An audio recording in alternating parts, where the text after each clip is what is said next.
Chapter 201 in Death Seed 1. With the duo being able to successfully establish communication with Tian Yang, albeit only for a short period of time, they were able to put down their worries about the outside world and focus wholeheartedly on the task in front of them. However, there were still a few loose ends to be tied. The most important of them all, the Death Seed. Damien stared at the vial in his hand and the peculiar specimen within it with an inquisitive gaze. He wanted to find out the truth behind this product that had sent Zara into a frenzy. Luckily for him, Zara was able to properly control herself after her original outburst, so although she still felt the overwhelming emotions from before, she didn't hinder him or try to pounce at the treasure in his hand. At first glance, nothing seemed out of the ordinary about the item. It still maintained its appearance as a small black pill. In fact, it even bore a slight resemblance to some antitoxin pills that already existed within the world, but anyone with a working brain would be able to tell that it was anything but similar. For that Fairy Lin character to hype it up so much, there had to be something special about it. Still, no amount of probing was able to elicit a response from the treasure. Damien's mana sense wasn't even able to penetrate the crystalline container it was kept in, such was the miracle brought to life by Starjade. It wouldn't deserve its reputation otherwise. Should I take it out and examine it? Damien questioned. He was glad he had someone to turn to for a second opinion at the moment. Taking it out would be the best way to inspect its characteristics and properties, but the risk that something could go wrong is also immense. Ruyue pointed out. Indeed, that was Damien's worry as well. It was an unknown treasure passed down by the Nox. He had no intention to take it lightly. Does the risk outweigh the gain, though? We haven't an inkling about what the treasure actually is, so I can't say for sure. However, I think we should do it. With the amount of trouble we went through to safely secure it, we at least deserve to know this much.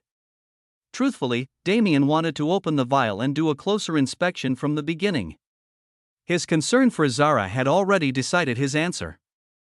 But he wasn't alone and he couldn't mindlessly make decisions at this point, so he decided to ask Ruyue. Nevertheless, with her agreement, he also firmed his decision. He revolves his mana and prepared to quickly react to any unforeseen circumstances, and without hesitation, he opened the vial. In that instance, he felt the threat of death encroaching upon him. It was as if countless skeletal arms were threatening to burst from the ground and consume him, dragging him down to hell with them, but oddly enough, his danger sense didn't activate. Damien trusted this skill a great deal. It had been properly honed through a myriad of life and death encounters, becoming almost flawless. The only time it didn't activate was when the threat was too strong for him to perceive, such as when he had been wounded and poisoned by the peak third-class cloaked figure from before, but this time, he was sure it wasn't the same case. Regardless of the deathly feeling that washed over him, he could still properly gauge the aura of the treasure.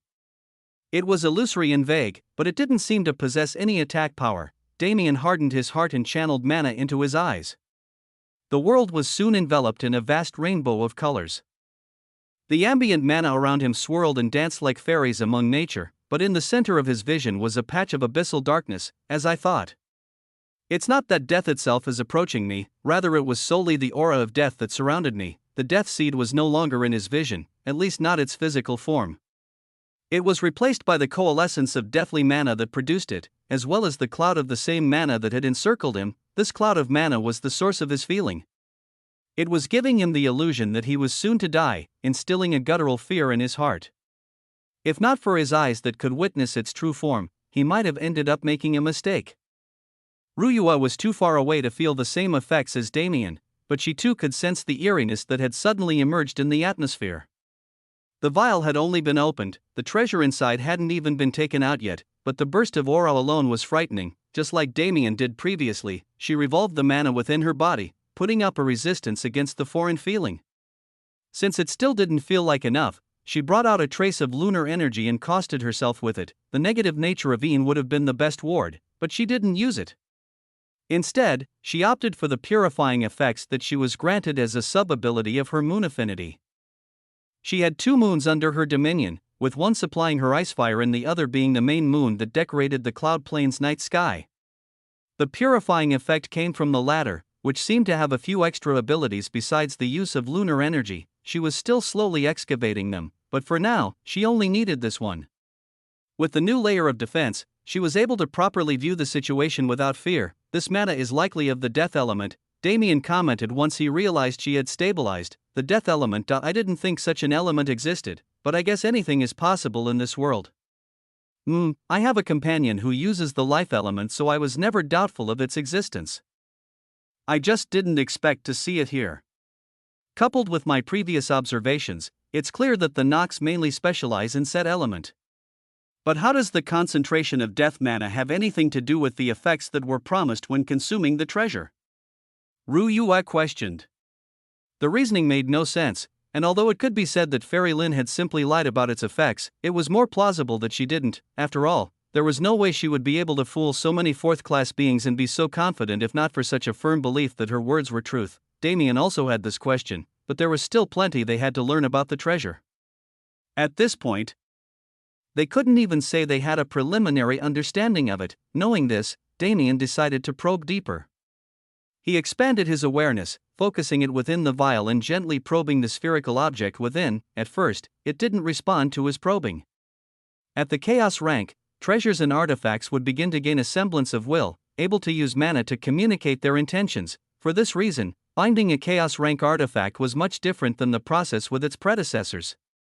One would have to establish communication and make the treasure accept them before they could use it. There were many ways to go about this process, but the main two were bonding and domination.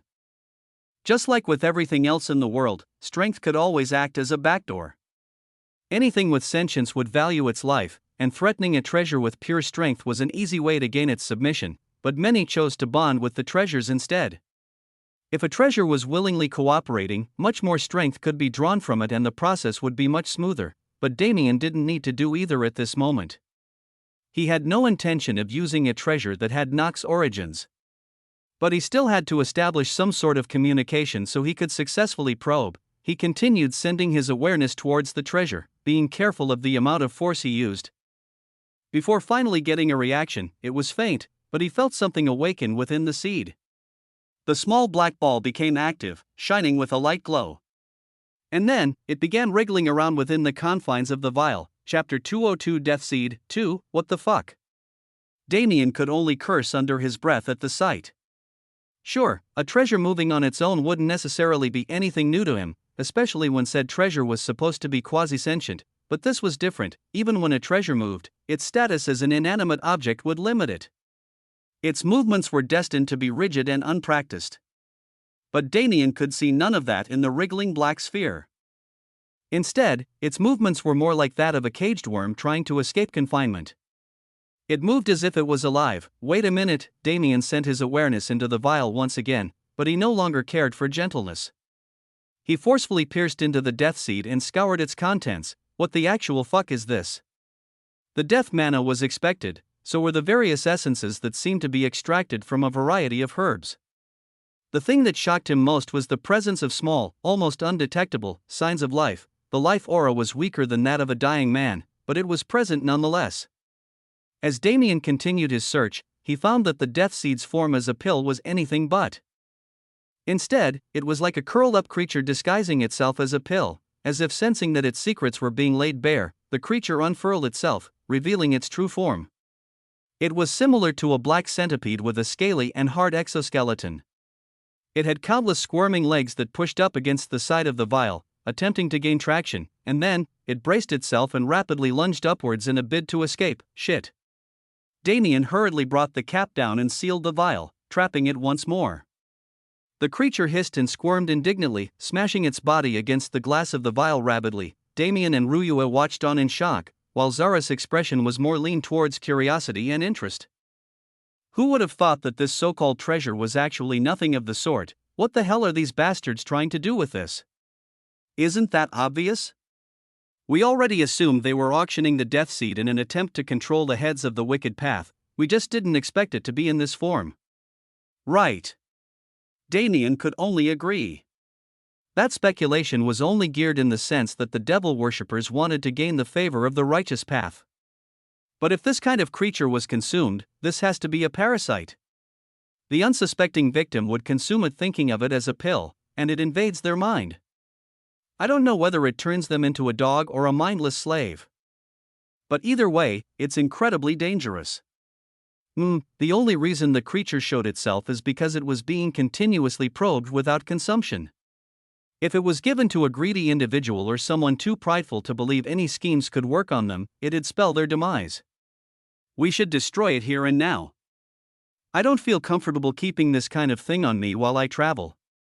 But what about Master? We should at least wait until he inspects it before we make that decision.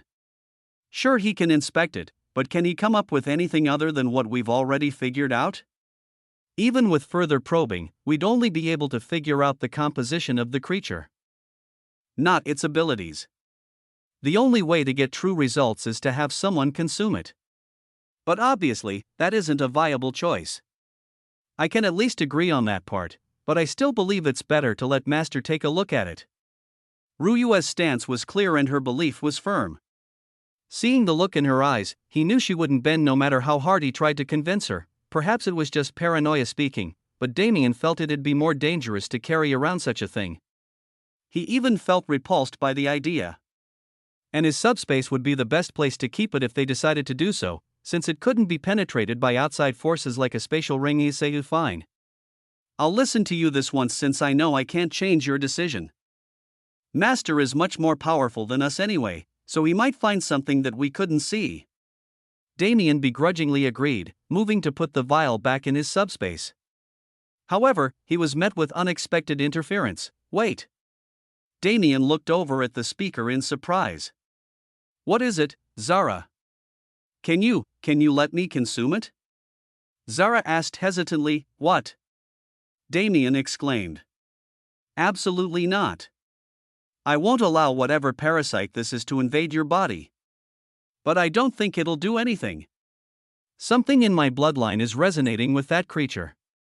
I believe that I will get much stronger if I just have the chance to consume it. Once again, it was her bloodline. There was almost no reason to question it now. Zara's bloodline had a connection to the Nox. Usually, beasts with god-beast bloodline like Zara would have long since awakened their inherited memories from their ancestors, even if it was a partial awakening or just a portion of memories, but no such thing took place with Zara.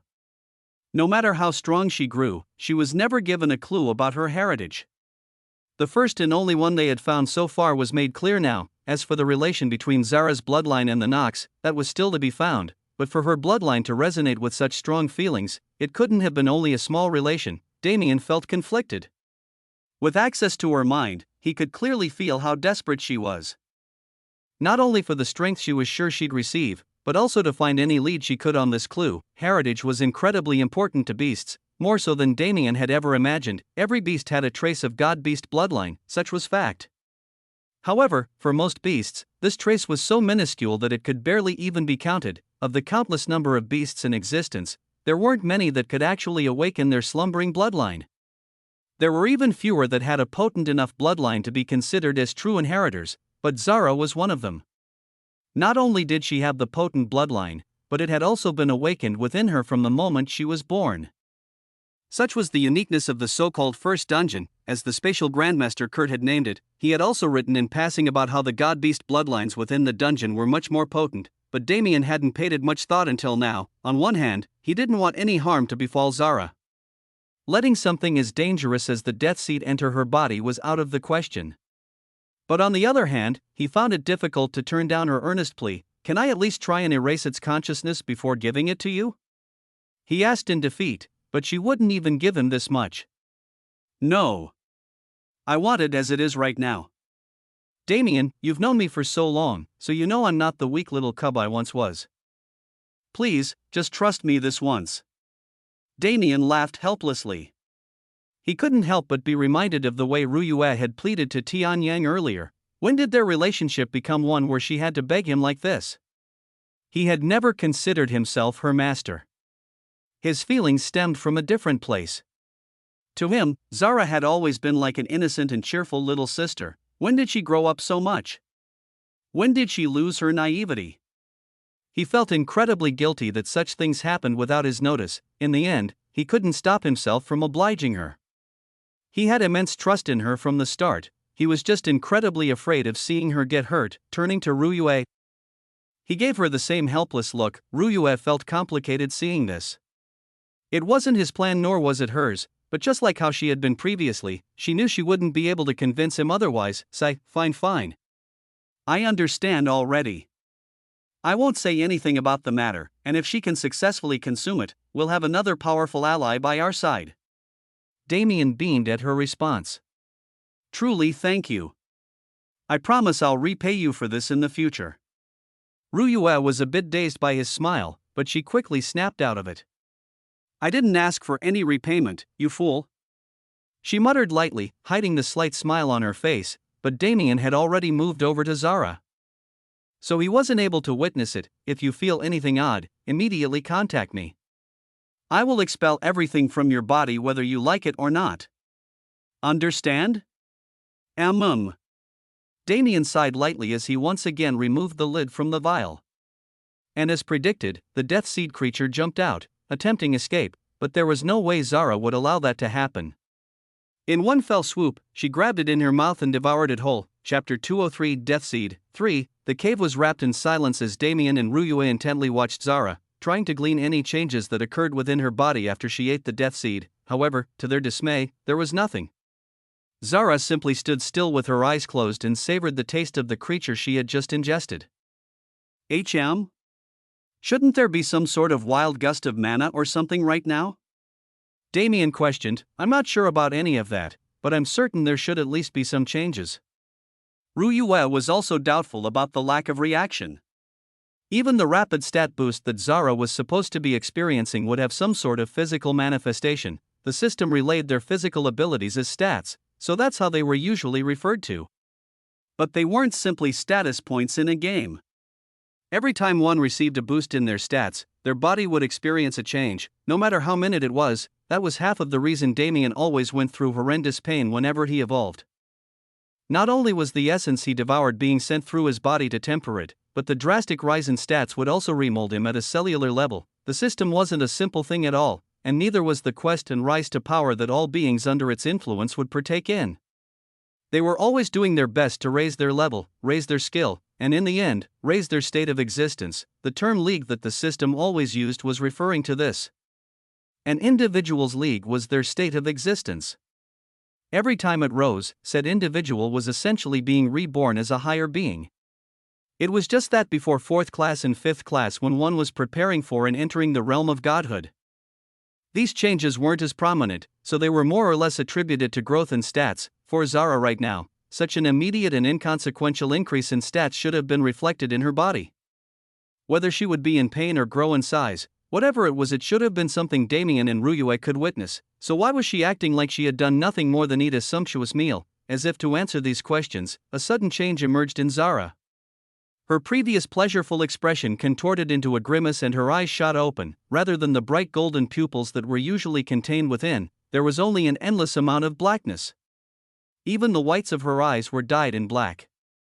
Her mouth opened, showcasing rows of blade-like teeth as she began to growl seemingly at nothing. From Damien's connection with her, he could clearly feel her erratic emotional state. It was a mixture of pain, anguish, unwillingness, euphoria, and an indomitable fighting spirit. Such a mixture of emotions would have been confusing in any other situation, but Damien knew exactly what was going on. That thing is trying to possess her, not just possess her, it was trying to completely eradicate her soul and become her. Within Zara's mind, a fierce battle was taking place. On one side was a winged black wolf, the original owner of the body, and on the other side was a ghastly black dragon. With every second that passed in the outside world, the two traded hundreds of blows, but neither was able to gain the upper hand. But Zara knew she was losing this battle. With every second that passed, more and more of her memories were being eroded and devoured by the being facing her. The only way for her to regain them was to defeat it, spreading her wings. She charged at the dragon like a black comet, brandishing her claws and fangs. She reached her target in an instant, slashing down while dodging the dragon's tail which whipped towards her like a mace. With her every movement, bone-chilling ice spread through the floor of the mental world. Although her ice was only a manifestation of her will, it wasn't entirely useless. Even if it couldn't injure the dragon, it was able to freeze the progress of memory erosion that was taking place in the background. Such was the level of battle within a mental world.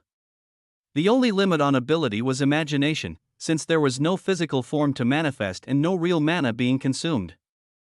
If one had a conceptual understanding, anything was possible. Zara could freeze even time itself within this mental world if she wanted, but there was no point in doing so.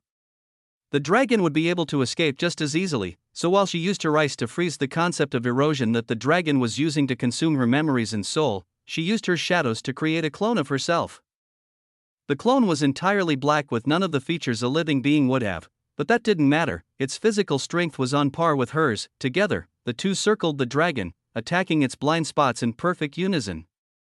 The dragon thrashed around, using its tail and fangs as its main weapon as well. Just like Zara, it couldn't harm its opponent with elemental attacks. Only physical attacks within this plane would be effective, since they were essentially battling with their souls. As the battle within the mental world continued, Zara's body fell to the floor, convulsing. Her muscles were wriggling beneath her skin as if they were alive, causing awkward protrusions to occasionally rise from her fur. Blood soon began to exit her orifices as she continuously growled into the air. The commotion she caused was significant, and her deathly howls attracted the attention of numerous beasts that had been wandering in the vicinity. From the tone of her howls alone, they were aware that whatever beast was making those sounds was in pain. And an injured opponent was the easiest prey. Damien and Ruyua's expressions were grave. This isn't good. We've been surrounded.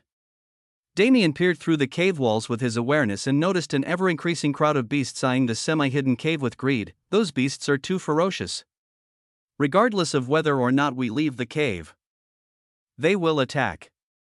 We have no choice but to fight. Damien gritted his teeth in frustration as he glanced at Zara. He hated seeing her in this much pain, but the situation didn't allow him to help at all. If they didn't protect the cave, all three of them would be in trouble. I'm trusting you this once. Don't let me down.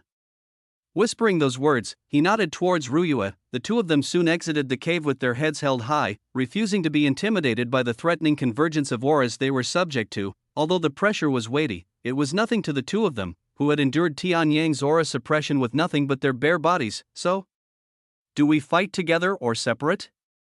Together would be nice, but there's too many of them right now.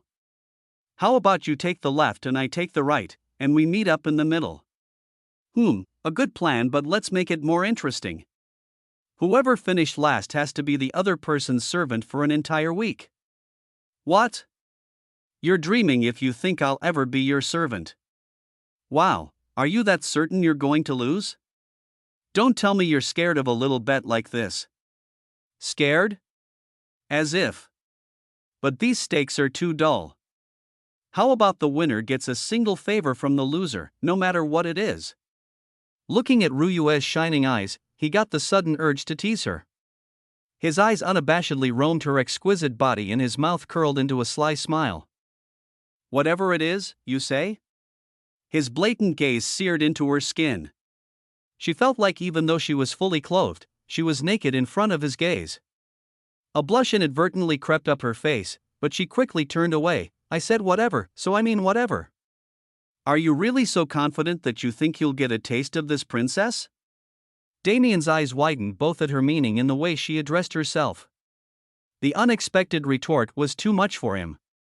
Unable to hold himself back, he broke into a boisterous fit of laughter. Wiping the slight tears that formed at the side of his eyes, he replied back. Fine, whatever you say, Miss Princess. These beasts don't look like they can wait much longer anyway. So shall we start our contest? Shake on it to seal the deal. The two glanced at each other and grinned, strongly shaking hands.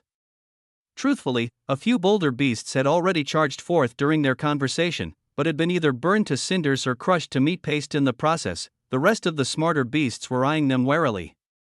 They knew that with such a large congregation, most of them would end up dead trying to get to whichever beast was within the cave, whether by the hands of their fellow beasts or the two humans in front of them, but none of them ran away. The prospect of evolution was too enticing for them to do so, and the aura of the injured beast within the cave was powerful enough to guarantee their progression. Even if it meant risking death, they would take the chance. The two sides stared each other down, their auras clashing in the air between them, and then, it was pandemonium. Chapter 204 Deathseed. 4. Arcs of black lightning and blue fire streaked through the air, combining with various other elemental forces to create massive explosions. The sound of roars filled with killing intent and agony filled the surroundings. Damien raced through the battlefield surrounded by an amethyst aura dyed with red. His nails had long since elongated into claws, and his teeth into fangs. A hazy field surrounded him like the air during a heat wave, repelling any sort of elemental attack that shot towards him. Each of these attacks was returned directly to their casters, causing a larger influx of anguished howls. There were no teams on the battlefield and no distinguishing between enemies and allies. Even while Damien and Ruyue fought valiantly among the beasts fought each other as well. After all, there wasn't even one among them that would be willing to share their spoils with the rest. Only one would survive and consume the beast within the cave. Damien's figure was illusory, flashing between existence and non-existence. He would appear in one spot, pummeling the beasts around him before disappearing and reappearing in a completely different area. It had been a long time since he abused his teleportation. But in a chaotic battlefield like this, it was almost a cheat code. His awareness was spread within a 1-kilometer radius around him. Even though it was reined in, he could see the proceedings much more clearly. Every time he saw a beast being overpowered, he would teleport over and crush it. The air was filled with spatial fluctuations and distortions, painting a canvas of bloody swirls. The beasts were frenzied in their fighting as well, perhaps even more so than Damien. None of them were weak, with even the weakest being at the peak of second class. Any that didn't reach this level had long since fled after seeing the number of powerful beings that had congregated. The only reason Damien was able to crush his enemies like they were ants was because he was aiming for the weakest among them, as well as those who were being weakened. He had no time to be held up by those stronger opponents. Suddenly, he jumped into the air and spread his arms, calling forth his mana. In the next instant, rumbling storm clouds gathered around him. The clouds thundered and boomed, the natural yellow lightning within them being dyed black with Damien's signature style. Their aura was elevated immensely in this process, bearing down on those beneath like heavenly punishment. The crackling black lightning was especially vicious today, carrying an unbridled killing intent. But no beast present would be intimidated by the bloody aura. Unlike the pack leader Damien had met previously, these beasts lived in an environment similar to the dungeon. Killing intent was engraved in their bones and battle was their life. Once the formation of the storm clouds was complete, Damien once again dropped to the ground, using his vector control to increase the surrounding gravity and speed up his fall. His landing caused the earth to shatter and tens of beasts to be momentarily flattened, giving an opening to those who survived to quickly kill them off, but even they wouldn't survive long. The brewing storm clouds finally began to move, dropping bolts of lightning thicker than a man's arm onto the battlefield and causing widespread destruction. It didn't matter whether a beast was present in the strike zone or not, the lightning would still strike true. Craters upon cratera began littering the packed dirt of the ground and many beasts were struck, becoming paralyzed by the destructive electricity that entered their bodies, but the storm clouds were completely under Damien's control. If this was all they could do, they would be much more worthless than his other traits. In Damien's hands, this trait could show off much more of its capabilities than a measly sea dragon could ever hope for. The lightning within the clouds began to coalesce, gathering their combined heat to become something new, something deadlier. Soon enough, pillars of plasma also began to shoot down from the sky. No matter how one saw it, it was a scene of judgment. As beasts continuously fell from the combined onslaught of his trait and their fellow beasts, Damien continued to flash around the battlefields, distorting and collapsing space to reap as many lives as possible. The feeling was exhilarating. He had almost forgotten what it felt like within the dungeon when he was no better than a mindless beast himself. He had almost forgotten the thrill of such heaven-shaking battles. This was his environment. This was where he thrived. This was what he needed.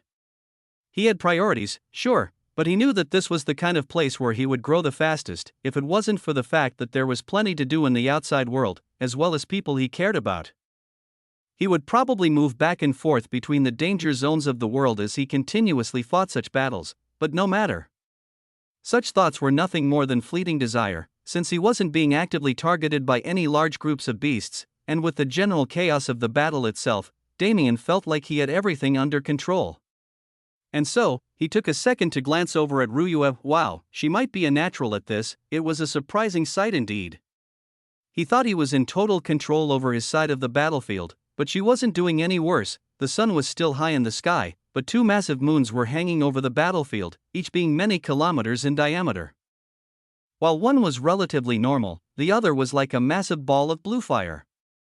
He didn't know why his mind automatically classified it as a moon when it looked more like a star, But he didn't pay much attention to that. Ryua's fight was much more graceful than his. Instead of getting into the thick of the battle like he did, she oversaw it from the sky like an immovable mountain, a battle-hardened general. The two moons flanking her on each side were continuously pouring out their own unique energies, and a deep gray fog was spreading through the atmosphere. While Damien used his storm trait to rain down projectiles on the masses, Ryua's two moons did the same. Blue beams that radiated both heat and cold shot down rapidly and burned through the beasts, and waves of gentle essence followed suit. Turning their bodies into ash, it was a smart strategy. Any beast that got its claws on the corpses would inevitably grow stronger in the midst of battle, so destroying them was the best move. Damien didn't do it because, well, he wanted to devour them himself. While the two moons complemented each other, Ryua stood between them, waving her hands like a conductor. Evidently, the eerie fog had originated from her. The elemental attacks that were being used by the beasts miraculously never aimed at her. Or rather, the beasts that aimed at her inadvertently shot their attacks in unintended directions, mental attacks, if there was one thing that could be considered as the main weakness of beasts. It was their minds. Until they reached fourth class, they would never prioritize mental defense, with their power system being focused on physical improvement. Until that point, any mental growth they had went towards sprouting consciousness and maturing. The system was fair. It maintained balance in its own way. Beasts could grow and strengthen at speeds that humans could never even fathom as long as they were surrounded by their own kind. Kill, eat, evolve. Such a system would be far too broken if it was allowed to be just that. Perhaps that was why beasts were born mindless and grew into their wits. As for Ryua's attack, even Damien didn't understand the exact nature of it, but Ryua wasn't paying attention to him right now. The yin element in her body was more active than it had ever been, fusing into her mana and being guided by her graceful movements. With each swing of her hand, she released another wave of essence into the crowd of unsuspecting beasts. The essence melded into the fog and infected the minds of those it surrounded, causing utter mayhem within the ranks. As mentioned before, the yin element was structured on all things negative. Negative emotions were not excluded from such classification. When she was a child, Ryua had many times run into problems where she was unable to control her yin element, causing strife and conflict in her wake. She would unconsciously affect their emotions simply with her presence, amplifying the ugliness they hid behind conscientious exteriors and causing them to burst. When she started studying under Tian Yang, this was the first ability she had mastered, but she rarely ended up using it. It was a tool for incitement and a tool that could reveal a person's true colors, but she was never a fan of manipulation. But against a crowd of beasts, or when her life was truly on the line, she would never hesitate to pull out all her cards. Sure, Damien's side had the most unbridled chaos with the myriad of flashing abilities and bloody head-on battles painting its surface, but Ryua's was much more gruesome in its own way. Suddenly, she felt a gaze on her, gazing back fearlessly. She once again grinned at the man who was both her closest friend and opponent. Since they were in control of their own battlefields, all that was left was a race to the center. Chapter 205, Next Movie. 1. The anguished cries of beasts only became more and more prominent as time went on. Countless beams of various colored lights as well as waves of formless essence infiltrated their ranks and reaped their lives. The pristine scenery of the jungle in a 1,000-meter radius had become dyed in blood and estranged body parts. In fact, the commotion had grown large enough to attract even more beasts over, but seeing the proceedings they quickly left the area. Zara's agonizing howls had also ceased at some point during the battle, but neither the beasts nor Damien and Ryua noticed this. There were simply too many thunderous sounds that collided against each other in the surroundings. Drowning out the once piercing cries, Damien once again looked at the destruction being wrought and smiled. He knew there were more methods he could use to handle the situation, but none seemed as feasible as the one he was using now. For instance, he had yet to use Starfall and Rain Hell in that way, but there was a reason for this. He simply didn't want to attract too much attention. While it may have sounded contradictory considering that the current situation was already calling plenty of attention towards them, his thoughts were on a different matter. Starfall required him to summon an astral body from space, and he most of the time chose random debris instead of any significant objects. But no matter what he called, its origin would be the same, even if he used his celestial authority to influence the summoning. For it to do proper wife-scale damage it had to gain a significant amount of momentum, meaning the actual summoning would take place hundreds if not thousands of kilometers in the air. Such a scene would obviously be in plain view even from the far reaches of the mountain range, and rather than the third-class beasts that noticed the commotion at this point, it'd be The various experts who lived in the mountains who took note, and this was what Damien wanted to avoid. If it was third-class beasts, even if he and Ryue couldn't slaughter them all, he at least had confidence to flee. But if any of those beast kings were attracted, it'd be game over. His storm trait was different in this regard. Although it was similarly eye-catching, it would only raise interest of those within a 10,000-kilometer radius at best, and those experts on the mountains wouldn't sense it. Even if they did, he doubted they'd take serious interest after seeing it. After all, it was a trait. Traits, while not entirely common, aren't necessarily rare enough to stand out. Even if a beast king noticed that the trait was in use, they most likely wouldn't care. His storm trait, while definitely being among the more destructive traits he's seen, wasn't unique enough to belong to only a single beast type. This particular iteration of it belonged to the sea dragon, but many other variations of it could exist in other beasts, especially in locations such as the 3,000 beast mountain range where talent was congregated. Plus, those beast kings weren't like Damien with his devour ability, so there was no way for them to take it for themselves. The only thing Damien was concerned about was whether those beast kings would be interested in recruiting the user of the trait as one of their own. It was impossible for factions not to exist within the mountain range, and through Damien's brief interactions with the beast emperor and empress on Apeiron, he was well aware that those beast kings didn't distinguish between races of beast when it came to recruitment. Luckily, even for this kind of recruitment, the physical presence of a beast king was too much. Instead, those who noticed would only send envoys. Still, even with all this, he knew there was no guarantee of complete safety, so he proposed a bet to motivate both himself and Ryue to clean up shop as fast as possible. And now, that bet was slowly coming to an end. Most of the crowd had already been dealt with, and the only thing left was the central area that they left untouched. At that place, it was still only beast-on-beast battle taking place. With the two of them working together, it wouldn't take long to wipe out these few hundred remaining beasts, but the competition would end based on who arrived at that point first. Not who was able to wipe the central area the fastest, and seeing the excited glint in Ryue's eyes, Damien could only shake his head wryly. Whatever.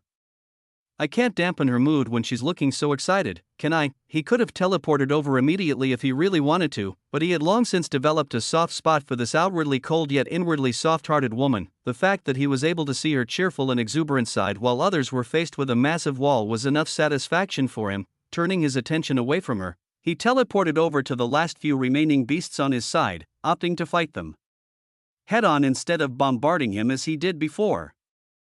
Though, he still left his storm trait active to keep up the image that he was trying his best, and only a few minutes later, he saw Ryue dashing towards the center at top speed. He quickly wrapped up the battle, grabbing and crushing the last beast's head with a spatial distortion before teleporting over. When he arrived, he saw a smug-looking Ryue gazing at him in amusement. Weren't you so confident that you were going to win?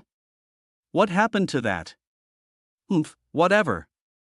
You were only a hair faster than me anyway, so why do you look so proud?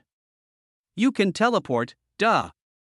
I beat someone who can teleport in a competition of speed, why shouldn't I be happy? Okay, you're definitely twisting the events now. Since when was this a foot race? It is what I say it is. Don't you know? The winner gets to make the story while the loser can only sigh in despair. Damien once again shook his head wryly. It seems he couldn't let her win too often, lest she become too arrogant for him to handle. As the two conversed, their respective area of effect moves migrated onto the crowd of beasts in front of them and brought judgment upon their enemies. Even without doing too much physical work themselves, they quickly raised the beasts until none remained. Alright, now that that's over, what did you want for your favor? Damien asked with a slight smile on his face. He had developed enough trust in this senior sister of his that he knew she wouldn't cause him too much trouble. That was part of the reason why he didn't mind giving her the win.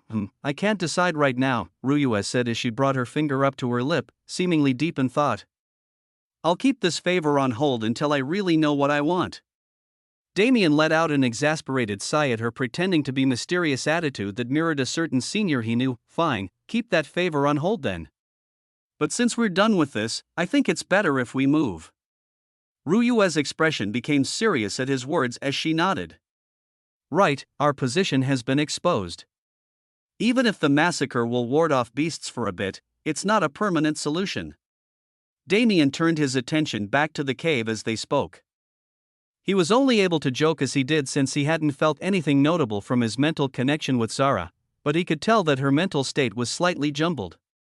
It wasn't a problem, per se, but he wasn't able to feel comfortable until he saw her condition for himself. Arriving back inside, he immediately went over to Zara's side. By the looks of it, she had collapsed from exhaustion or something of the sort, but she was still fine and breathing. None of her previous painful expressions or bodily changes were present anymore. However, he noticed that her fur was much sleeker than it was before, and her wings had experienced a slight change too. Now, along with their massive wingspan and speed, he could see the feathers had taken on a razor-sharp component. They were able to cut through his finger with ease when he ran it along their edges. He injected his mana into his eyes, trying to sense any abnormalities in her aura, but once again there was nothing out of the ordinary.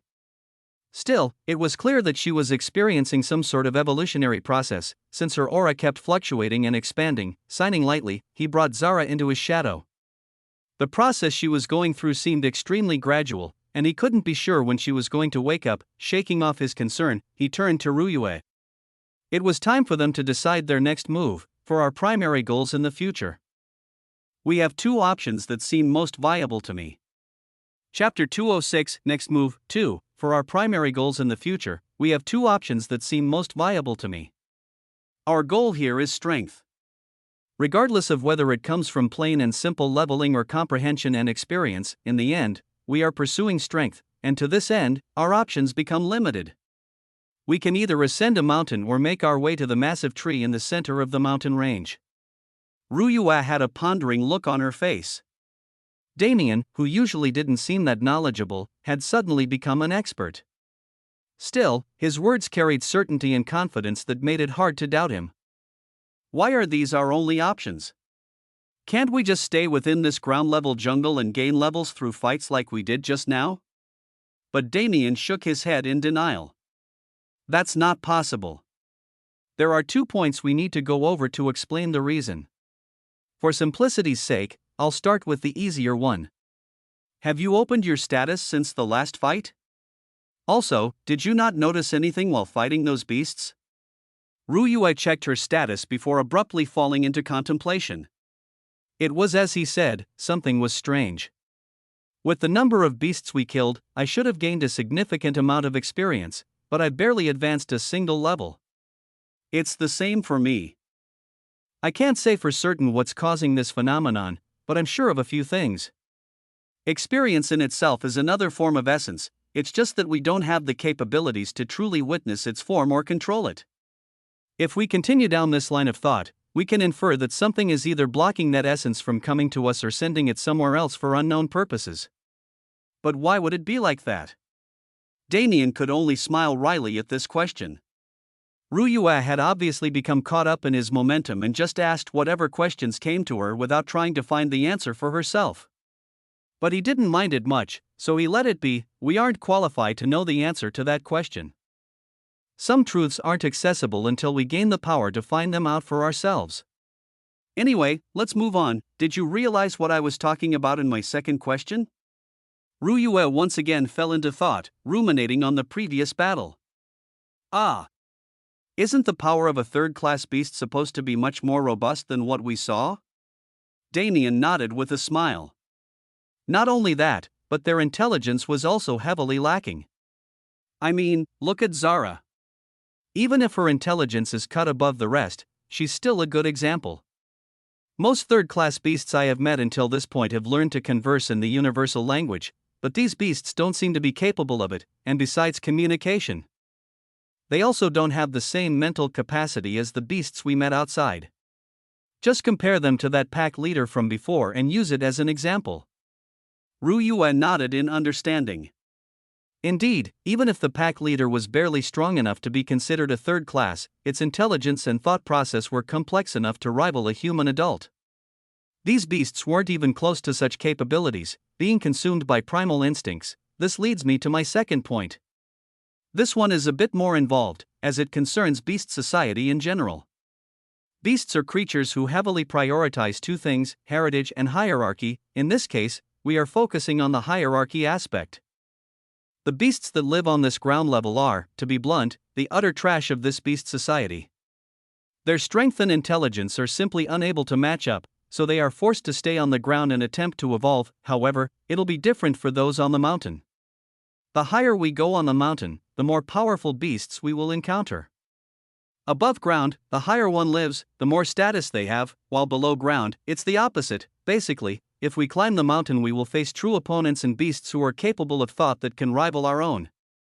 That is where we will find challenges. However, there are cons to this as well. The various beast kings that reside in this mountain range will inevitably be on those mountains.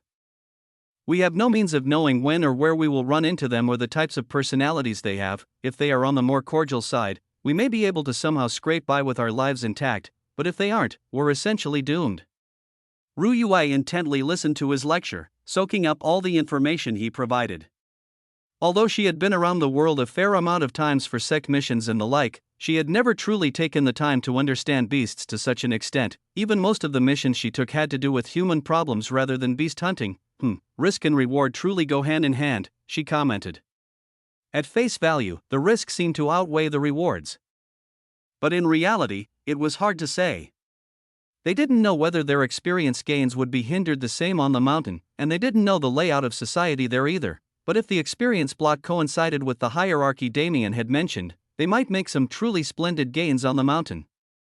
There was also the possibility of befriending a Beast King powerhouse, as well as gaining proper combat experience. Aside from all that, there was another point that Damien didn't end up mentioning since it was too obvious. The mana here wasn't as simple as it was outside. While there was nothing out of the ordinary about the pure mana in the atmosphere, the concentration of elemental mana was much denser. And with how environmental factors usually affected mana density, the concentration of elemental mana as they climbed the mountain would increase exponentially. Neither Damien nor Ruyue practiced any normal elements as their main fighting strength, but that wasn't a problem. Yin and Yang together are something akin to creation forces, so Ruyue could absorb any Yin-natured elemental mana in lieu of pure Yin mana and still be fine. In fact, this is what she usually did in comprehension, since actual Yin element mana was rare to find in nature. If the elemental mana concentration spiked, she would naturally benefit. As for Damien, his case wasn't as special. Lightning mana was easy to find. And as for space, it was everywhere. Spatial mana was ever present, it was just hard to actually draw out. Only when one's comprehension of spatial element reached a certain level would it be possible, but that wasn't a problem for Damien, and if the concentration of such mana was heightened, it'd be even less burdensome. All in all, the plan to climb the mountain didn't seem as bad as it sounded on the surface. But Ruyue suddenly remembered that Damien offered a second path they could take, and the second option?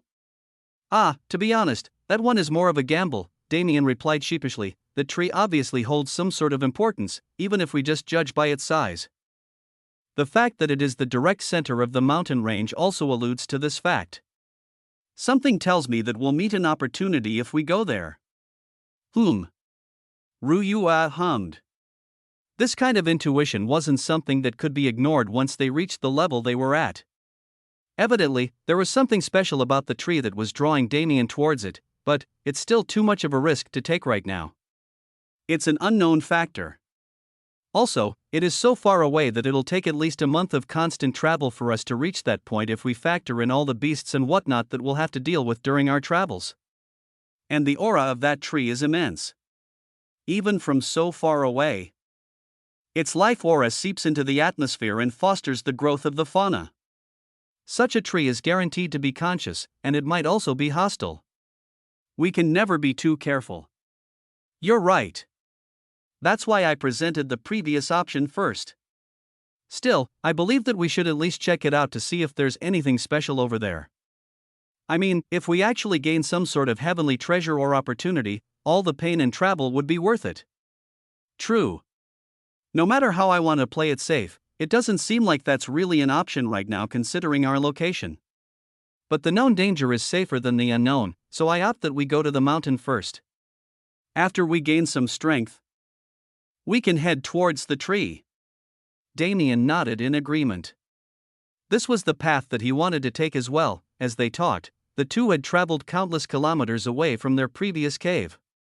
Even in these new surroundings, they hadn't been able to find another temporary residence to return to their peak state before they challenged the mountain. Damien had also tried to devour the beasts he had killed before they left, but due to the experience blockage that he had learned about earlier, he didn't gain as much as he hoped. It wasn't that his void physique's functions were being interfered with, but instead, The experience had already left the beast carcasses at the moment they died instead of being transferred to him, leaving them useless. And with those beasts being trashes among this society, they didn't even give him any noticeable changes in his physical stats. Sighing lightly at his predicament, he turned his attention back to the boundless mountains on the horizon. His blood was already boiling at the prospect of what they would find there. Chapter 207, First Mutant 1. An entire week had passed by since the big battle, and Damien and Ruyue were making haste towards the mountains they saw in the distance. There were 50 mountains total in this mountain range, but from their starting point, they only had 5 they could choose from.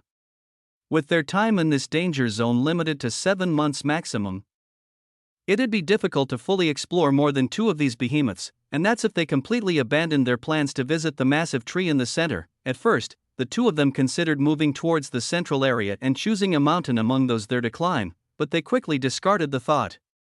Just like human society, the central region would be where the most powerhouses were gathered. Although it was rumored that there were 3,000 beast kings residing in the mountain range, their positions were never mentioned. While it would have been nice if they were evenly spread out among the mountains, with 60 of them on each, that was nothing more than a dream. With these thoughts in mind, the 2 headed towards the farthest mountain within their perception range. The decision wasn't random though. They were able to at least get a baseline read on the terrain of each mountain from the ecosystems they could see at a glance. The 5th mountain happened to be covered in ice and snow, creating a beautiful scenery. Damien didn't have a strict elemental requirement for his training, while Ruyue would benefit immensely from the frosty atmosphere, so it ended up being the best choice. As they traveled, they were constantly besieged by beasts from all sides, though the battles never reached the scale of their very first one within the mountain range. Instead, it was mainly just small groups of beasts that saw them as easy prey and ended up being demolished. The duo did their best to use as little mana as possible as they fought, knowing that they had to constantly be wary. No matter how inferior these beasts were, they were still at 3rd class. Even if the ones they had run into so far had been trash, there was no saying that every single beast would be the same. Their cautiousness didn't seem to be necessary though, as even by the time they finally reached the base of the mountain, they had met not a single worthy beast. Now, however, it'd be different. The massive mountain in front of them was filled with icy trees that seemed to be made of glass and plants of the same nature. The flora seemed like it would shatter at a mere touch. But when Damien actually pushed his hand against it, he realized it was a facade. In reality, the trunks of these trees were incredibly dense, and the second his hand touched its surface, a layer of permafrost began to cover it. If he had been any weaker, he might have been forced to amputate his entire hand from his careless action. Damn, even the environment is so ruthless, Damien commented with a wary tone. Why are you speaking as if you're scared while smiling like an idiot? It's creepy. Ruyue quipped back, eh? Damien brought his hand up to his face and touched his lips. He truly had been smiling. You didn't know? It's not just right now, you've had a smile on your face since you found out that Zara was okay. Damien furrowed his brows at her words. Why had he been smiling like that for no reason? Well, it's not like it really matters. If I smile, I smile. I have no worries, so it's only natural, right? He tried to convince himself inwardly, but even he didn't believe such a lame excuse. Truthfully, he just didn't want to admit to himself the reason. No. I have to stay true to myself. If I keep acting like a wuss and running away from my problems, I'll never change for the better. He knew the reason behind his smile. He had known ever since that massive battle what the reason for his giddiness was. He had lost his edge over the years. It had started on a Pyron, but became even more pronounced after he healed his mother successfully. He had lost that certain feeling that made him the person he was. Whenever he thought back on the dungeon, he would always do so in the context of wow, that was a shitty time compared to now, and he reveled in the fact that he escaped, but it only took a single battle to bring him back to reality. This environment was a lot like the dungeon. It was more expansive and definitely more mysterious, but the atmosphere was entirely similar. This kind of ruthless killing environment where it was every man for himself, if he was being completely honest, he missed it, but many of his memories from the dungeon had been repressed. He knew of it, but didn't try to pry open that side of himself because he was mildly afraid of what would happen. It wasn't the personality he developed back then that left a spot, but rather the experience he had in the blood world. When he was trapped in his own consciousness while his body was being controlled by his bestial instinct, he was terrified. He was forced to mature in some ways, but remained the boy he was in others. This kind of change was extremely disconcerting for his mind, making him unable to properly establish a sense of self, so when he recovered from that state, the memories became blurry. That wasn't to say he didn't remember it, he remembered it clearly. Instead, it was as if the negativity tied to those memories had been dispersed and sealed away, and even now he feared his bestial instincts. But at the same time, he missed them. His metaphorical blade had been dulled through his travels that weren't wrought with true danger. Even when he fought intense battles, they were usually against people who weren't enemies, but now, he was left in such a situation as he was in now. And he ended up smiling. Smiling at the prospect of regaining his former self, his true self. The self that had been untouched by the niceties of the outside world. He hoped he could regain some of those qualities, but he knew he couldn't keep all of them. After all, he didn't want to go back to being socially inept and pretending to be a cultivation novel main character. That was extremely embarrassing in hindsight. Also, he had true relationships that he wanted to keep. It was for similar reasons that he had neglected the Void Heart Sword Law. His travels with Ryue had helped him clear some emotional burdens that had been weighing down on him. Now, becoming emotionless didn't have the same appeal as it did a few months ago. He had already decided to stop running away under the soft moonlight of that night in the forest, and he was planning to stick to that promise. His power would not be influenced by his instability. And it wasn't a prison that would accomplish that, but his own efforts. Now that he had thought about all of this, he figured that having Ryue here with him was a sort of blessing in disguise. Perhaps, her presence would mean he could gain an equilibrium in his shifty personality and become the person he truly wanted to be. His contemplation didn't last that long, as he and Ryue were still at the base of the mountain, but it had been enough. It cleared away some doubts that he had been having and allowed his thoughts to once again roam free. Looking at Ryue, his smile became a bit gentler. "Shall we head up the mountain now?" Although she was surprised by his suddenness, she didn't pay it much thought. She was also itching to see what was in store for them. Chapter 208, First Mountain. 2. The trek up the mountain turned out to be a much more arduous task than what either of them had expected. Even if they weren't peak existences, they still had a great deal of strength, and their resistance was something they prided themselves on. This went especially for Ryue, who had a natural resistance to any and all natured elements. However, the mountain seemed to ignore any sort of resistance as it pummeled them with its natural forces. Biting cold seeped into their bones and forced them to revolve their mana in order to resist it. Fierce blizzards wrapped around the entire mountain seemingly without end, not giving them a moment of respite. Until this point, they had yet to run into any beasts, but their fight against the environment was fiercer than any true battle they could have been fighting. "How far up the mountain have we come?" Ryue yelled. It was difficult to hear each other's voices even when they were standing so close. "We haven't even made it a fourth of the way up the visible area. We have a ways to go before we can be considered to have made good progress." Damien yelled back. If they turned around, they'd clearly be able to see the base of the mountain from which they came, even with the tumultuous weather around them, which heavily lowered their visibility. Suddenly, Damien grabbed Ryue's arm and yanked her back towards him. "Watch your step." There were no obvious signs that indicated towards Damien's sudden movements, but it didn't take long for that doubt to be cleared. Damien picked up a small rock on the ground next to him and lightly threw it in the area to their front, and from the light impact of that rock alone, the snow began to rumble. Slowly but surely, cracks began to spread on the ground, splintering and spreading until a massive web over 10 kilometers long was formed. And soon enough, that web began to shatter. The snow slowly crumbled and fell, creating a mini avalanche. But instead of charging down the mountainside, it fell directly downward. The snow was already many feet deep, and with the large radius that had become unhinged, it looked like the sky was falling into the abyss below. It took an entire 10 minutes for the phenomenon to end. And at its end, there were no signs of the snow remaining. Only a deep darkness whose depth was unknown. "What the?" Ryue muttered. What kind of environment was this? There was no way for the snow to stay suspended over such a massive chasm without land to support it, but from the way it collapsed she was sure this was the truth. A danger zone is indeed a danger zone. These kinds of places can't be explained with normal logic. Damien commented under his breath. He had only been able to sense a discrepancy in the ground ahead, which he thought might be some sort of natural trap or hidden monster. Even he didn't expect such a scene to take place in front of them. "Hold on to me. Let's teleport across." Damien swiftly took hold of Ryue's arm once again and entered the spatial layers, vanishing from his spot. Strange. he muttered. He was being extremely careful. Instead of using the easy method of simply connecting the spatial layers and jumping across, he slowly waded through them. There was no way of knowing when another situation like this would pop up, especially when Damien barely sensed the first one.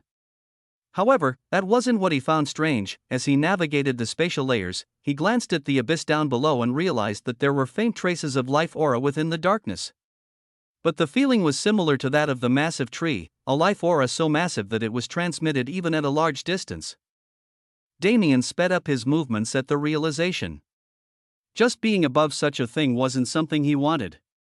In an instant, he arrived at the other end of the chasm with Ruyue, and at that moment, a deep groan was heard echoing through the chasm. The walls of the chasm and even the ground of the mountain rumbled violently as this ancient growl sounded out. In the distance, a chorus of similar groans resounded, as if multiple of these creatures decided to howl in tandem. Countless areas in the mountain witnessed rapidly dislodging areas of snow, which soon caused an even larger avalanche than the one the duo saw previously. Shit.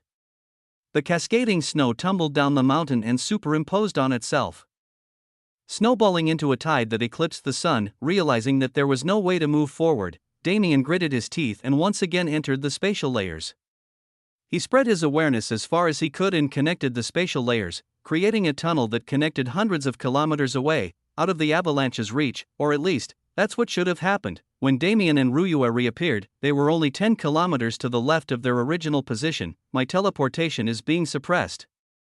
Damien realized, his face becoming grave. Time slowed for no man, and the avalanche would reach their position in only a few seconds. Damien continued teleporting, moving 10 kilometers at a time as he tried to take them as far away from the center of the wave as he could, but in the end, he couldn't do much. No matter how many tens of kilometers he moved, there was still a massive tide rolling down the mountainside. What kind of insane beast can cause this kind of natural disaster with a mere groan?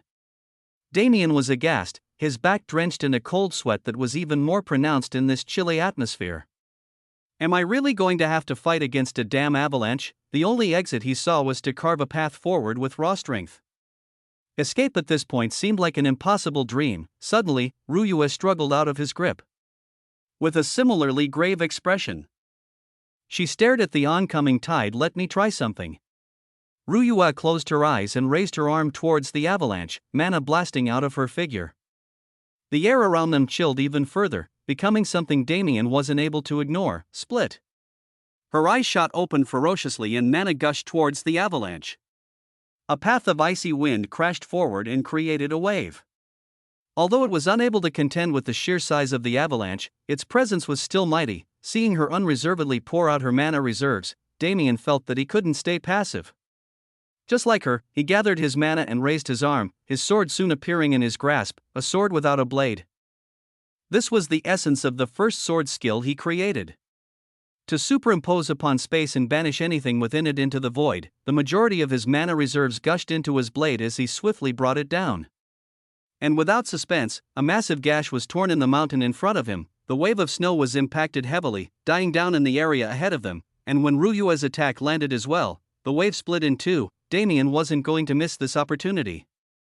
Once again grabbing Ruyue, he sped forward until he was within range and teleported through the split in the wave, appearing on the other side. No matter how he wanted to do so earlier, it was impossible without knowing the depths of the wave. If he teleported carelessly, they might have ended up trapped within the massive walls of snow, but luckily, they had made it out. Turning around, he could see the wave crashing back down onto the mountain, once again causing it to rumble. And when he spread his awareness, he realized that the chasm they had previously opened was once again covered in snow. When Damien turned back around, the first thing he saw was Ruyue with a stiff expression on her face. He didn't want to acknowledge it, but as his head slowly and robotically turned to face the same direction as her, he saw tens of snow-white leopards charging towards them with their killing intent billowing. Chapter 209 First Mountain 3. The approaching snow leopards glared at the duo with apprehension, but their ranks were firm and their steps were without pause. Their strength was uniformly at the mid-levels of third class. At the front of the pack was a single snow leopard that was cut above the rest. Its fur and eyes blended with the color of the snow beneath their feet so well that it was almost difficult to tell them apart. As for its level, from what Damien could see, it was at the peak of third class. His eyes hardened at this thought. If things were as he guessed them to be, this pack was full of genuine third-class beings unlike those trashes on the ground level. And with the amount of mana that was expended when he and Ryue were escaping the avalanche, it would be laughable to say they'd win in a fight. The snow leopards soon approached the two of them and slowly surrounded them, creating a formation that made it impossible to escape. But neither Damien nor Ryue was panicked by this revelation. When they were completely encircled, the encirclement slightly parted and the snow leopard at the head of the pack approached them. "Are you the ones who disturbed the sleep of the heaven-swallowing beasts?" A crisp female voice was transmitted into their ears. The duo's eyes narrowed. As they expected, things on the mountain weren't so simple. Heaven-swallowing beasts? Damien responded innocently, "Yes, the ancient beasts that slumber beneath this mountain. They are the protector kings of our endless snow mountain. There is no need to play dumb with me. And if we were the ones to disturb them?" This time it was Ryue who spoke. The eyes of that snow leopard sharpened. "If so, then you must come with us. The rules of the mountain declare anyone who provoked the ancient ones to be sentenced to death with no mercy." Say, isn't that a bit too harsh? It isn't that hard to tell that we are new here, so it's not as if we understood the rules. Ignorance doesn't excuse your crimes. There is only one ending to this situation. However, I do not mind taking the more difficult route to reach that ending. The auras of those snow leopards flared, painting the surroundings in a haze of icy blue colors. The narrowed eyes of Damien and Ryue sharpened as well, their auras being released with an equal amount of ferocity. Killing intent brewed in the atmosphere as both groups faced off against each other. Damien and Ryue glanced at each other out of the corner of their eyes. "We don't have the ability to fight them head on. It's not a problem. We just need to stall long enough for me to regain a bit of mana and then I can teleport us away." The main problem is the space suppression. An exchange of mana transmissions flashed between them in an instant before their eyes hardened. Either way, they never planned to make their way up the mountain peacefully. The snow leopards stared at their auras with a tinge of shock. "Humans? What difference does it make?" "Perhaps you are right, but it is truly rare for us to see humans. The few that have shown up. Their fates do not need to be mentioned. Well, human or beast, it's not like there's much of a difference. Either way, you aren't planning to let us off easy, right? At least you have some sense. Therefore, obediently come with us to meet the chief. Perhaps you'll be able to keep your lives if you pledge yourselves as slaves." "Ah, you truly know how to joke. Slaves? Since when had Damien ever lowered himself in front of anyone? Even when he accepted a teacher or a master in Douglas and Tianyang, he never lowered himself in front of them. Even calling Tianyang his master somewhat revolted him. Damien's bestial aura surged forth. There was an inherent pride he developed within the dungeon. A pride that was built on the corpses of thousands of beasts. He would never kneel to anyone other than his mother. Even if the heavens themselves forced him to kneel, he'd stand true. The bestial aura became more and more pronounced as Damien became slightly infuriated. The mere thought of him becoming a slave to these beasts repulsed him. After Damien devoured the sea dragon, his bloodline had already begun to lean more towards dragons, and his aura and demeanor were also partially influenced. Even if it was slight, the sliver of draconic aura that escaped Damien caused the expressions of those snow leopards to shift. "Human, what relationship do you have to the dragon tribes?" A grin slowly crept up Damien's face. "Dragons? Oh, we have a very deep relationship. They attack me, and I devour them." "Devour?" The snow leopard secretly let out a sigh of relief. "If that's the case, then there's no more need for talk. Attack!" The encirclement of leopards pounced forward. Razor-sharp teeth and claw phantoms were aimed at Damien and Ryue. From the edges of their ranks, tens of ice projectiles pierced towards them, but Damien and Ryue simply grinned at the incoming attacks. "You done yet?" "Ah, more than just done. I think I can even get us to the other side of the mountain if I felt like it." A black fog seeped out of the earth below their feet and gathered around Damien. Throughout the entire conversation, he had been devouring the mana of the land in order to satiate himself. "Then, shall we go?" Grinning, Damien grabbed Ryue's waist and responded, "We shall." And then, the flurry of attacks landed on their position, causing massive clouds of snow to burst into the air. Did they die just like that? The snow leopard leader watched their position with doubt clouding her expression. Wasn't this too simple? Weren't they planning on fighting back? But when the snow finally cleared, there wasn't even a trace of them left in the area. The snow leopard's face turned black at the sight. She wasn't stupid enough to think they were blown apart without even leaving a trace of their existence. Damn it. Spread out. The chief took interest in those humans, so we must bring them back. The snow leopards roared in affirmation before speeding into the surroundings, their eyes blazing with fervor. If the chief wanted something, he would get it. There was no other course of action. Far from the location Damien and Ruyue met the snow leopards, there was a massive citadel overlooking a large portion of the mountain. The massive structure that one would believe to be heavily populated actually lacked the liveliness that was present within densely packed areas. Instead, only the quiet footsteps of a few servants could be heard walking back and forth through the hallways. In the main square of this citadel, a man sat in meditation, unmoving like an old monk. The mana around him churned and rotated, forming a vortex above his head that compressed upon itself continuously until small drops of blue liquid fell into his body and were absorbed. Suddenly, his eyes flashed open, his gaze piercing through the walls of the structure and even the mountain itself. Was I mistaken? Chapter 210, First Mountain. 4. The ecosystem of the mountain was extremely calm and serene, leaving one wishing it was immortalized in a painting. The verdant green grasses grew surprisingly well in the snow-covered ground. The various shrubbery swayed gently in the wind, and those crystal-clear trees that looked as if they were sculpted out of ice stood proudly amongst it all. Within this serene atmosphere, brief flashes of light could occasionally be seen. They would appear in one place before reappearing almost 10 kilometers away, creating a mystical scene within the snow. After hundreds of kilometers, these flashes finally paused and two figures were revealed in their midst. Naturally, they were Damien and Ruyue. I think this should be far enough for now, Damien said, his gaze on the new surroundings they had arrived in. Yeah, they shouldn't be able to catch up anytime soon. This mountain is seriously massive though. Even after hundreds of kilometers of teleporting, it only feels as if we've moved a few meters. Indeed, the new scenery wasn't actually all that different from what they had seen before. In fact, there was almost no way of noticing they had actually moved if not for the fact that they themselves had been the ones teleporting. It was a truly majestic mountain that Damien couldn't even begin to fathom. Even after so much traveling and seeing so many new things, the sheer magnitude of some of these locations still managed to surprise him. He had seen plenty of massive mountains of scale he couldn't even imagine, take God's Park Mountain in Apiron for example, but he never truly had the chance to understand their gait. After all, he had a clear objective at that time. He had wasted no time actually exploring the mountain, using teleportation to directly climb to its peak and find the ancient temple, but now, his teleportation was suppressed. Or rather, the suppression was from space itself. He hadn't understood it at first, and since he was busy narrowly escaping danger he didn't put much thought into it, but now that he had taken the time to observe, he had realized the truth. It wasn't that his abilities were being actively suppressed, nor was there some sort of elaborate formation at play. Instead, space on this mountain was much thicker than it was outside. If he had to compare, space elsewhere was like walking for him.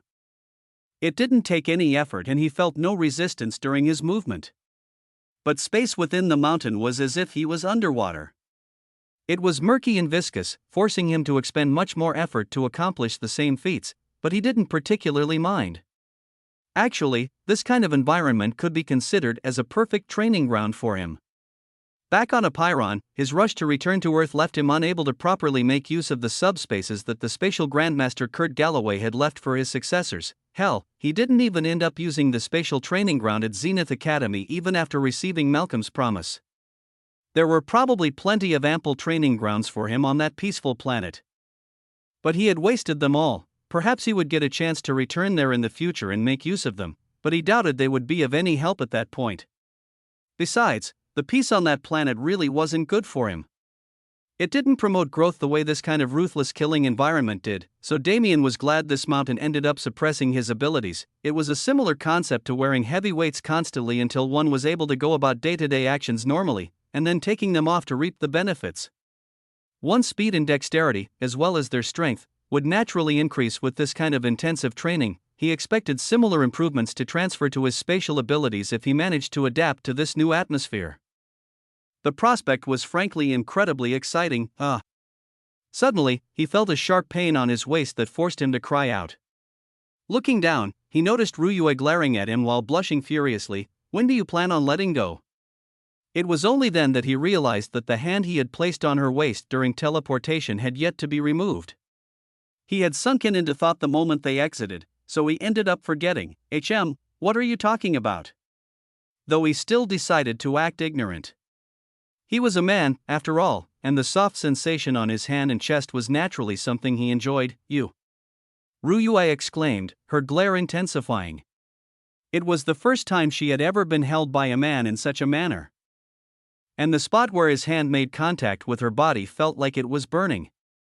It was as if the layers of clothes separating them had disappeared. Also, Ryue seemed to have forgotten about the fact that she quite literally fell asleep in his arms while hugging him a few months back, but Damien thickened his skin and didn't bring it up. Let me go.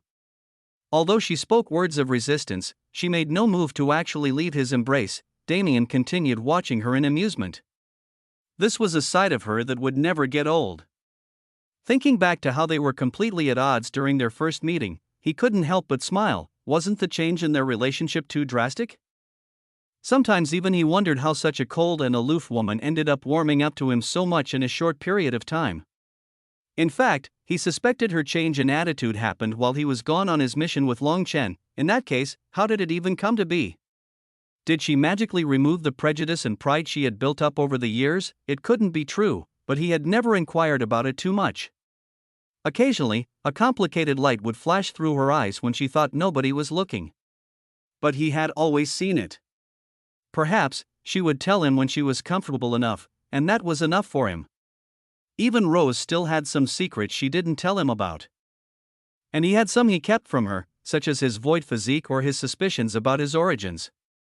These were things that would naturally be revealed with time, so there was no point getting too absorbed in them. Soon enough, Ryue managed to wriggle her body out of his embrace, but even then she continued to glare at him hatefully. This fellow truly knew how to take advantage of others, even her body. When she thought up to this point, the redness on her face increased to the point where it looked like she was on the verge of exploding. A trace of shyness flashed in her eyes. Biting her lip gently, she sighed. Anyway, now that we have escaped from that encirclement, what do you plan on doing? Damien had been enjoying the constantly changing expressions on Ryue's face, but he ended up grinning at her question. Is there any need to think about it? We needed prey once we arrived on this mountain, and it happened to deliver itself right onto our doorstep. You don't mean? Ryue muttered with widened eyes, but a grin ended up creeping up her face as well. They wanted to take us as slaves, right?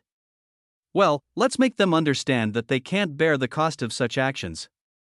Chapter 211 Blitzing. In the lower areas of the endless snow mountain, there was a variety of cave dwellings that housed the numerous beast packs and tribes that made their homes there. Here, there was no such thing as a clan.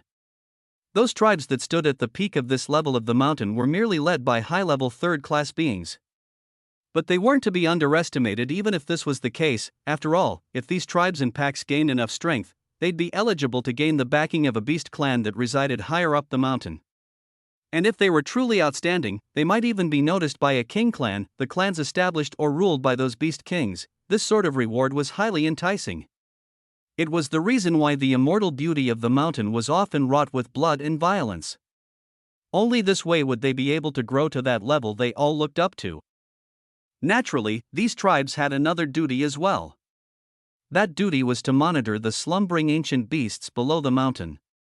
They were the scouts that would allow those higher-ranked clans to learn of the potential awakening of beasts they couldn't even fathom. These beasts, while even the Beast King title was too lowly for their esteemed selves, in one of these cave dwellings, a group of snow leopards had gathered together. Leader, the attacks on our tribe have not ceased even to this day. Every time the mysterious forces strike, they leave none alive. We have barely even been able to catch a whiff of their tail after this week. The one addressed as leader frowned at the report. What do you mean? Are you saying that even we, the great turbulent blizzard leopard tribe, are unable to track these attackers? Sir, even we don't wish to admit it, but it's the undeniable truth.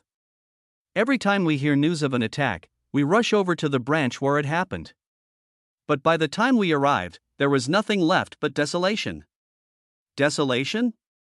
Desolation. It's the only word that can accurately describe the scenes. No corpses nor blood remained of our tribesmen, and the land where the branch was located would always be wrought with desolation. What kind of terrifying foe have we offended? Have any of you made contact with anything unusual before the attacks began? The elders hesitated. They had also thought up to this point, but none of them could actually figure out what kind of being they had offended. Their tribe was relatively low-key, and didn't go out of their way to make enemies. It was an unusual thing for them to be targeted at all. Could the younger generation have offended some great being? No, I doubt our attackers are some massive enemy that we cannot defeat. Otherwise, they'd have simply charged in without the need for these kinds of hit-and-run tactics. Indeed, the enemy this time is incredibly cunning, and able to easily erase their traces. If we can just find their tail, we should be able to deal with the problem.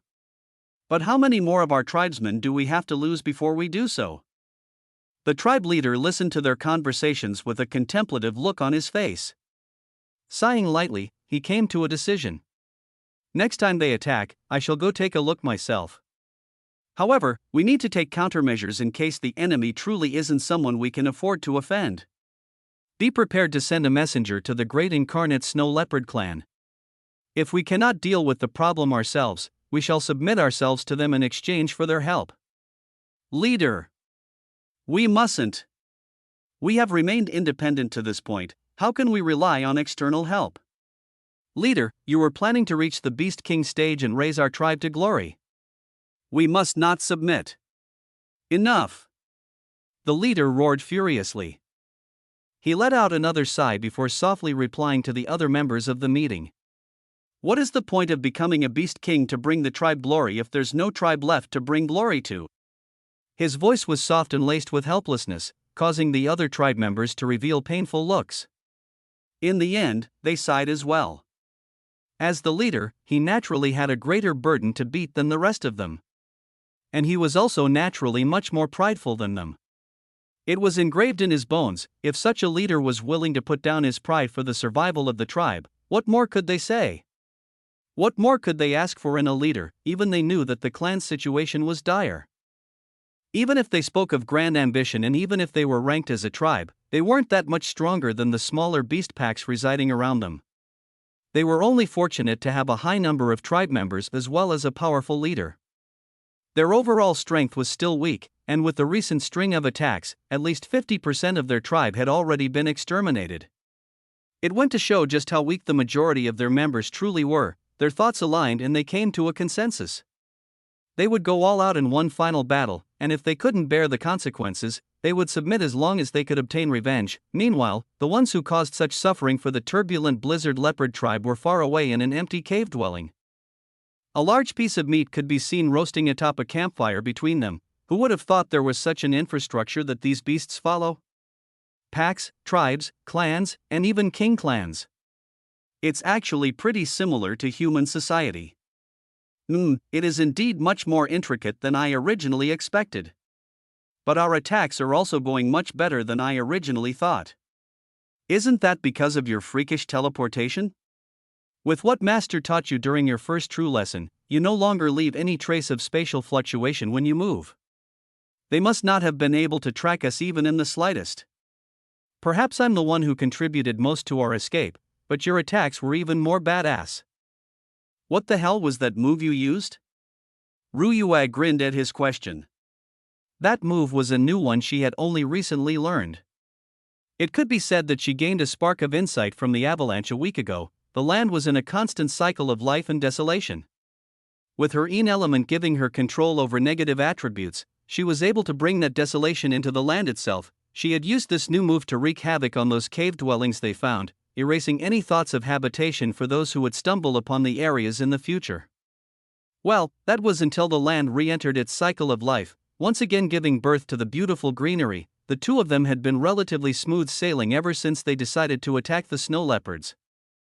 It used to be difficult to find these cave dwellings where the snow leopards resided, but after a while, they understood the pattern. There were always certain similarities between the areas inhabited by the snow leopard tribe. Whenever they found those clues, they'd charge and fight. Of course, they occasionally made mistakes and charged into the caves of different tribes, but it wasn't a problem with Damien's teleportation. Such mistakes were trivial. As for the feelings of those snow leopards they had been attacking, they didn't care much. There was an inherent principle that all those existing underneath the system would follow: the strong eat the weak. perhaps their advent against the snow leopards had started due to a sort of grudge they had with the pack that came to trouble them after the avalanche. But that grudge had long been dealt with.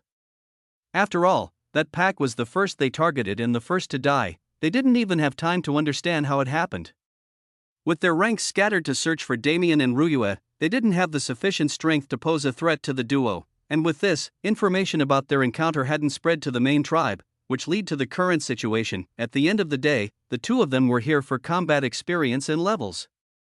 They just so happened to find a target with those snow leopards, so they capitalized on the opportunity. As night fell upon the endless snow mountain, the duo peacefully sat within their cave and watched the flickering flames of the campfire. Anticipating the next big move they were planning to make, Chapter 212, Blitzing. 2. The mellow light rays of sunlight blanketed the endless snow mountain as a new day dawned upon it. The illumination of these rays revealed a small cave dwelling where two people were sitting idly. Is it time for us to make a move? This should be the last one. Instead of attacking any one of their branches, we'll charge straight for their main dwelling. It's going to be dangerous. And danger is exactly what we want right now. We've done the proper research before we even started this crusade of ours. Those snow leopards are too prideful to accept patronage from a king clan, so we have no need to fear any interference. Still, even without a beast king joining the fray, we will still have to face a sea of third-class beasts. It won't be an easy fight regardless. True. We still don't have the strength to decimate their ranks like we did when we were on the ground level. Instead, I think it's better to keep blitzing. Ryue nodded her head. This so-called blitzing strategy that they had been using since the start was incredibly effective. Without it, she doubted whether they'd have achieved such wash victories, and without the interference of a fourth class, Damien's presence gave them the ability to attack and retreat at will, which ensured their safety, since they didn't have much planning left to do. Damien wordlessly grabbed Ryue's waist and began teleporting to the location of the turbulent blizzard leopard's main branch, and it didn't take long for them to arrive. In fact, they had intentionally chosen a cave dwelling that wasn't too close or too far so they'd be able to move with convenience. Once they arrived, they had no need to set any pretenses. Instead, they directly released their auras from outside the cave dwelling to lure out their opponents, who? An enraged shout resounded from within the cave dwelling. A group of 10 snow leopards soon emerged and glared at the duo. What do you two think you are doing? A male voice came from the snow leopard at the front. What are we doing? We're naturally challenging your clan. Damien responded, Ha! With just the two of you? It seems you look down on the might of our clan. The snow leopards could clearly feel that these two were roughly the same level as them since their auras were in full burst. Were they stupid? There were a large number of individuals with similar strength within the tribe, and these two dared to charge in alone? However, Damien's next words wiped the disdainful smirks directly off their faces. We have destroyed so many of your branches without you even having the ability to see our tails. Is that not enough to show our qualifications? Courting death. The snow leopards were thoroughly enraged. Any number of provocations could have been thrown at them without them even having a change of expression, but Damien had directly gone for the throat. The turbulent blizzard leopards were extremely tight-knit. Even if they lived separated and spread out, they all cared for their tribesmen.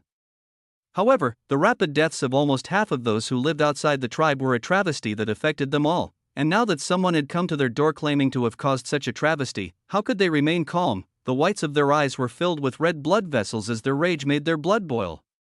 Without even caring to confirm the veracity of the statement, the group of 10 leopards shot towards Damien and Ryue with ferocity. However, before they could even reach their targets, a booming voice rang in their ears like a clap of thunder, Halt!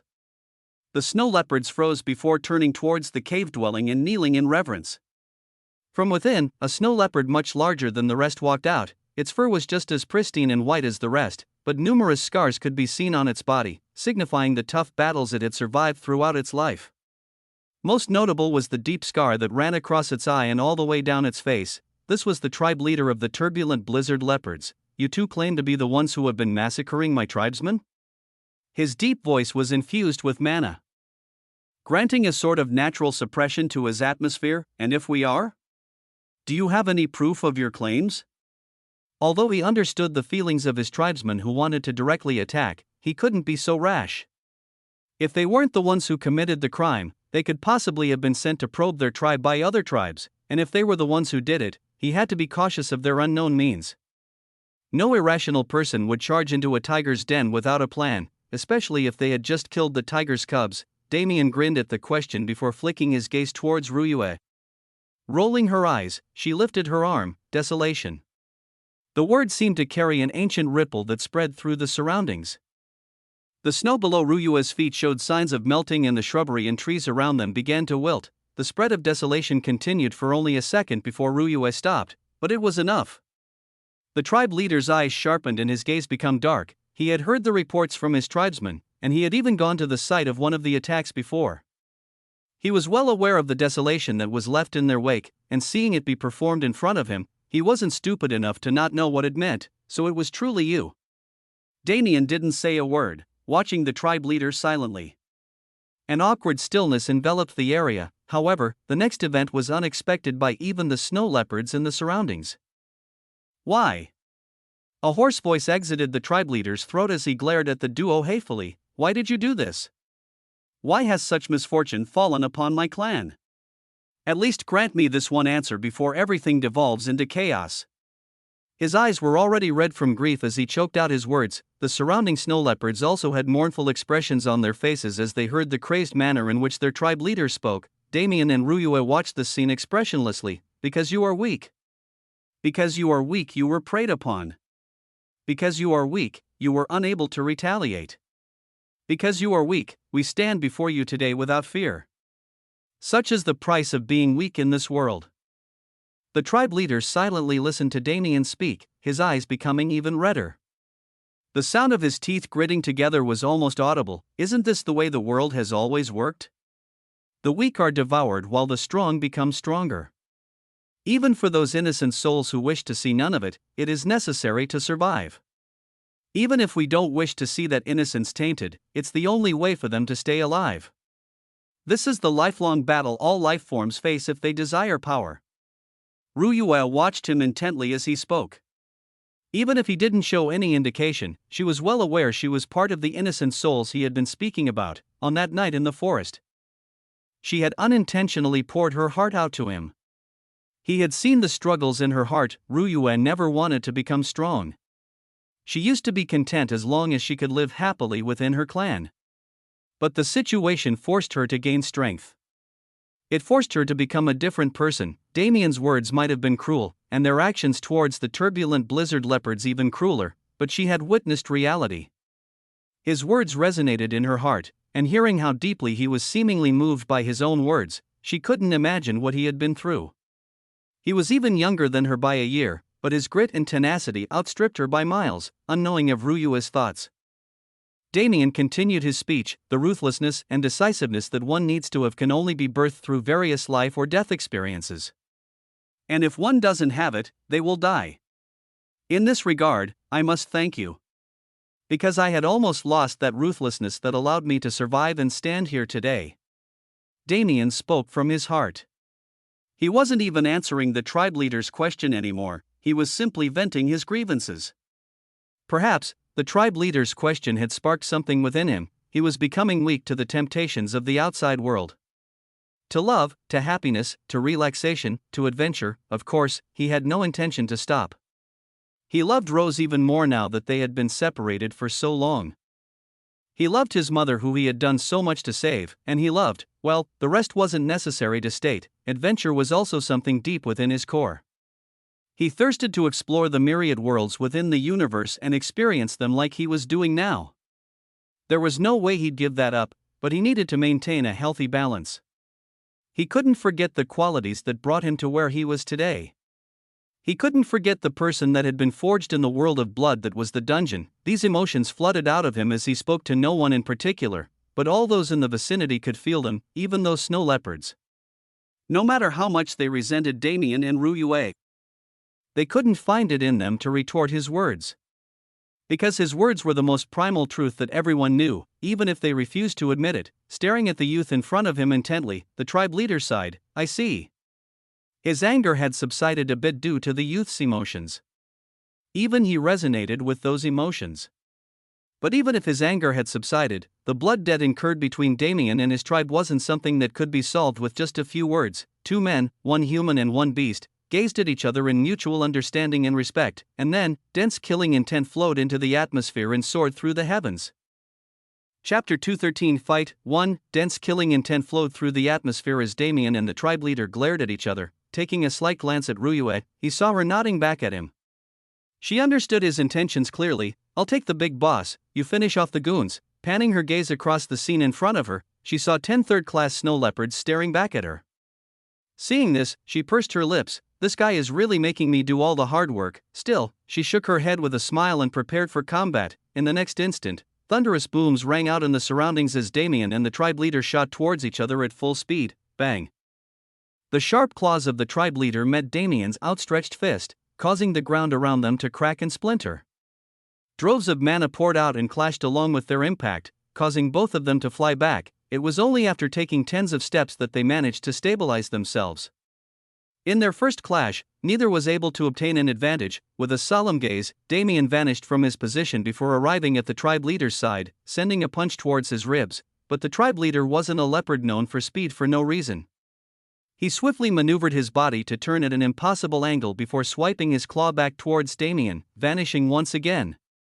Damien appeared at the opposite side of the tribe leader's body, grabbing the air in front of him and making a twisting motion. Space followed his command, twisting and distorting around the tribe leader, causing a massive pressure to land on his shoulders. Roar! A furious roar left his throat. The deep snow underneath their feet shot upwards and formed a blizzard around the two, before the snow suddenly melted and sharpened into shards of ice that orbited the tribe leader. Damien watched those shards intently. Any one of them could cause severe damage if he let them hit his vitals. The second the blizzard covered Damien and the tribe leader's figures and isolated their battle. The others in the area snapped out of their dazes. While the tribe leader takes care of the boy, they'll take care of the girl. With such thoughts in mind, they grouped together and pounced towards Ryue. Similar blizzards to that of the tribe leader formed around them and compacted, turning into thick white armor that encased their figures. If one were to look at these leopards now, they'd think they were sculptures rather than true living beings. Ryue glared into the massive blizzard when she saw this sight. This guy truly didn't let her off east, making her deal with the crowd. After all, even if he called them goons, they were genuine third-class beings. A shining white spear appeared in her hands, its aura coupling with her own and multiplying. Once again, dense killing intent filled the atmosphere. Although Ryue couldn't compare with Damien, it had been almost 2 weeks since they had entered the 3,000 Beast Mountain range and she had her fair share of bloody battles during that time. Damien made it explicitly clear that he wouldn't be helping her brave all dangers, and she also agreed. The killing intent she had formed was proof of her hard work. Suddenly, the space behind her trembled and a massive moon appeared. Lunar energy coated the atmosphere, forming a dense fog. Ryue charged, locating her first target. The fog in the atmosphere not only served to separate her enemies, but also confused their senses. When she appeared behind the snow leopard, it was a second too late in realizing the danger. She swung her spear in a sweeping motion, aiming for the leopard's legs. The moment it made contact, bloody gashes were formed in its wake. Roar! The leopard finally realized what was going on and turned to face her, immediately sending a blast of icy wind in her direction. But Ryue wasn't confused like it was. She immediately reacted, bursting to the right with trails of blue fire coating the ground below her. She once again appeared next to the leopard, stabbing into its side. Natured mana coated her spear tip as it thrust into the leopard. When the mana entered the leopard's body, it was as if it truly became a statue. Not every member of the turbulent blizzard leopard tribe was able to form the snow armor, and this one happened to be one of those. Without its protection, Ryue's mana thoroughly infiltrated its body and wreaked havoc within. The leopard convulsed with fear evident in its eyes before falling limp on the ground. Luckily, the remaining crowd was mostly made up of those at lower levels than her. There were only 3 that she had to stay wary of. So before those 3 were able to regroup, she had to finish off the rest. With a slight grin on her face, she located her next prey and stalked it. Meanwhile, the battle within the tribe leader's blizzard was becoming more and more fierce. The space within some areas was twisted and bent, while others were rapidly mending. 2 flashes of light continuously clashed and retreated without giving the other side any openings. Even until this point, neither side had used any massive attacks, instead opting to use physical strength to compete. After all, although they had grudges, their battle had also allowed them to form a sort of respect. Due to this respect, they had no desire to humiliate or torture the other party. Fists clashed against claws, kicks connected to ribs, fangs clamped down on anything they could grab hold of. The battle was brutal yet simple. Boom! Once again, Damien's foot shot out like a whip and impacted the tribe leader's face, throwing him to the side. Damien immediately appeared before him and slammed his fist down. The tribe leader's head impacted the thickly condensed snow on the ground and caused a major indent. When he stood up again, he could no longer stand straight. A massive gash was present on his head, and even pieces of his skull could be seen. "What is wrong with you?" Damien asked between labored breaths. "What do you mean?" The tribe leader responded, "You know damn well what I mean. This can't be the limits of your strength, and no matter how much you respect me, I refuse to believe you've set aside your thoughts of vengeance for the sake of this battle." A grin appeared on the tribe leader's face. With his current injuries, it looked terrifying. "And why should I tell you that? The only thing you need to know is that I will perish with my clan. Do not think of ending this battle before one of us is dead." "One of us? Did you become blind after that last hit?" Damien's words might have been harsh, but they contained undeniable truth. Unlike the tribe leader, Damien had a high-level regeneration skill. No matter how many injuries he had piled up during the fight, they had all been healed. And they would continue to heal as long as he had mana. Damien couldn't understand where the tribe leader got his confidence from. It was already clear who the winner of this fight was, but the tribe leader didn't stop grinning. "Come, if you are so confident, then let's end this farce." Chapter 214 Fight 2. Sighing lightly, Damien decided not to think about it anymore. In any case, he had the capabilities to flee no matter what the tribe leader had planned, so he might as well just continue the fight. Without hesitating, he once again flashed forward, and the resounding booms of their impacts continued to ring out in the blizzard. Outside the blizzard area, Ryue had already finished off the majority of the snow leopards. The only ones she had remaining were the 3 mid-level third-class leopards that she had been wary of since the start. However, a problem had occurred. She simply wasn't fast enough. And she had underestimated the intelligence of these leopards. The level difference between her and them wasn't actually that large, and they had been able to regroup faster than she had anticipated. Although she had isolated them diligently, her fog wasn't as effective on them. At the moment, she was standing head-to-head with all 3 of them as they circled around her with rage coating their expressions. Their dense killing intent that eclipsed hers was pressuring down on her, attempting to break her mind. These 3 could be considered elder-level figures in the tribe, and the deaths of their tribesmen weren't something they would stomach. Especially with such a perilous situation. They had no desire to let the offender off lightly. They wanted to make her feel the pain and despair of their tribesmen. They wanted her to be covered in blood before she succumbed to the throes of death. With this in mind, they had been trying to break her mind and fighting spirit before actually breaking her body, but they hadn't made progress. "You are truly bold for charging into the tribe with just the 2 of you. Did you think your measly strength was enough to contend with us? You should just give up and allow us to imprison you. Maybe that way you can face a less severe punishment. Indeed, a human woman is something many in our tribe would love to taste. You should think carefully about what will happen if you don't submit." Listening to their constant jeers, Ryue simply smirked. "Did you think you were scary or something? Just a bunch of old kittens meowing won't be enough to make me shudder in fear." The full moon was still hanging strong in the sky, and the pristine white spear was still clenched in her hands. Blue flames coated its blade, making it look even more lethal. Truthfully, these elders were also wary. The fact that all the rest in the area had died without their notice was enough for them to no longer disdain their opponent. Even they didn't fully believe their mocking words. "Where do you get your confidence from? Is it perhaps that little boyfriend of yours that's fighting the tribe leader?" "Ah, there's no way. If she was so confident in that kid, she'd truly be an idiot. We just need to wait for the tribe leader to emerge with that kid's head and we'll see how she breaks down." A frown slowly appeared on Ryue's face. She trusted Damien with her life, especially after all they had experienced together. And she wasn't dumb enough to judge him by his level. He had numerous tricks up his sleeve, as well as an esoteric affinity and an insane physical body. She didn't believe for 1 second that he'd lose to a normal opponent, but it didn't stop her from worrying. Even if she knew he would win, she couldn't stop her heart from beating Easter until she could see it for herself. Suddenly, she sensed movement in the torrential blizzard that had been raging for the entire battle, covering up Damien and the tribe leader's battle. Slowly but surely, the snowy veil began to deteriorate and thin. Ruyue and the elders were able to vaguely see the outline of two figures standing upright within. The ground around them was cracked and suffered, with various indents many feet in depth surrounding them.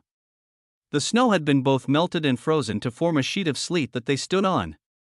The entire scene, while devastated, was much less serious than they expected. After all, a serious clash of powers would have left at least the entire ground below them in a state of mayhem.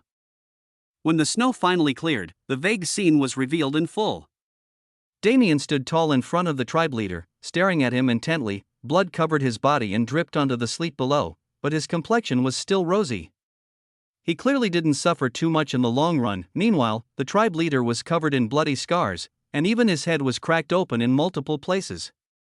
His eyes were dim and fatigued, but still stared at Damien fearlessly. The entire scene was frozen. Everyone stared at that single spot without moving in the slightest. It looks like I've lost. The tribe leader croaked.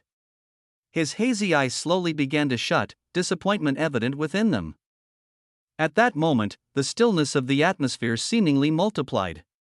Even the plants and trees stopped fluttering. Suddenly, a powerful pressure enveloped the area. The stillness was immediately broken as a thunderclap-like voice boomed in the air. Who dares attack a tribe under my incarnate snow beast king's protection? Hearing the roar, the disappointment in the tribe leader's eyes faded, replaced by delight. Out with this, I can die in peace. The life force in his body withered away and he collapsed on the ground. Just as the owner of that pressure made his appearance, the man who arrived domineeringly wasn't as grand as his voice. He was actually quite skinny and looked a bit frail. His black hair was rough and rugged, flowing down his back, and his eyes were like blue crystals of ice within their sockets. However, nobody would be fooled by the man's appearance. After all, the terrifying pressure emanating from his body was enough to show what kind of power is within that tiny frame. Damien looked up at the figure in the air gravely. So this is what you were aiming for, you old bastard. He gnashed his teeth. From what they had learned, the turbulent blizzard leopard tribe was too prideful to submit themselves to a beast king. In fact, it was one of the main reasons why they chose to target the clan in the first place, but unexpected to all, in the face of exterminating danger. The tribe leader had actually lowered his head and pledged fealty. Otherwise, there was no way the current situation would be taking place. I guess that's why I admired him in the first place, but still, the respect Damien had for the tribe leader came from the fact that he was a leader who truly cared about the well-being of his people.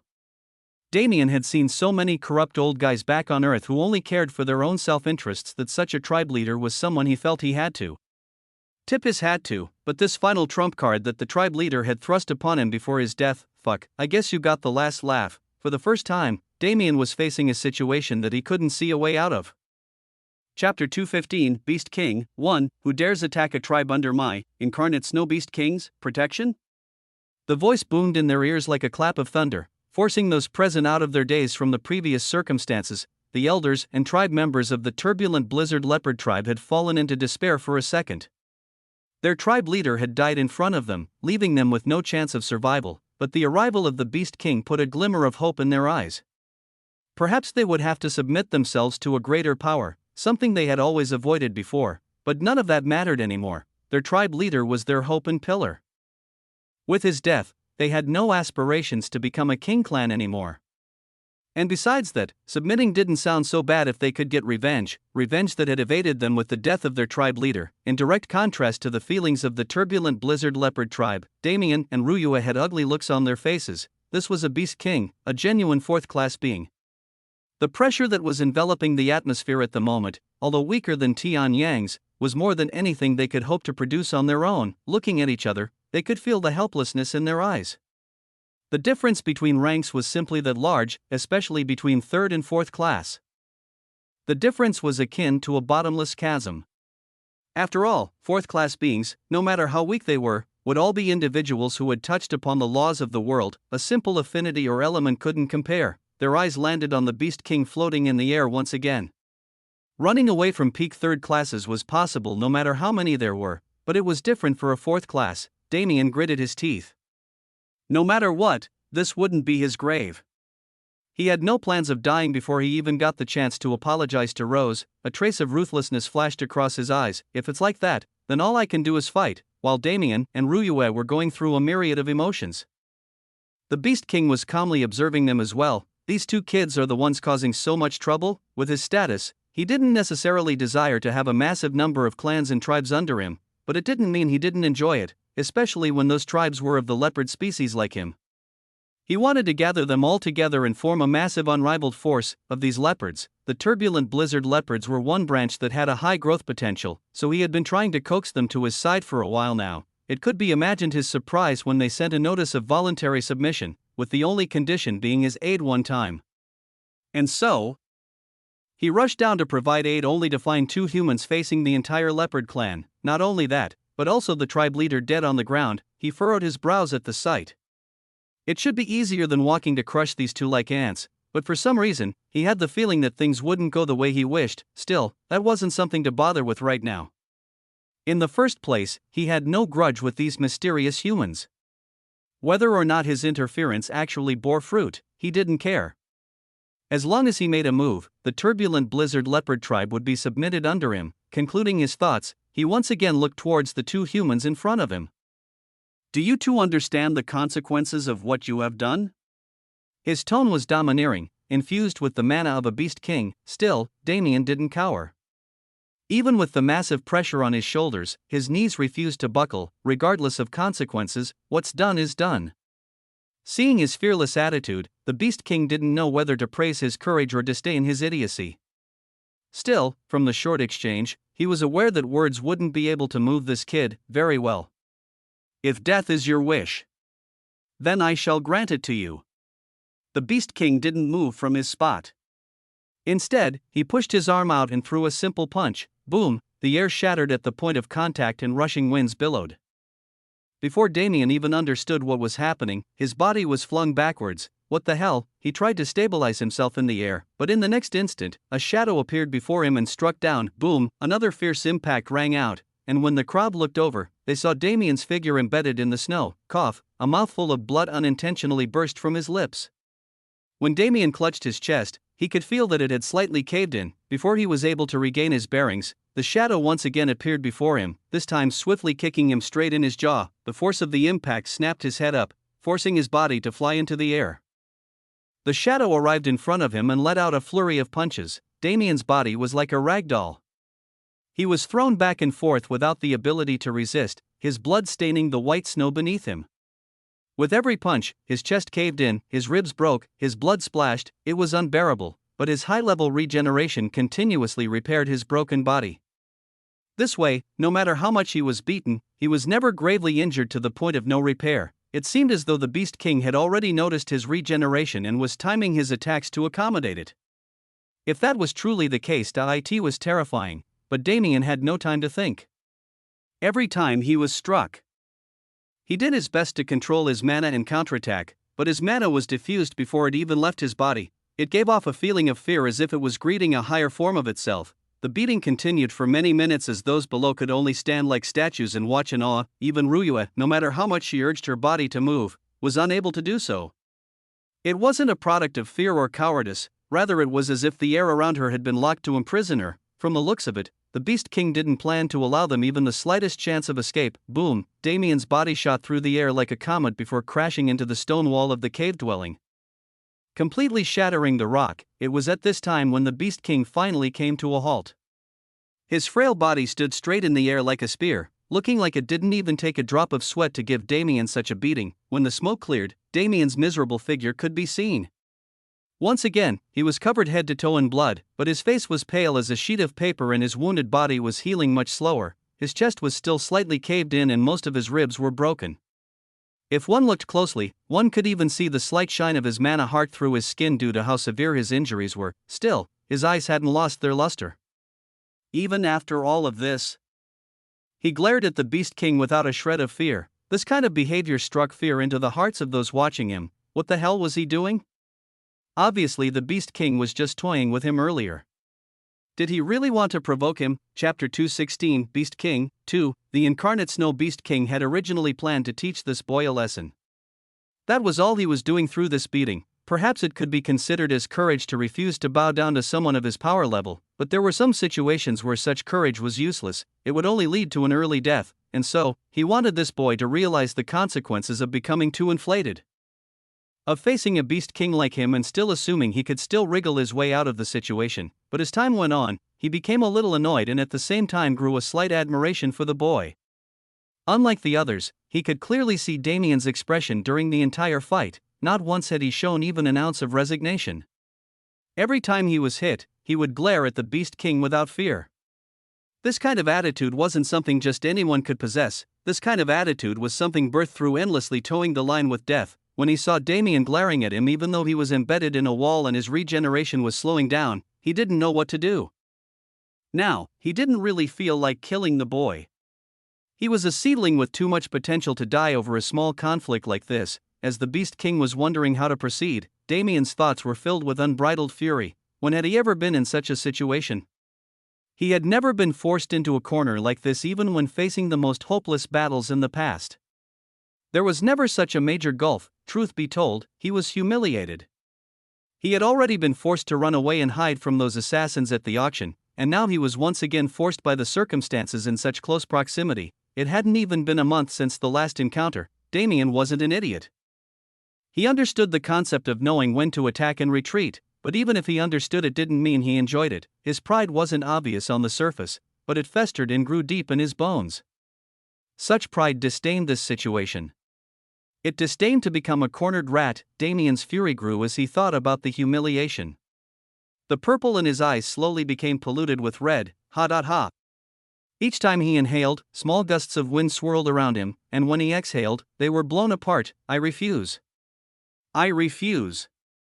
I refuse. Faint cracking sounds were emitted from his body as his bones slowly restructured. His labored breaths became clear and unhurried. I refuse this. I, Damien Void, refuse to be reduced to a mere punching bag for a higher existence. Damien's internal body was going through a myriad of changes at the moment without his knowledge. The faint cracking sounds became more and more pronounced until even those bystanders could hear them clearly. Boom, blood suddenly spurted out from his forehead as two protrusions grew from his skull. They were like spiked horns that curled and slowly wrapped around his head like a crown. His eyes flickered constantly, his cross-shaped pupils becoming vertical slits of a reptile. His teeth and fingernails elongated into fangs and claws. Damien suddenly felt like millions of ants were crawling around beneath his skin.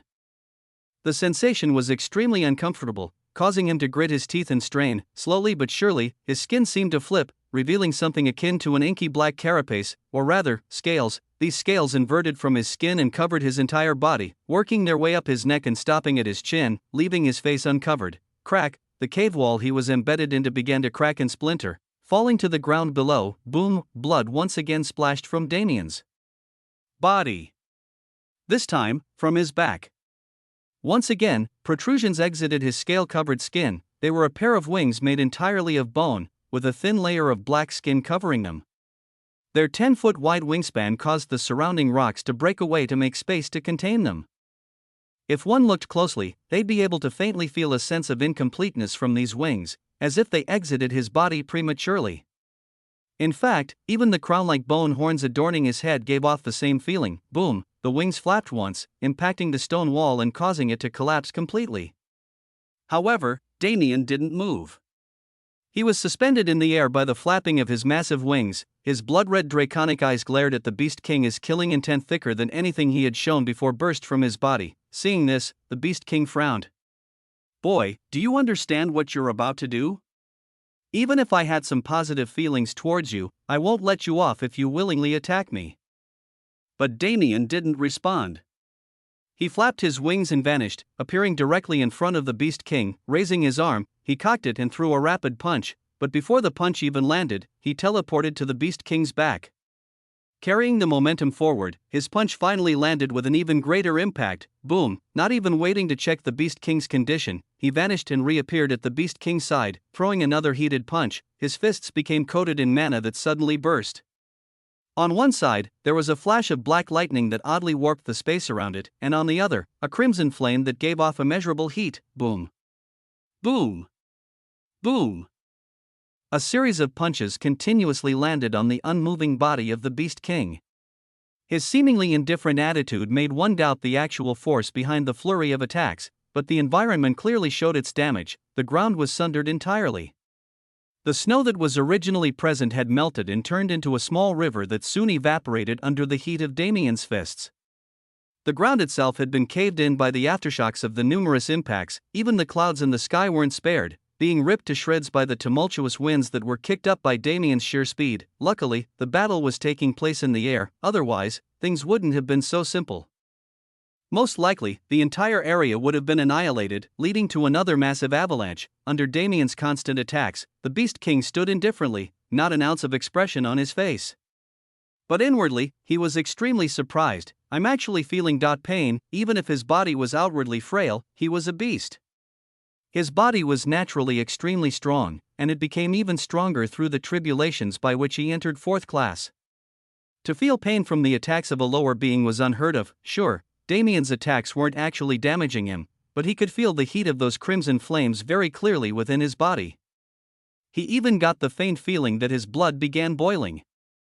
I can't let this go on for much longer. Originally, he had planned to simply stay still and tank the attacks to crush Damien's fighting spirit, but if he let this go on for too long, signs of injury might begin showing on his skin. It wouldn't be dangerous, but for a Beast King to be injured by a lower being, that to a human, wouldn't he lose a great deal of face? Under this line of reasoning, he slowly raised his hand, intending to make a real move for the first time. When suddenly, he sensed something from the edge of his perception. Throwing out a semi-heavy kick to throw Damien away, he turned his head in that direction. Which one of you Beast Kings is hiding in the corner right now? Since when did people of our status need to do such things? Chapter 217, Beast King. 3. Which one of you Beast Kings is hiding in the corner right now? Since when did people of our status need to do such things? The words echoed through the surroundings for a few moments with no response, when suddenly, space began to ripple and a figure stepped out. It wasn't like I was hiding on purpose, I was just a bit curious about this boy. A boisterous voice accompanied the figure as he slowly became clear. His hair was like a glowing white mane, his body was robust and filled with explosive power, and his eyes were silvery reptilian slits. The incarnate Snow Beast King's eyes narrowed at the sight of this man. White Dragon King. Ha ha. It seems that I'm still somewhat famous, huh? And here I thought my name would be forgotten while I was in seclusion. How could that be? The White Dragon King has earned himself quite the reputation through his actions. Not only are you one of the strongest kings on our mountain, but you also challenged the Overlord and left unscathed. This kind of legend won't just be forgotten with time. You humor me, I'm not as great as you make it sound. The White Dragon King smiled. Suddenly, his brows perked up in interest. Roar! A fearsome roar shook the surroundings, causing the attention of those present to finally leave the two Beast Kings in the sky. When they did, they noticed that a massive 10-kilometer wide radius of the area had become completely barren of snow and flora. In the air there stood a familiar man covered in black scales with bone wings and a crown protruding from his body. His blood-red eyes were especially fierce, and even contained a hint of mania as they stared at the incarnate Snow Beast King. Roar! With another roar, he raised his arm, drawing attention to the massive object floating above him. If there was one way to describe it, it would be a second sun. A mountainous ball of crimson gold flames hung in the air, melting even the air around it. The atmosphere that the ball of fire gave off was suffocating to all those that weren't Beast Kings. The billowing aura radiating from Damien intensified dramatically as with another roar. He threw his arm forward and released the ball of flames towards the incarnate Snow Beast King. The Beast King's eyes narrowed at the sight. Suddenly, the snow around him began to bend and twist, channeling into rivers of white that surrounded him. Go! Those white rivers quickly formed order and charged towards the huge sun. When the two made contact, heated steam filled the atmosphere with temperature enough to boil the skin of those third-class beings if they hadn't used mana to protect themselves. Roar! The ferocious roars didn't end. While the collision between the sun and snow continued, Damien's figure flashed and appeared behind the Beast King, clapping his hands together loudly. Space began to distort, looking on the verge of shattering. If this was the outside world, perhaps it would have collapsed entirely. But in this environment filled with spatial suppression, Damien's spatial collapse wasn't able to achieve its intended effect, but he didn't need to mind that. Even if the original mechanism was faulty, he had ways around it. With space already distorting from his previous attack, Damien manipulated the vectors in the area to further sow chaos. The chaotic movement of the vectors heightened and caused the air to tremble. And when coupled with Damien's previous attempt to collapse space, finally achieved its purpose, a massive black hole was formed, swallowing the incarnate Snow Beast King whole. In that instant, the previous sun was also extinguished, causing silence to blanket the atmosphere, but this silence didn't last long. Boy, don't go too far. A furious roar was heard from within the black hole as billowing waves of mana exited it. In the next instant, the blackness was directly shattered as if it was fragile glass. The incarnate Snow Beast King appeared once again, looking clearly enraged by Damien's earlier move. Good. See how I deal with you now. The air around Damien solidified, trapping him in place just like with Ruyue. Even within this entrapment, his figure continuously writhed and thrashed around. Looking like a wild beast, the White Dragon King watched the scene with interest before sighing. Sigh, it looks like I was right.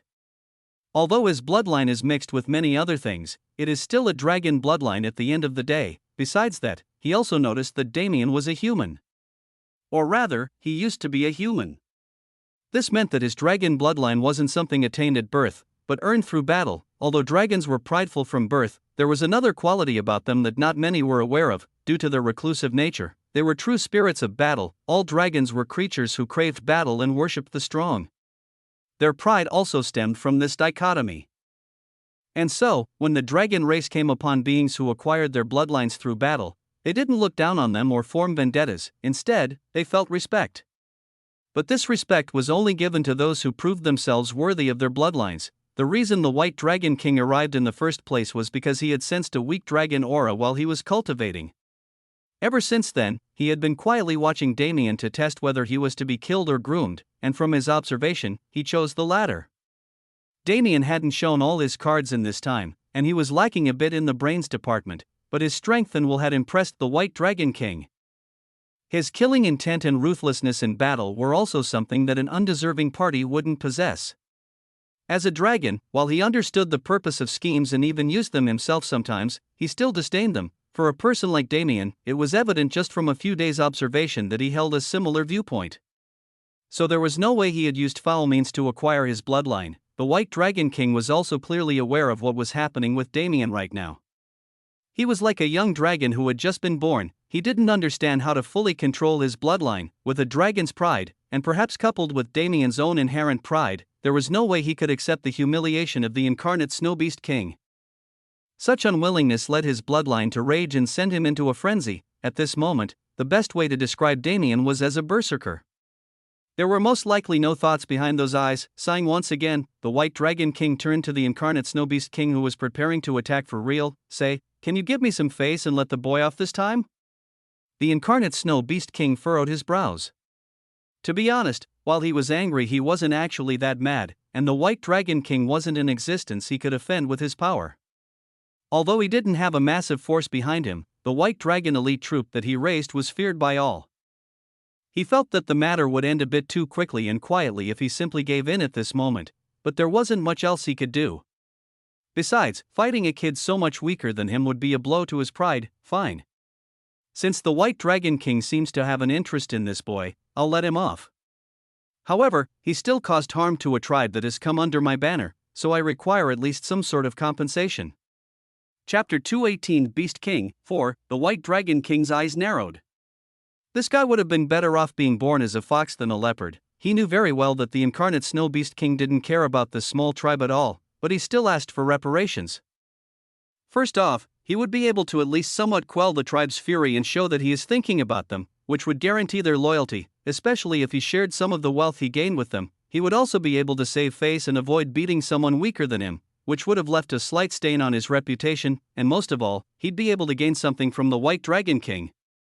No matter how reclusive the king was, he was still one of the peak experts in the endless snow mountain, so anything he had would be a treasure. But the White Dragon King didn't mind much.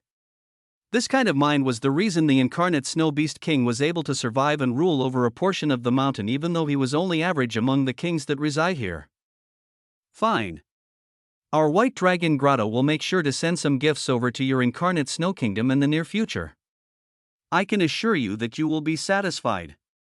The incarnate Snow Beast King beamed at his words. Ha ha ha, if the White Dragon King says so, then I can only comply. If that's all, then I shall be heading back to my territory now. Turning to the crowd of turbulent blizzard leopards below, he once again spoke. Although the matter of today didn't end the way you hoped, one should always understand how to endure and grow. Perhaps, if you become strong enough, you'll one day be able to achieve revenge with your own hands. Without any more superfluous words, he turned into a streak of light and flew off into the horizon. The White Dragon King clicked his tongue at the sight. This guy was truly scheming until the end. The promise of the tribe gaining revenge with their own hands would be enough to thoroughly motivate them. This kind of motivation would without a doubt lead them to contribute to his kingdom in return for rewards that could help them gain strength. Shaking his head lightly, the White Dragon King turned to Damien and Ruyue, who were still trapped in the suppression the incarnate Snow Beast King put them in. Seeing how Damien was still furiously struggling, he clicked his tongue. I guess I'll have to knock him unconscious first. A domineering aura left the White Dragon King's body, causing those below to shiver in fear. This wasn't his Beast King aura or even killing intent, but the pure aura suppression that originated from his bloodline. He was, after all, a true dragon. He may as well have been the first person Damien had met who had the qualifications to call themselves a true dragon, but unfortunately, he wasn't awake to realize it. When the bloodline suppression impacted Damien, he suddenly froze in place. His transformation began to fluctuate before receding entirely back into his body. This kind of bloodline suppression was something he, as an individual with largely impure dragon bloodline, was unable to resist, and with the White Dragon King continuously increasing the amount of pressure, Damien soon fell unconscious while frothing from the mouth. With that out of the way, the White Dragon King grabbed Damien and hoisted him over his shoulder like a bag of rice. If I'm not wrong, you should be his companion? He turned to Ruyue and asked. Ruyue nodded but didn't say anything else. In fact, her attention had been focused elsewhere the entire time. Shortly after Damien's beating began, Ruyue was unable to endure watching him get thrown around like a rag doll. Instead, she had been pushing her negative mana in a bid to corrode the suppression around her, and she had achieved mild success. Merely, the suppression of a fourth class wasn't something she could easily dispel. Now that the White Dragon King called out to her, she finally stopped her attempts. The whole ordeal was already over, and whether they liked it or not, it seemed they would be going with this new Beast King. Seeing her response, the White Dragon King lightly waved his hand and dispelled the suppression around her before covering her in his mana. Like this, he carried Damien on his shoulder and Ruyue with his mana before turning into a streak of light and shooting off into the distance like the incarnate Snow Beast King. The cave dwelling of the turbulent blizzard leopard tribe finally regained peace once again. The silence in the air seemed almost palpable. Even those neighboring tribes who had come to watch the show after feeling the fluctuations didn't make a sound. A depressing atmosphere seemed to cover the leopard tribe at the moment. Each and every one of them was lamenting about how anticlimactic the previous events ended up being. Finally, after some time, the elders of the tribe let out a collective sigh. At the very least, we were able to see the bastard who killed the tribe leader be humiliated. Right. More than that, it seemed the tribe leader had some respect for him. And his words from before weren't wrong. This all happened because we are weak. We are weak. So we must take the opportunity we gained from Sir Incarnate Snow and become powerful. Powerful enough that nobody can ever step on our tribe again. Hearing the elders talk, the rest of the tribe members slowly felt a sliver of hope returning. That's right. As long as they were still alive, they could become stronger. And if they became stronger, they would no longer have to rely on outside powers to get what they want. That way, even if such a situation occurred again in the future, they could deal with it as they wished instead of having no say in the matters like today. While the tribe members slowly began to hopefully clamor, the elders looked at each other sorrowfully. Even if the tribe members didn't know, they weren't stupid enough not to realize that boy definitely had some sort of connection to the White Dragon King. That was an existence they'd never be able to touch no matter how strong they became. And with the White Dragon King personally taking him in, perhaps the next time they met, none of them would hold a candle to him anymore. Wryly smiling at each other, the elders shook their heads. No matter what, this was a matter for another day. For now, they had to get the tribe in order and make sure that the outside forces eyeing them wouldn't gain any opportunities. This was their responsibility. No matter what their personal thoughts were, they couldn't act on them. At this kind of time, they started to admire the tribe leader even more. No matter what the circumstance, he always thought about the tribe first. If not for his foresight, perhaps they would have been exterminated today due to silly pride. Once again sighing lightly, they returned to the cave dwelling with the rest of the tribe. Chapter 219. Next stop, 1. The cool winds of the endless snow mountain whipped through the air as the White Dragon King leisurely sped up the mountainside. Well, it might have been leisurely to him, but to Ryue, it was nightmarish. This kind of speed was something she would barely be able to touch even if she was exerting all her effort and mana, but it was achieved by the White Dragon King like it was nothing. As they ascended the mountain, the winds became increasingly fierce, and while Ryue was being protected by the White Dragon King's mana, Damien was being hit by them directly. NGH, the harsh cold and impact that continued to harass his face slowly roused Damien's consciousness. At that moment, his eyes began to flutter open, and they were shut just as soon as that happened. After all, the speed coupled with the ferocious wind was enough to almost injure his eyes in that slight instant. What the hell is going on? His memory was incredibly foggy after the fight with the turbulent Blizzard Leopard tribe leader. Did he get captured? Was he being tortured? A myriad of questions swirled through his mind as he tried to understand the situation. When he attempted to move, he only became more confused. What the hell? Am I being pinned down by a log or something? He could feel something like a tree trunk bearing down on his waist. The only problem was, there didn't seem to be ground underneath him. Wanting to get to the bottom of the situation, Damien finally spread his awareness. And the first thing he saw was a massive face grinning at him from directly next to him, FUCK. A slightly girlish scream inadvertently left his mouth. Pfft. From the side, the faint sounds of a woman's giggles also filled the air, accompanied by the uproarious laughter of the man whose face Damien had just seen. It didn't take an expert to realize it was Ryue, though the identity of the man was still a mystery. Damien sighed in exasperation. Although he didn't understand the situation they were currently in. If Ryue had the free time to laugh at his pathetic situation, then they shouldn't be in any danger. Once he confidently spread his awareness once more, he was able to properly see his embarrassing posture, being carried like a sack of rice, but obviously he couldn't do anything about it. Besides the fact that they were in the air and his mana was nearly drained, he couldn't escape the iron grip of that mysterious man. With the knowledge that there was no immediate threat, Damien sunk into his consciousness and tried to sort out his blurred memories. Damned, I got curb stomped by that guy. The first thing that came back was the memory of getting ragdolled by the incarnate Snowbeast King. And slowly but surely the rest came back to him, the utter humiliation and rage he felt, the sudden transformation his body went through, the way he barraged the Beast King and achieved no results, and how he had been suppressed by the man who was currently holding him with only a bit of pressure. Although the humiliation he felt was still present as he recalled these memories, the embarrassment and depression eclipsed it. I'm still so weak. He had fought a few fourth classes before and even bore Tianyang's pressure, but he knew very well that in none of those instances did those beings ever take the situation seriously. The first time was with Malcolm, and similarly to the situation now. He had blacked out. Only, he still didn't know what had happened at that time. As for the second time, it was a small bout with Rose's father, James.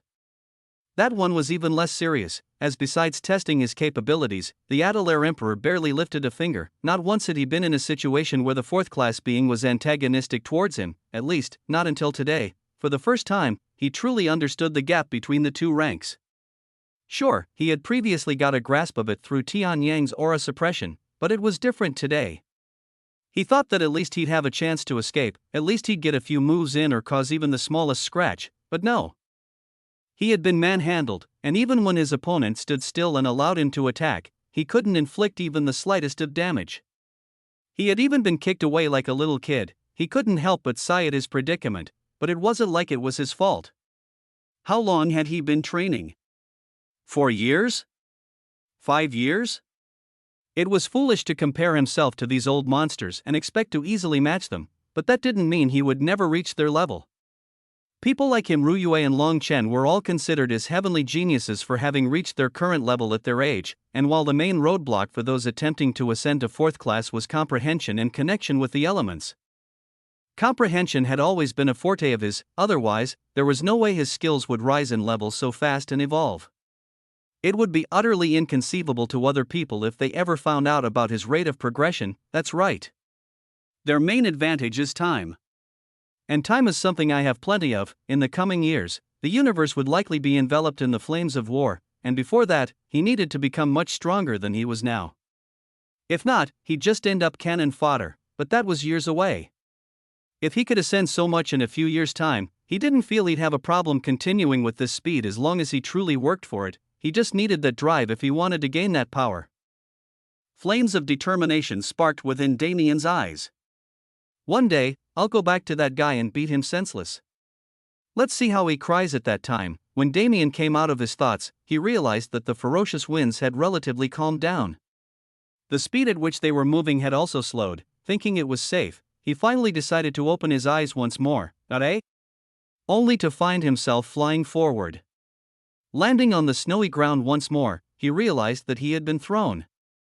And no matter how much he wanted to voice his dissatisfaction in front of a man who could suppress him so easily, he couldn't get the words out of his mouth. This was another thing that Damien hadn't thought about paying attention to until this moment. Bloodline suppression. Previously, his bloodline was too mixed and muddled for any single species to suppress him. Their species would just never have the domination within his bloodline for suppression to even take effect, but now, it was different. From his transformation alone, he realized that the dominance of his dragon bloodline had far exceeded his expectations. And now, it was completely possible for him to be turned into nothing by higher dragons with purer bloodlines. A booming voice that seemed loud even though it was spoken at normal volume snapped him out of his thoughts. We've arrived. Welcome to my White Dragon Grotto. Chapter 220. Next stop, 2, we've arrived. Welcome to my White Dragon Grotto. Damien could only muster a surprised sound when he heard the man speak. After all, even if he had his memories, he could only remember them as he was dead. Basically, his memories were filled with an embarrassing rage-filled temper tantrum where everything was drowned out besides his desire to kill the incarnate snow beast king. He was still entirely confused about the current situation. Without any other choice, he shot a helpless look towards Ryue, who wryly smiled at his behavior. Then, she gave a brief rundown of everything she knew over mana transmission. I see. So this guy is the so-called White Dragon King. Kind of pretentious to name this place after him, but I guess at the same time it isn't. Quickly standing up and brushing the snow off his clothes, Damien slightly bowed towards the White Dragon King. I've embarrassed myself in front of Senior White Dragon. But the White Dragon King was never one to care about such niceties. He lightly waved off Damien's apology and continued speaking. Brat, don't be mistaken in thinking that I saved you because I care or because I see value in you. It's nothing like that. His gaze sharpened. My White Dragon Grotto is a gathering place for all those with dragon bloodline, regardless of its purity. The only reason you were saved is because you happen to possess such a bloodline. Don't go thinking you're special or unique. Damien sighed lightly. He couldn't say that he didn't think he was special, but he didn't refute the White Dragon King. In situations like this, it would be stupid to expect that he would always be saved by a higher power. Damien couldn't help but admit that his move earlier was as foolish as it could get. Seeing the slightly melancholic look on Damien's face, the White Dragon King smiled. Although you definitely shoulder the blame for your actions, it wasn't entirely your fault. A part of it was due to the fact that you haven't fully tamed that bloodline of yours. Spreading his arms, he smiled once more. And that is the purpose of this White Dragon Grotto. To bring those fledglings who, by luck or skill, obtained the legacy of dragons, and to raise them into beings that can proudly proclaim their race. He waved his arm slightly, motioning Damien and Ryue to follow him, before walking forward and disappearing into the side of the mountain that was in front of them. Glancing at each other for a second, the duo nodded before following after him. In fact, the area they were standing at previously was only a barren area of the mountain that was simply a snowy wasteland. It was part of the reason for Damien's confusion when they landed. When the White Dragon King literally walked into the side of the mountain, he couldn't help but be surprised. After all, if the area was an illusion, he should have seen through it. This could only mean that it was some sort of expertly crafted physical concealment. Neither Damien nor Ryue was able to make heads or tails of how it was done. When they finally made their way through the wall, their ears were suddenly barraged by a myriad of ear-shattering and earth-shaking roars coming from all sides. None of them were directed at the duo, but the sheer collective sound of them all was enough to shatter the eardrums of those weaker. After taking a second to get used to the roars, as well as to marvel at the fact that the barrier in the mountainside made it so none of it was audible from the outside, they finally got the chance to look around. The area that should have been a cavern was actually open air, clearly receiving the warmth of sunlight and the fresh air of the outside world through some unknown means. As for its size, it was similar to a massive city, only, the area was built with countless arenas and barely any living quarters. Each of these arenas was currently occupied by a myriad of dragons and draconic species, with some even looking relatively humanoid. There were even a few that looked like genuine humans among the batches. All of them were either watching the ongoing fights or partaking in them, and the fights themselves were clearly life or death. Fatal wounds would pile up on the contestants until one of them inevitably died. And when death took them, their opponent would devour their body. This is the nature of White Dragon Grotto. The voice of the White Dragon King snapped them out of their dazes. If you are expecting a quiet and peaceful nurturing ground, it's best if you let me extract the bloodline of dragons from you, for you are unworthy of it. This is a place of death and cruelty. You fight and fight until you can't fight anymore. If you win, you can absorb the bloodline of others and enhance your own, and if you die, you become food for others' growth. Of course, we still keep the slightest bit of fairness to maintain order.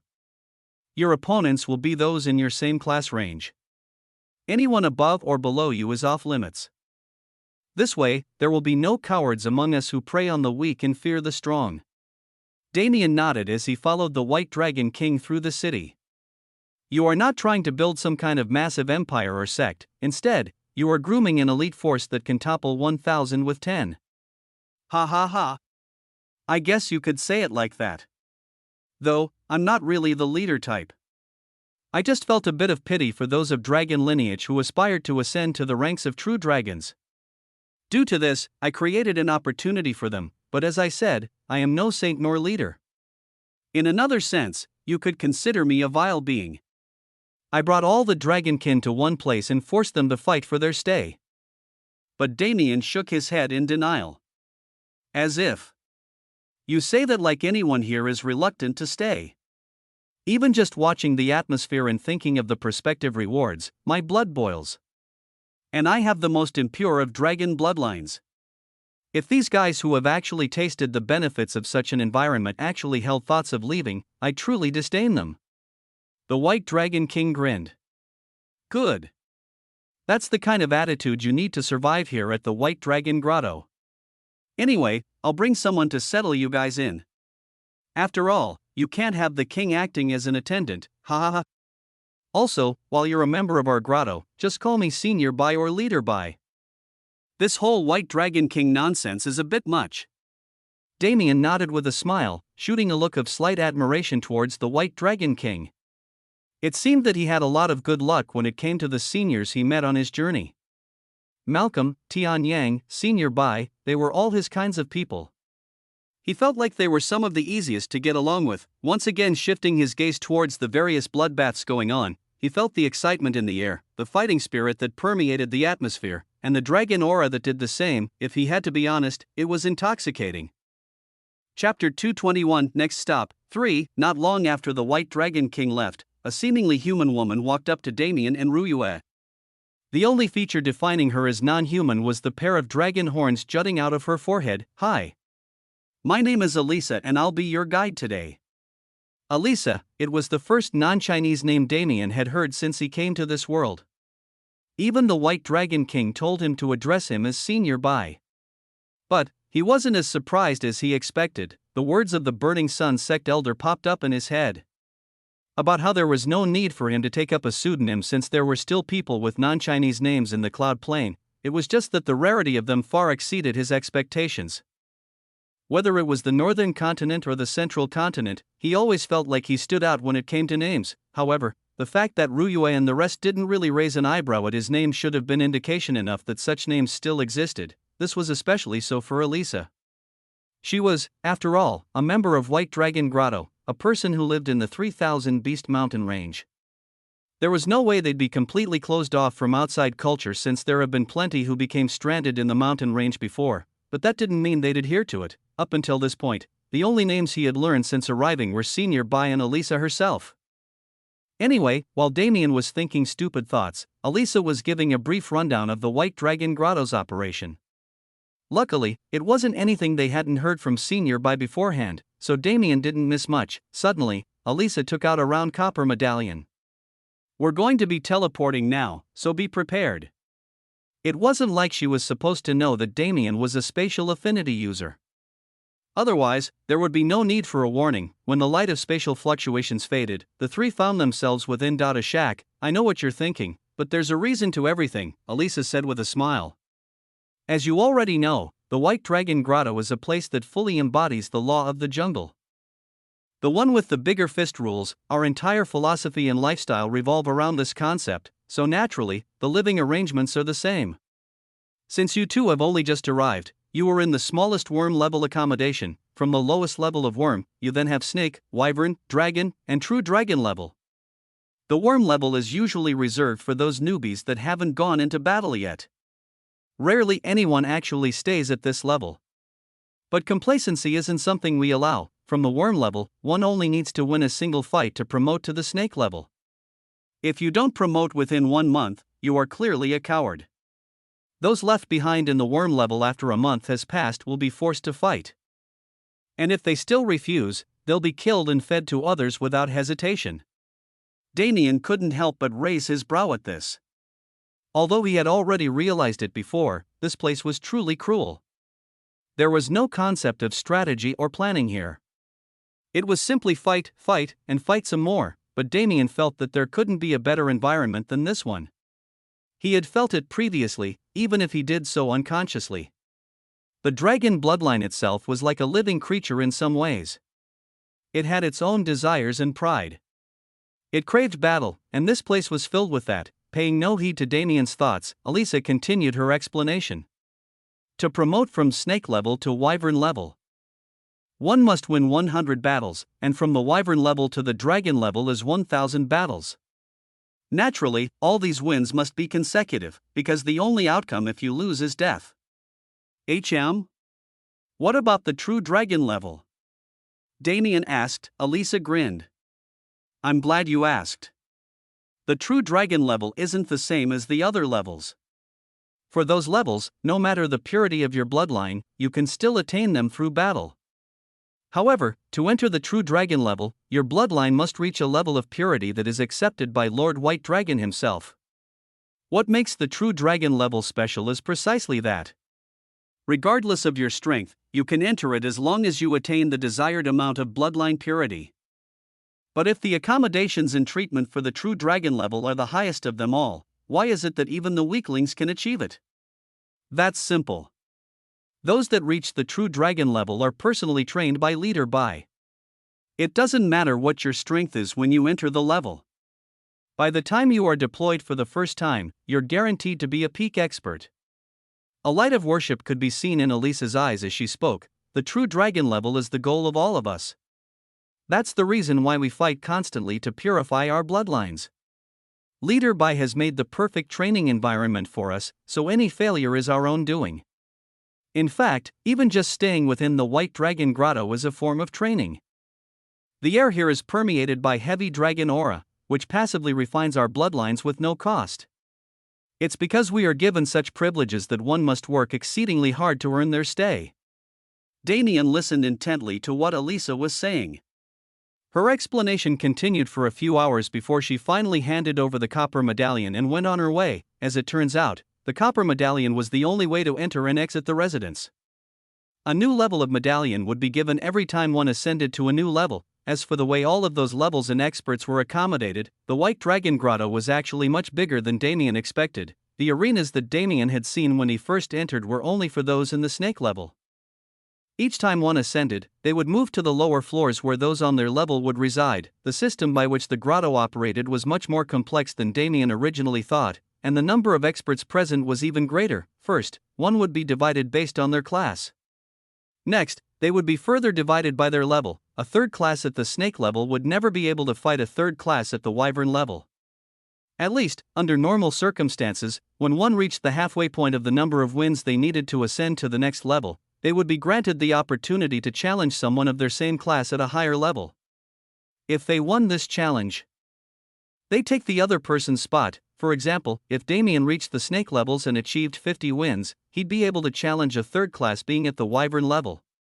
If he won, he'd become a wyvern-level combatant and he'd hold the same number of wins as the person he beat. This way, those whose power exceeded their current level wouldn't have to keep bullying those around them just to ascend. There were many more mechanics and novelties that Elisa had explained to him, but they were relatively easy to understand and didn't apply to him at the moment, so he didn't really think about them. Instead, he walked over to the small single bed that took up half of the shack space and laid down.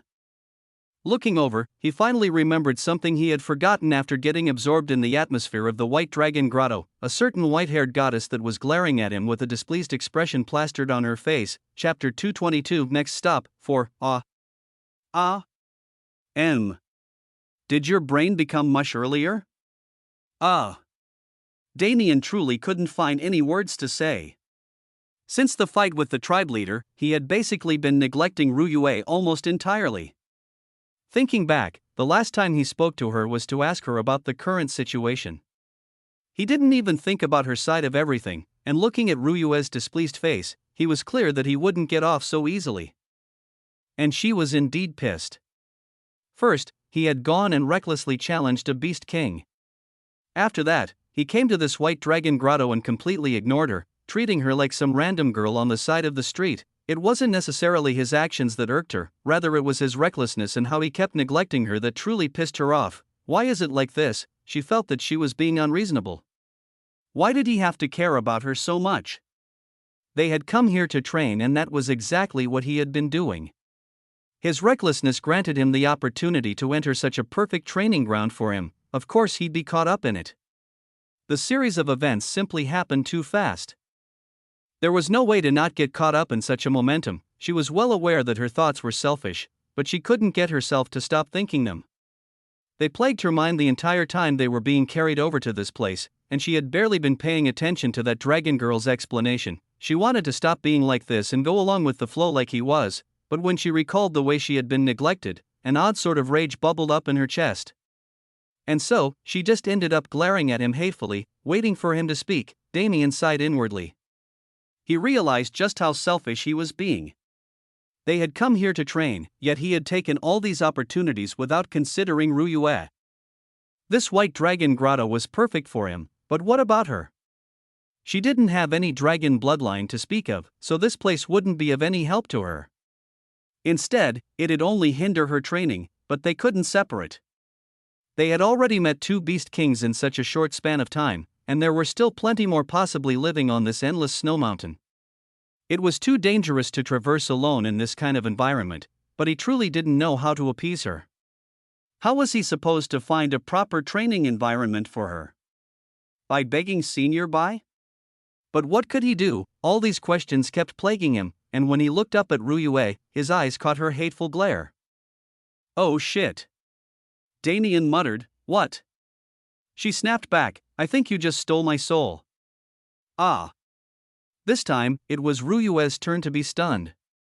Blood furiously rushed to her face as a healthy blush began to creep up. Even Damien was a bit shocked by his own words. Truthfully, he had spoken without thinking. Because that hateful glare of hers was endlessly attractive, to be honest, that look of hers made him want to pounce on her immediately, but he hastily suppressed such thoughts. What kind of things are you saying right now? Hey, you can't really blame me for this one. Any sane person would be mesmerized by that damn look. You should instead be praising me for being able to keep my wits about me.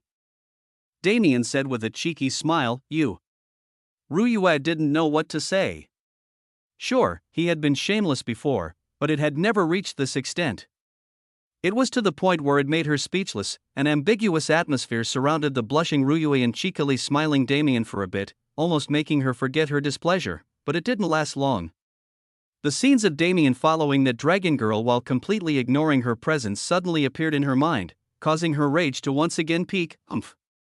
She turned her head away, refusing to acknowledge his presence. Wasn't she happy just now? What changed? Damien, who was still believing that Ryue's displeasure originated from him neglecting her training, was utterly confused by her behavior, but noticing that his teasing had been a temporary solution to the problem, he suddenly remembered something. He suddenly exclaimed, causing Ryue to inadvertently turn her attention back to him. I bought a few things back at the auction, but I had totally forgotten about them until just now. After all, our circumstances didn't really allow us to rest. And why should I care what you bought from the auction? Ryua quipped back, but Damien simply smiled. This will definitely do the trick. He thought inwardly, don't worry about it and close your eyes for a bit. He said, close my eyes? What do you want to do? Ryua asked with a slightly wary look. What kind of person do you think I am? Damien asked aggrievedly, that's an easy question to answer. A dumb musclehead who thinks with his fists and forgets to pay attention to those around him. Damien clutched his heart as if he was feeling pain. Io, you really had to hit where it hurts, didn't you? After joking around for a bit, Ryua finally did as he asked and closed her eyes. Inadvertently, her heartbeat began to accelerate. She had been right next to him during the auction, so she knew which items he had bought. And while she had a suspicion even back then, she never dared to think too much about it. She didn't want to be disappointed. Damien reached out his hand, causing it to sink into the space in front of him, before pulling something out. It was a beautiful crystalline bracelet. The band and stones on it were all almost translucent, but they had an odd glow whenever they were struck by light. The feeling the bracelet gave off was ethereal and elusive, making its status as a treasure evident. Damien walked over to Ryua and gently grabbed her hand. Her whole body jerked at his touch, but in the end, she managed to keep her eyes closed, and then, he slowly slid the bracelet onto her wrist. When he was done, he stepped back as if admiring his work. The bracelet itself was relatively low-key. It wasn't flashy or gaudy, but its presence couldn't be denied. Looking at Ryua standing peacefully with his eyes closed, he had to say that she really looked like a work of art, with her silvery white hair flowing down her back, her smooth skin that was almost crystalline and shone like jade, her body that seemed to have been sculpted by the gods, with curves in all the right places. The low-key crystalline bracelet was perfect. It didn't take away from her beauty, and it didn't try to impose itself. Instead, it added a subtle charm to the perfection that she already embodied. Damien? Ryua called out, but he didn't answer. She subtly cracked her eyes open to check if anything was wrong, only to see him staring at her dumbly. Her already rapid heartbeat quickened once more. But oddly enough, she didn't move. She stayed still and pretended that she didn't know anything. It was only a long while later when Damien finally snapped out of his trance. Seeing that Ryua was still standing with her eyes closed, he felt a bit sheepish. He didn't know how long he had been staring at her so stupidly, but he knew it wasn't a short amount of time. A rare blush showed itself on his face as the thought, the fuck? I'm blushing? He quickly shook his head to get rid of any stray thoughts. When he finally managed to regain focus, he saw Ryua looking at her wrist and then back up at him with a smile. That smile was so dazzlingly bright that he almost fell into another trance. Luckily, he managed to catch himself. Phew, crisis averted. I think. Chapter 223 White Dragon Grotto 1. Although their talk had somehow devolved into a flirting session when Damien was trying to appear Ryua, they still had to touch on the serious subjects. With Damien's gift somewhat alleviating the suffocating feeling in her chest, Ryua also became more focused on pressing issues.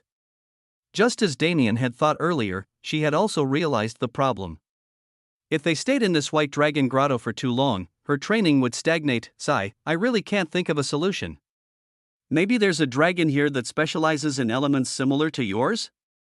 Damien suddenly spoke up. But Ryua only shook her head. Even if there was, it's not certain that they'd be willing to help me. If they want us to pay them some sort of price for help, we don't actually have anything to give them. They didn't know what kind of currency or valuables actually held worth within this mountain range. Even if there were some similarities, there were bound to be plenty of cultural differences that would impede them at moments like this. Luckily, the customs of this place weren't too different from the outside world. In the way, they didn't run the risk of accidentally offending anyone due to their ignorance. Then, what can we do? Damien asked. He felt wrong. There was no way he'd be able to properly enjoy and use this training environment if he knew that Ryua was being hindered by it. It'd definitely form a knot in his heart that would also affect his own training. Ryua sunk into thought. Although the White Dragon Grotto itself wasn't any help to her, this endless snow mountain wasn't all that bad. She had felt it previously and the feeling became even more pronounced when they moved up the mountain. The amount of natured mana here was actually relatively abundant. Perhaps it wasn't the perfect environment for her, but since when was there something like perfection? Even the Shui clan, who had been giving birth to those with yin affinities for centuries, didn't have a training environment that they could truly call perfect, but there was something about Ruyue that made this obstacle nothing more than a minuscule problem. It was her level of affinity. When one came into contact with mana for the first time, their affinities would bloom within them. And the system would then record that affinity under the affinities section. However, this wasn't a resolute measurement, but merely a record. This meant that there was no specification besides the actual nature of the affinity. Basically, affinities weren't as simple as you have it or you don't. There were levels to even them. For example, before Damien's status became a field of question marks, he had both a spatial affinity and a lightning affinity. But his progress in space was much faster than his progress in lightning. The reason was simple. His affinity for space was leagues above his affinity for lightning. In Damien's case, it was because his spatial affinity was inborn and his lightning affinity was acquired later, but the example still stood. It was possible for affinities to have varying levels of strength. The Shui clan was known for its production of yin affinity masters, but a case like Ruyue was exceedingly rare. Perhaps, she was the first ever to have such a grand degree of affinity. If one thought about it, there was no way for an average yin affinity to have the level of diversity and functionality that Ruyue had. If that was the case, then the affinity would be something that only 1 in a billion people ever awakened. If not rarer, but even in the central continent alone there was a whole clan that constantly pumped out yin affinity cultivators. In most cases, a yin affinity would only encompass its base properties. It'd be an affinity largely similar to ice, but with an enhanced ability for defense and deflection. But when Ruyue awakened, it was different. Her affinity went beyond such base concepts and embodied yin itself. The force that split along with Yang and birthed all creation. When Damien achieved his first class, he got a message from the system. First came nihility, then creation and destruction, space and time, life and death, and finally the 5 elements and all else, the concepts of yin and yang. If their user was able to bring out their full potential like Ruyue, or forces on par with that of creation and destruction, perhaps it was for this reason that Ruyue was so special.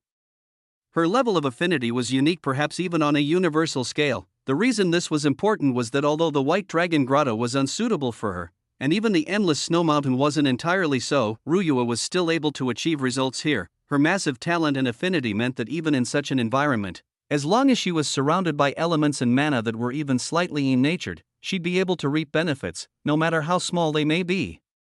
Thinking this far, Ruyue paused her train of thought to look at Damien. As it turned out, he was also submerged in his thoughts. Every once in a while, his eyebrows would furrow and his forehead would wrinkle before he shook his head vehemently. Every once in a while, he would sneak a glance at Ruyue and fall deeper in thought. This behavior was honestly a little cute, and it brought warmth to her heart when she realized how much it troubled Damien that he was taking advantage of her. But seeing how troubled he looked was enough for her. Ruyue never felt that she was taken advantage of. She only felt a bit of grievance as a woman when he ignored her. Now that that grievance had vanished, she didn't have any qualms. Seeing that he cared for her enough to even consider abandoning his ideal training environment was enough. After all, there were many people who would let their selfishness and greed take over at this point, since a jump in power was all but guaranteed for him. With that, Ruyue came to a decision. And honestly, it wasn't that hard to make. "Hey Damien," she called out, "don't worry about me and go train in the arenas. I'll be fine here either way." Her words pulled Damien out of his thoughts. This won't do at all. I can't take advantage of you this way and reap all the benefits myself. If you can't think of anything, don't worry. Just give me a bit of time and I'll work something out. Ruyue smiled lightly. It's not that.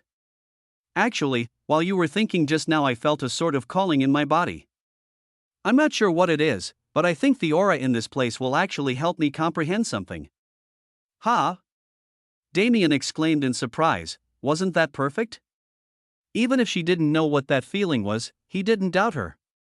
After all, he had had moments in the past where he felt something similar, and it was always positive when he ended up comprehending the feeling. A wave of relief rushed over him. With Ruyue saying this, all his doubts and guilt were alleviated. If she was able to gain something good, he could also go train without worry. Good. If it's like this, then we can truly become great during our stay here. Ruyue smiled at his words. Just as she thought, he would now be able to focus on his own training without worry. Turning her head to the side, she noticed a faint blush on her cheeks. Luckily, Damien was too absorbed in his excitement to notice. It's just a small lie. It won't hurt anyone. Ryua smiled inwardly at the thought. Chapter 224 White Dragon Grotto 2. Chapter 224 White Dragon Grotto 2. Since Ryua's matter had been settled due to a flash of unexpected insight on her part, Damien was able to put his full focus into his new environment. He had already mentioned it countless times before, but it was truly perfect for him. Even the minute amount of dragon aura within this worm sector felt like it was nourishing his bloodline. If it had to be said, Damien knew he was probably the least well off out of all those here. His dragon bloodline was a mixture of what he got from the wyvern in the first dungeon and the sea dragon from the Cloud Sea. These were the only two instances where he was able to devour dragon bloodlines. In any other person's body, these two different dragon bloodlines would be fighting each other within their body, but Damien was the possessor of the void physique. This mysterious physique that he still didn't have any information about tamed the two bloodlines within him and slowly merged them. This newly merged dragon bloodline was the one he currently possessed. And due to the domineering nature of dragons, the bloodline had set itself apart from the rest and become his primary blood. Of course, aside from his original human blood, the problem was, no matter how domineering they were still sharing space with the other bloodlines Damien possessed. An unknown wolf, spider, and even goblin bloodline were mashed together along with that of every other beast he had devoured. If there was one thing he was grateful for, it was that after a certain point in time, his void physique seemed to have become picky about the bloodlines it integrated into his body, like this. The bloodlines of all those beasts from the massive battle he and Ryua fought before, as well as of all the other beasts Damien devoured since entering the Cloud Plane, hadn't become a part of him. He didn't pay it much attention at the time, but now he was truly grateful. From the beginning, he knew that the Devour ability was mysterious.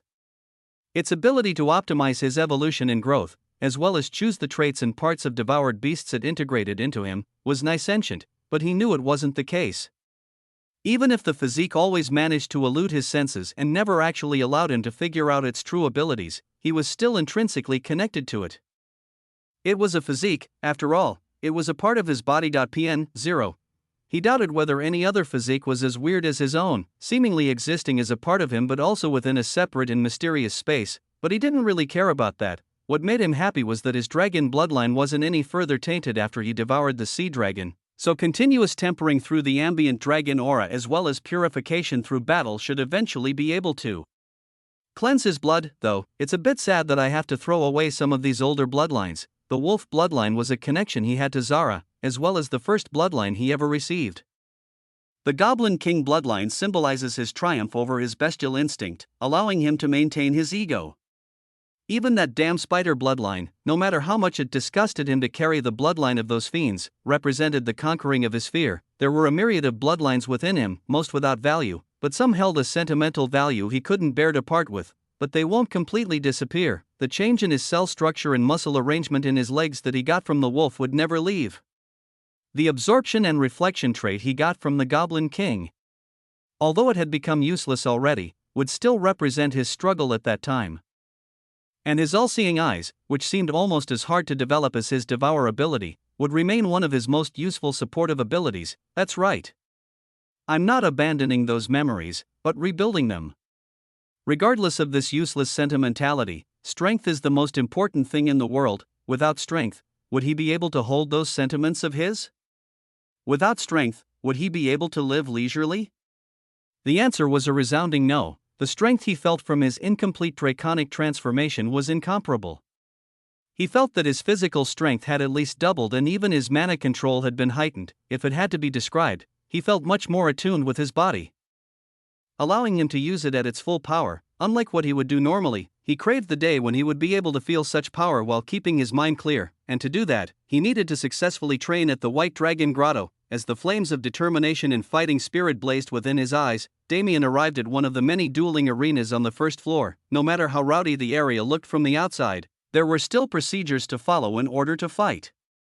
Otherwise, the place would just descend into pure chaos. Damien headed over to one of the registration areas and gave his bronze medallion to the man at the desk. Damien Void. Just arrived. Worm level, The man had originally taken the medallion without much thought, but hearing that Damien had decided to fight on his very first day, a twinge of interest flashed across his eyes. Another newbie, huh? It seems Senior Bai has really been collecting seedlings like crazy these days.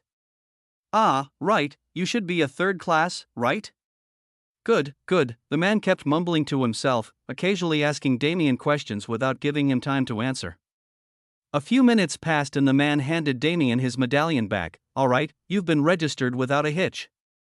Go ahead and watch the fights for now. When it's your turn, your medallion will vibrate to let you know. Newbie, remember not to underestimate your opponents in the arena. Everyone here is powerful. Alright, I've said enough. Good luck, Damien smiled at the man and walked into the arena. Inwardly, though, his mood became serious. Even the reception people are at third class. What kind of level are those guys at the top? For around 3 hours, Damien sat silently in the rowdy atmosphere and watched the ongoing fights. They were blood-curdling and vicious, truly using death as entertainment. The fact that at the end of every battle, the loser was eaten by the winner was especially vulgar, but Damien didn't mind much. Although cannibalism wasn't something he'd ever do, he didn't see a problem with others doing it. In the dungeon, there were plenty of races that cannibalized their own kind for strength. That was simply normal. Finally, after a long wait, Damien felt the vibration of his medallion in his pocket. Without hesitation, he flashed onto the stage. On the other end of the arena, a burly man with blood-red skin and eyes was staring back at him, bloodlust emanating from his body in waves. Oh, this kid is actually a worm, seriously? A worm level is actually so courageous. Sadly, he got pit against this Borte guy. He isn't known as the Blood Dragon for nothing, but the newbie is still cut above the rest. Even in the face of Borte's bloodlust, he isn't cowering. True. In the arena, Damien paid no heed to the drivel of the audience and put his whole focus on his opponent. Unknowingly, he smirked. Kid, you dare show that kind of expression towards me? Borte growled. Damien smiled in response. Against you, there's no need for me to cower. Fine then. I'll show you why newbies always fear the Blood Dragon. The bloodlust coming from Borte suddenly doubled. Without giving them the opportunity for further banter, the light screens that separated them fell, signifying the start of the battle. Borte stumped the ground and leaped forward, causing minute cracks in the surface.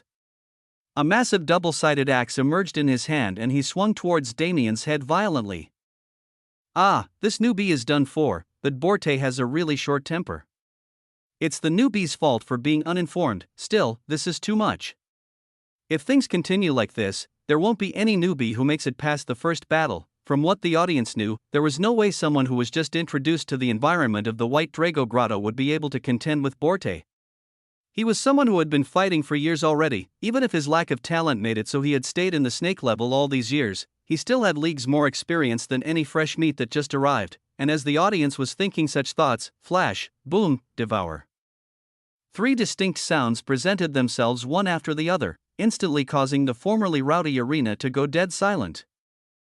Chapter 225 White Dragon Grotto 3, a bright flash of light, a thundering explosion, and then, a single word. These 3 sounds utterly stunned the audience, who were unable to understand what they had just witnessed. That, the Blood Dragon Borte just, my eyes are playing tricks on me, right? They were all similar in strength, so even the weakest of them could somewhat understand what had just happened. It was just too inconceivable for them to accept it. In one instant, Borte, who was in the air pouncing towards the newbie, was smashed to the ground and decapitated. The newbie who they had thought was frozen in fear had arrived behind him before they could even process it. PN0. Damien smiled as the familiar black smoke covered Borte's body and consumed him. Unexpectedly, this guy was so weak, it wasn't like he had become so strong that he could pummel everyone in the arena like it was nothing. It was just, compared to the battles he had been fighting recently and those involved in them, Borte was truly subpar. It had to be known that this Borte had spent many tens of years honing his combat experience. Even if his strength stayed weak, it shouldn't have been so easy to kill him, but Borte was too arrogant. He looked down on Damien for being a newbie and didn't take the proper steps to gauge his strength before attacking. And even then he didn't put his all into his attack. Damien felt that this was the stupidest thing he could have possibly done. Although he too had held back his strength and fought recklessly many times, this wasn't the same as back then. this place was filled with true life or death struggles, unlike the Nexus event on a Pyron when he had fought while concealing his strength just so he could have more fun. In a situation like this, it was obvious that one should use their full strength no matter what. Even if the other party was an ant, it was better to be safe than sorry, but Damien didn't spend much time thinking about Borte. Now that he had been killed in such a manner, there was no way anyone would make the same mistake against him in the future. But this was just as well, he wanted to earn his gains. Not only that, but he would also gain tons of combat experience this way. He would be able to refine his strategic battle thinking, which was unlike the combat sense he developed back in the day, that was primal, this was refined. Both combined together into one being would become unstoppable. As Damien thought about these things, he felt his void physique doing its job well, integrating the bloodline of Borte into his own. Oddly enough, there were no compatibility issues like when he devoured the sea dragon. This made the process smooth and easy, slightly strengthening his bloodline, but he was curious. Why was it that so many differing bloodlines could be fused and purified so easily? Especially for those normal people who didn't even have a physique like his? Not only that, but the fact that only the specific dragon bloodline of the other party would be devoured instead of their entire bloodline was also odd. After all, if one simply devoured without thought, they would also devour the impurities in the other side's bloodline. This way, the entire practice method of the White Dragon Grotto would become counterproductive. When Damien walked out of the arena, he ignored the countless stares he received from the crowd and went straight to the reception area. His win would be catalogued automatically, so he could already be considered a snake-level combatant. He also realized that the color of his medallion had slightly changed, becoming a jade green color instead. But even if the processes were automated, he wanted an answer to his previous question, so he still made his way to the reception. When Damien asked the people at the reception area, the response he got was actually relatively simple. That? To be honest, not many have questioned that mechanic at all. Actually, it's all thanks to our leader by that we can enjoy such an easy practice method. Otherwise, none of this would be possible. In short, they praised the White Dragon King and his omnipotent power. Damien wasn't able to get a straight answer. None of these guys actually know the answer, do they? He realized that, like the clerk said. Nobody questioned the actual reasoning, instead opting to just enjoy the benefits without care. This was fine too, but he couldn't shake his curiosity as easily as that. Sighing lightly, he pushed the question to the back of his mind. If I get the chance, I'll ask Senior Bai about it personally. According to the rules, one was allowed to fight 10 times per day before they were forced to stop, but not many actually capitalized on this. If they won, they'd have to properly digest their gains before fighting once more. They also wouldn't risk the danger of fighting when even slightly tired, since the consequence of failure was death, but Damien didn't have the same problems. His void physique integrated his gained bloodline almost immediately while simultaneously using the rest of his opponent's body as nutrients to refill his stamina. On his first day, he didn't choose to fight again since he had just promoted to snake level, but that didn't mean he'd follow the same formula every time. It was inevitable for him to fight more rapidly than the rest due to his many advantages. In fact, he did exactly that. Although he didn't fight 10 times a day, he would return to the arena daily and at least fight twice. While the fights were relatively hard, they honestly weren't good enough to attract his attention. This was the problem with the snake level. It was the bottom rung, filled with those who couldn't actually benefit him much even if they were devoured. When he realized this, Damien hastened his speed, wanting to reach the Wyvern class as soon as possible. Perhaps there he would finally find some worthy opponents. His wins slowly racked up and the fear those snake-level combatants had towards him became leagues higher than what they had towards Borte.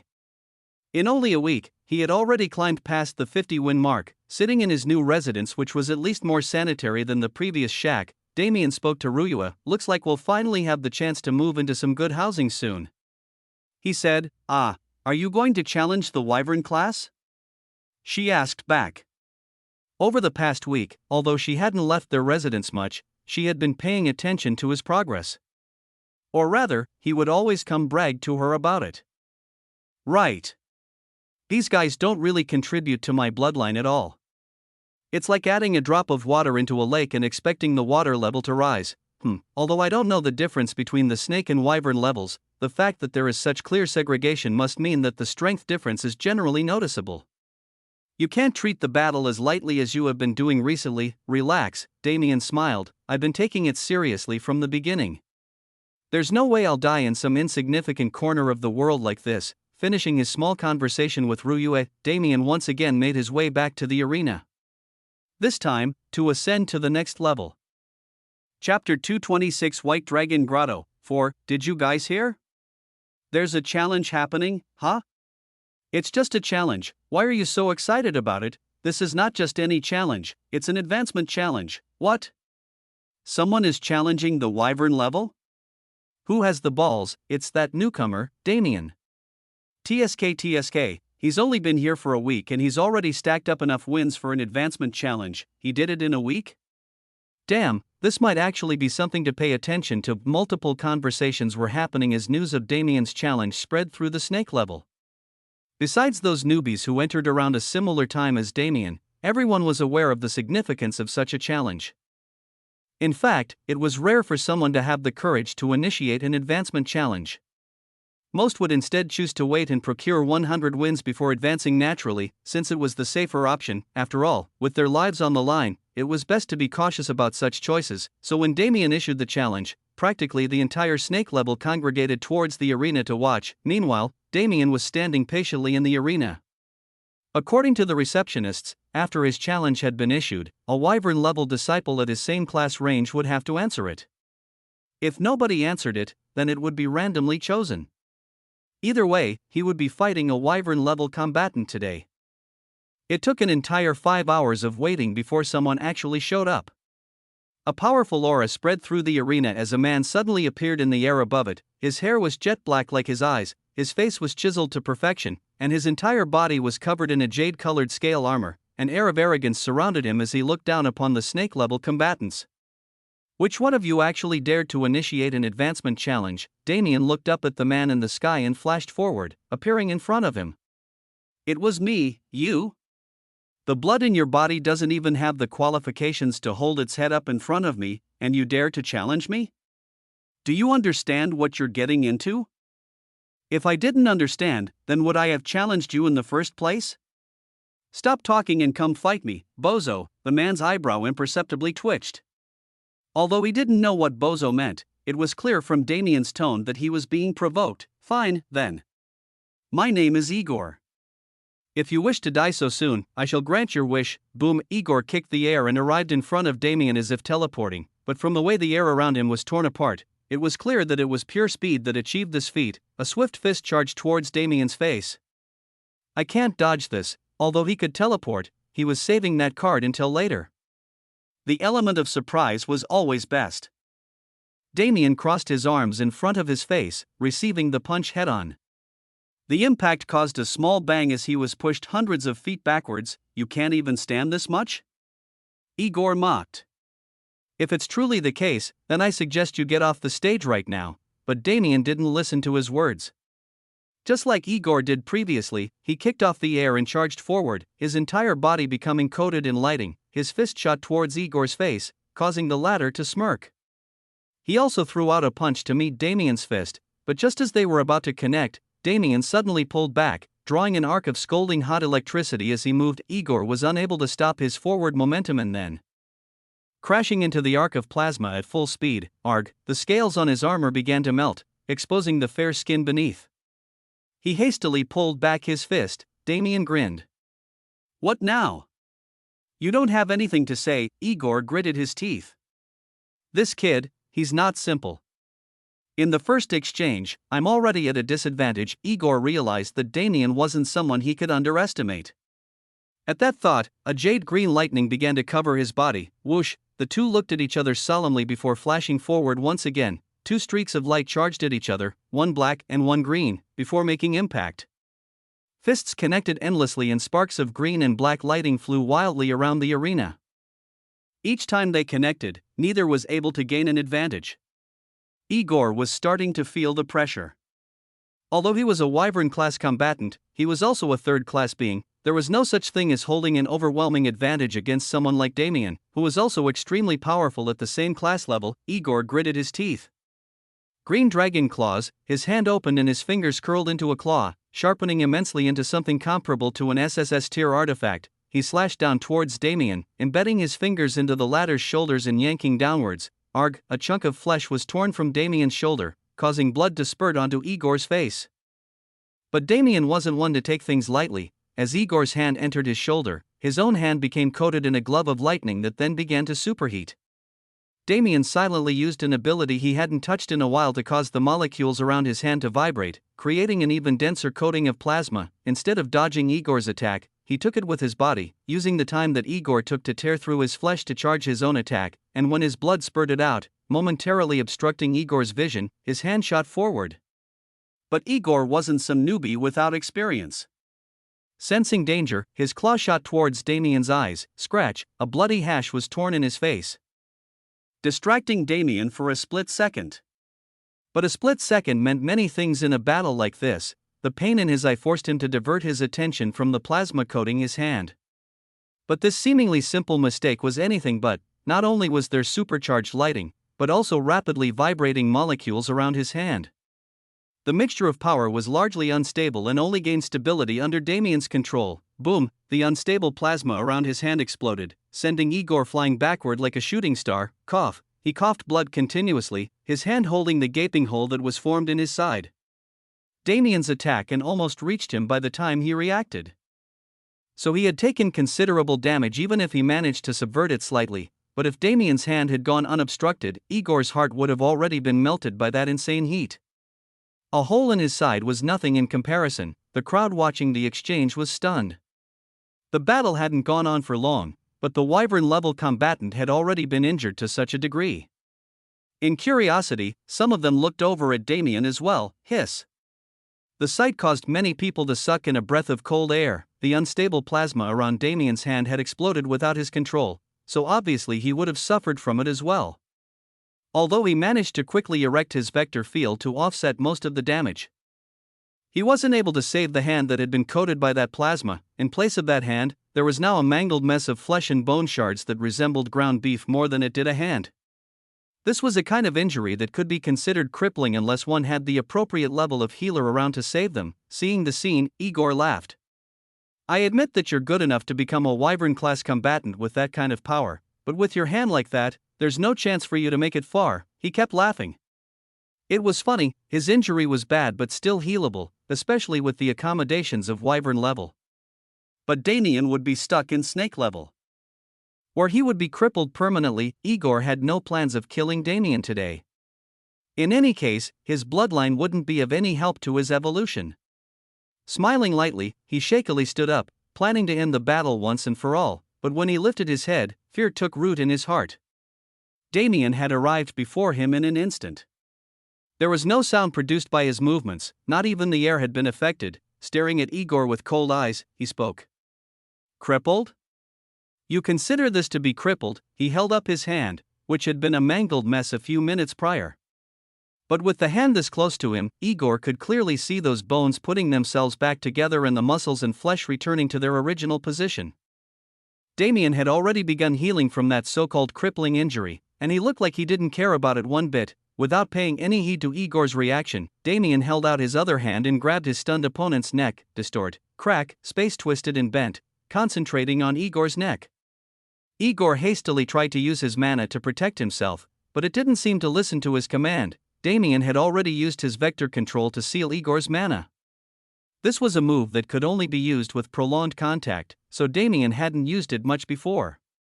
But in this situation, it was perfect. Without being able to use mana to fight back, Igor could only helplessly watch as space twisted around his neck and cracked it in two. In the next instant, his vision went black. Devour. The second his opponent's life force faded, a black fog left Damien's hand and consumed him. That Igor who had once been a wyvern-level combatant had died just like that. Damien lightly shook his left hand, which had finally reached the last stages in the healing process, before looking at his medallion. Its color was slowly changing from jade green to gold. Wyvern level. Perhaps that's where the fight truly begins. Chapter 227 White Dragon Grotto 5. It had been a month and a half since Damien's battle with Igor and his promotion to wyvern level. This month and a half could be considered both eventful and uneventful at the same time. Damien simply didn't know which category it fell into. On one side, he had been battling constantly with people at his own level.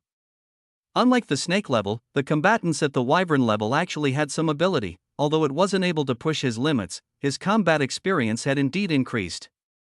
Stupid mistakes like losing his hand due to the instability of elements, like what happened during his fight with Igor, would most likely not happen again, though. The future couldn't be predicted, so he couldn't say for sure. At the wyvern level, the number of people qualified to reach the dragon level was much higher than those in the snake level qualified to enter the wyvern level.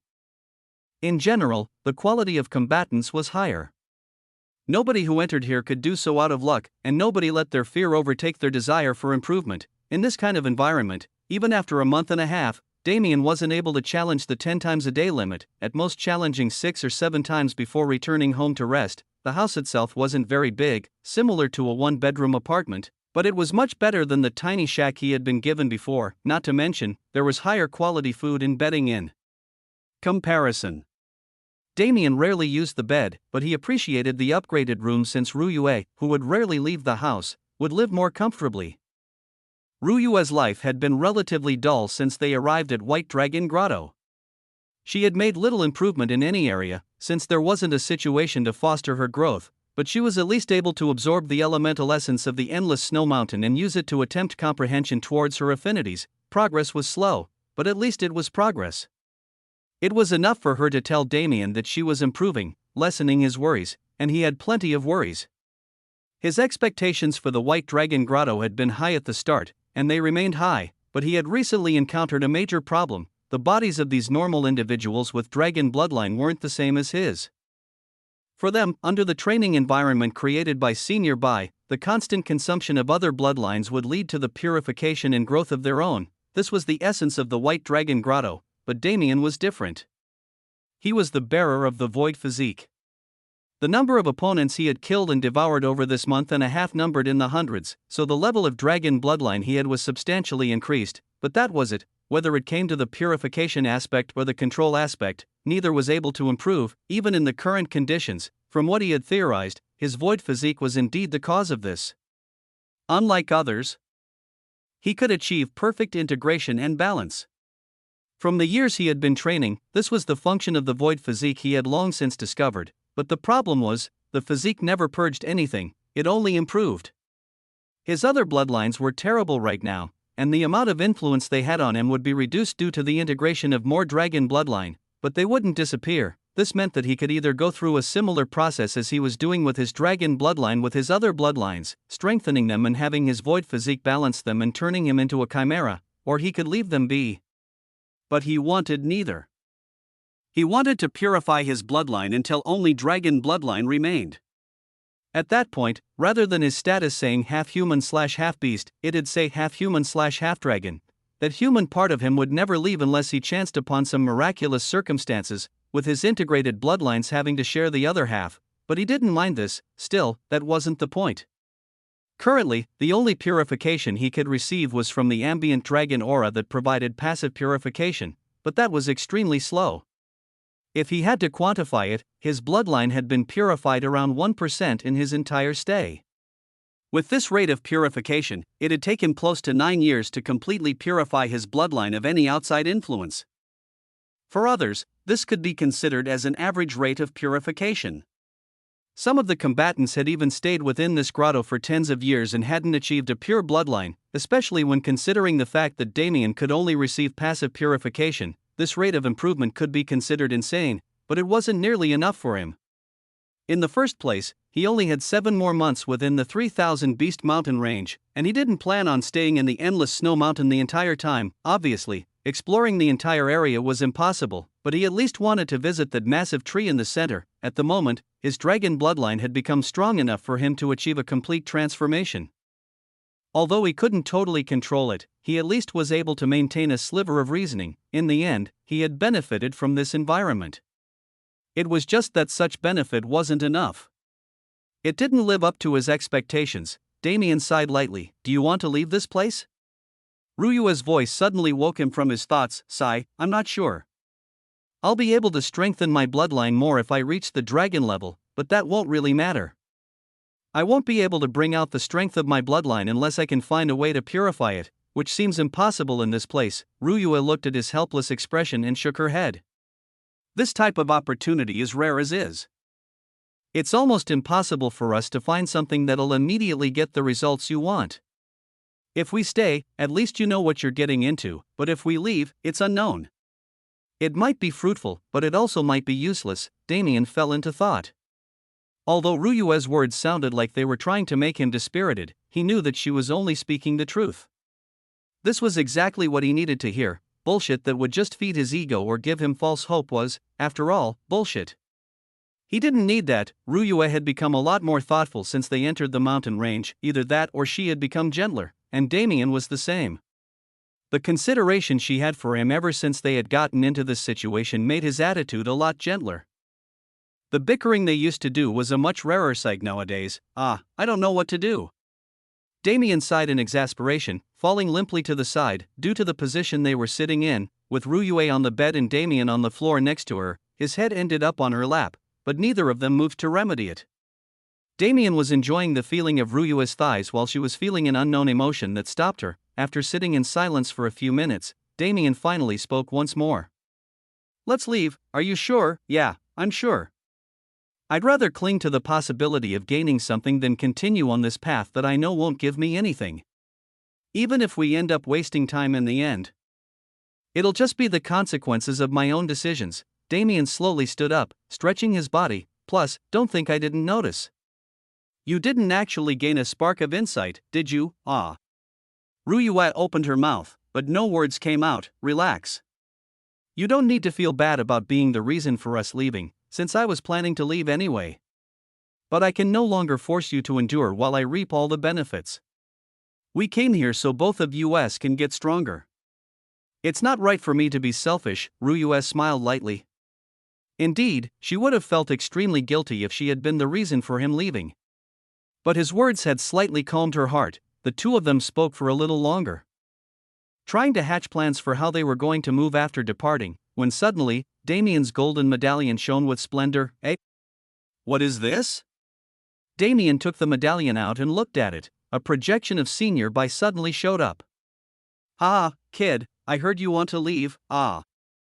This time, it was Damien's turn to be speechless. Seeing his expression, Senior By broke out into a fit of laughter. "Don't worry, kid, I wasn't spying on your love nest. There just happens to be a feature involved in your medallion that allows me to know when the topic of leaving the grotto is spoken about. It's not to pry or anything, but I can't let those ungrateful fellows who want to take without gratitude and then disappear off easy. Right, anyway, I know you aren't like them. I've been watching your progress recently, since your rise was pretty meteoric even compared to some of the top talents here. I noticed that your bloodline hasn't been purified at all, regardless of how much you strengthen it. To be honest, I've never seen a case like yours before. This environment was made specifically for people like you, yet it seems to be hindering you, and so, I have an opportunity for you. Well, it's both an opportunity for you and a mission that you can do for me as thanks for saving your life back then." Chapter 228 Heaven Sent Opportunity 1, and so, I have an opportunity for you. Well, it's both an opportunity for you and a mission that you can do for me as thanks for saving your life back then. An opportunity? Although it usually wouldn't be so easy to pique Damien's interest, this was an offer from a genuine fourth-class beast king. There was no way it'd be simple. That's right. An opportunity. Please speak, Senior By.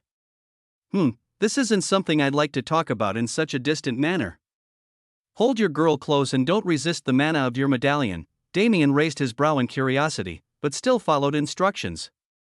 He grabbed Ryue's waist and allowed the mana, which he soon discovered was spatial mana, to envelop him. In the next instant, the two were within a completely new space. It was an unadorned cave that didn't stand out too much, but the mana density was off the charts. A place like this actually exists. Ryue was stunned by the sight. Even she, who came from such a major power herself, and was also the disciple of the great elder of the second greatest sect in the entire world for many years, had never seen such a rich mana environment. This place can be considered as a cultivator's heaven. Clap. Clap. Two resounding claps snapped the duo out of their daze, their attention focusing on the white-haired man sitting cross-legged on a prayer mat in the middle of the cave. Come sit, then we can talk about the good stuff. The duo quickly followed his instructions, not daring to take too long. Even Damien reined in his ego in front of this being who would have no qualms with killing them if he was offended. This wasn't a situation like Tianyang. Damien could be willful around the latter because of their master-disciple relationship, as well as the fact that he knew the latter's personality, but with the White Dragon King, it was different. Regardless of how Damien respected the former's mentality and ways, he didn't have a good grasp on his personality. It wasn't the time to be rash. When the two had made themselves comfortable, the White Dragon King finally began to speak. Have you two ever heard the legend of the primordial undying tree? Primordial undying tree? The two were instantly captivated. That's right. The primordial undying tree is a legendary tree that can be classified as a heavenly treasure. Its roots can be used to craft pills that can revive one like a phoenix from near death, its sap can extend one's lifespan by hundreds of years, and its leaves have a defense that can even block the attack of a beast king. Damien and Ruyue's eyes widened. A treasure like this would cause upheaval if it was introduced into the outside world. Its effects were simply too inconceivable, but that's not all, the White Dragon King continued. The most crucial part of the primordial undying tree is its fruits. Every 100 years, it bears 10 red fruits, every 1,000, it bears 5 green fruits, and every 10,000, it bears a single purple fruit. Each of these fruits could be considered a peak treasure. But they obviously don't have the same level of effect. The red fruits will strengthen the body once, and green fruits are said to strengthen the body 10 times. As for the level of strengthening, that varies depending on the person. The purple fruit, however, is vastly greater than the other two. The purple fruit is said to transform the body. The body will be reconstructed from the root, granting intense strengthening as well as purification of all impurities. This kind of fruit is a heaven-sent gift for all. Damien let out an audible gasp. In fact, he almost shot up in shock. This kind of treasure. Wasn't it exactly what he needed? Forget about all the other effects, purification of all impurities. Wouldn't that rid his body of the unnecessary bloodlines he had been fretting over just recently? But why would the White Dragon King tell them about this? As if reading their thoughts, the White Dragon King smiled wryly. Truth be told, no matter how amazing these treasures are, the fruits of the primordial undying tree have no effect on beast kings. Only those below this level can reap the rewards. He shook his head in disappointment as he spoke. There is no easy path on the road to strength.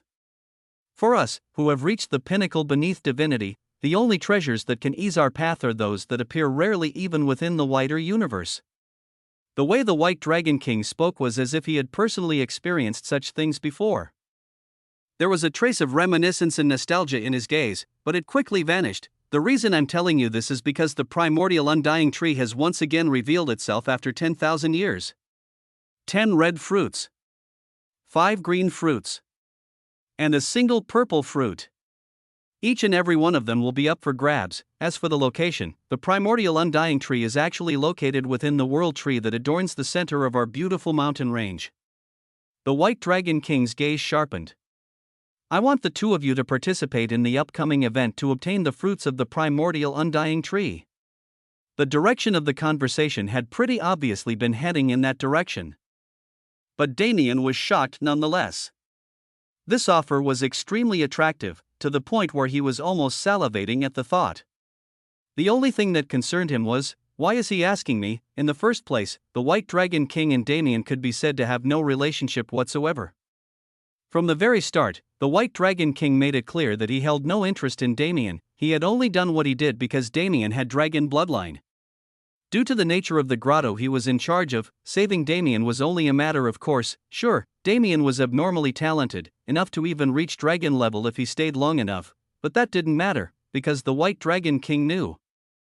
Damien was a human, and so was Ruyue.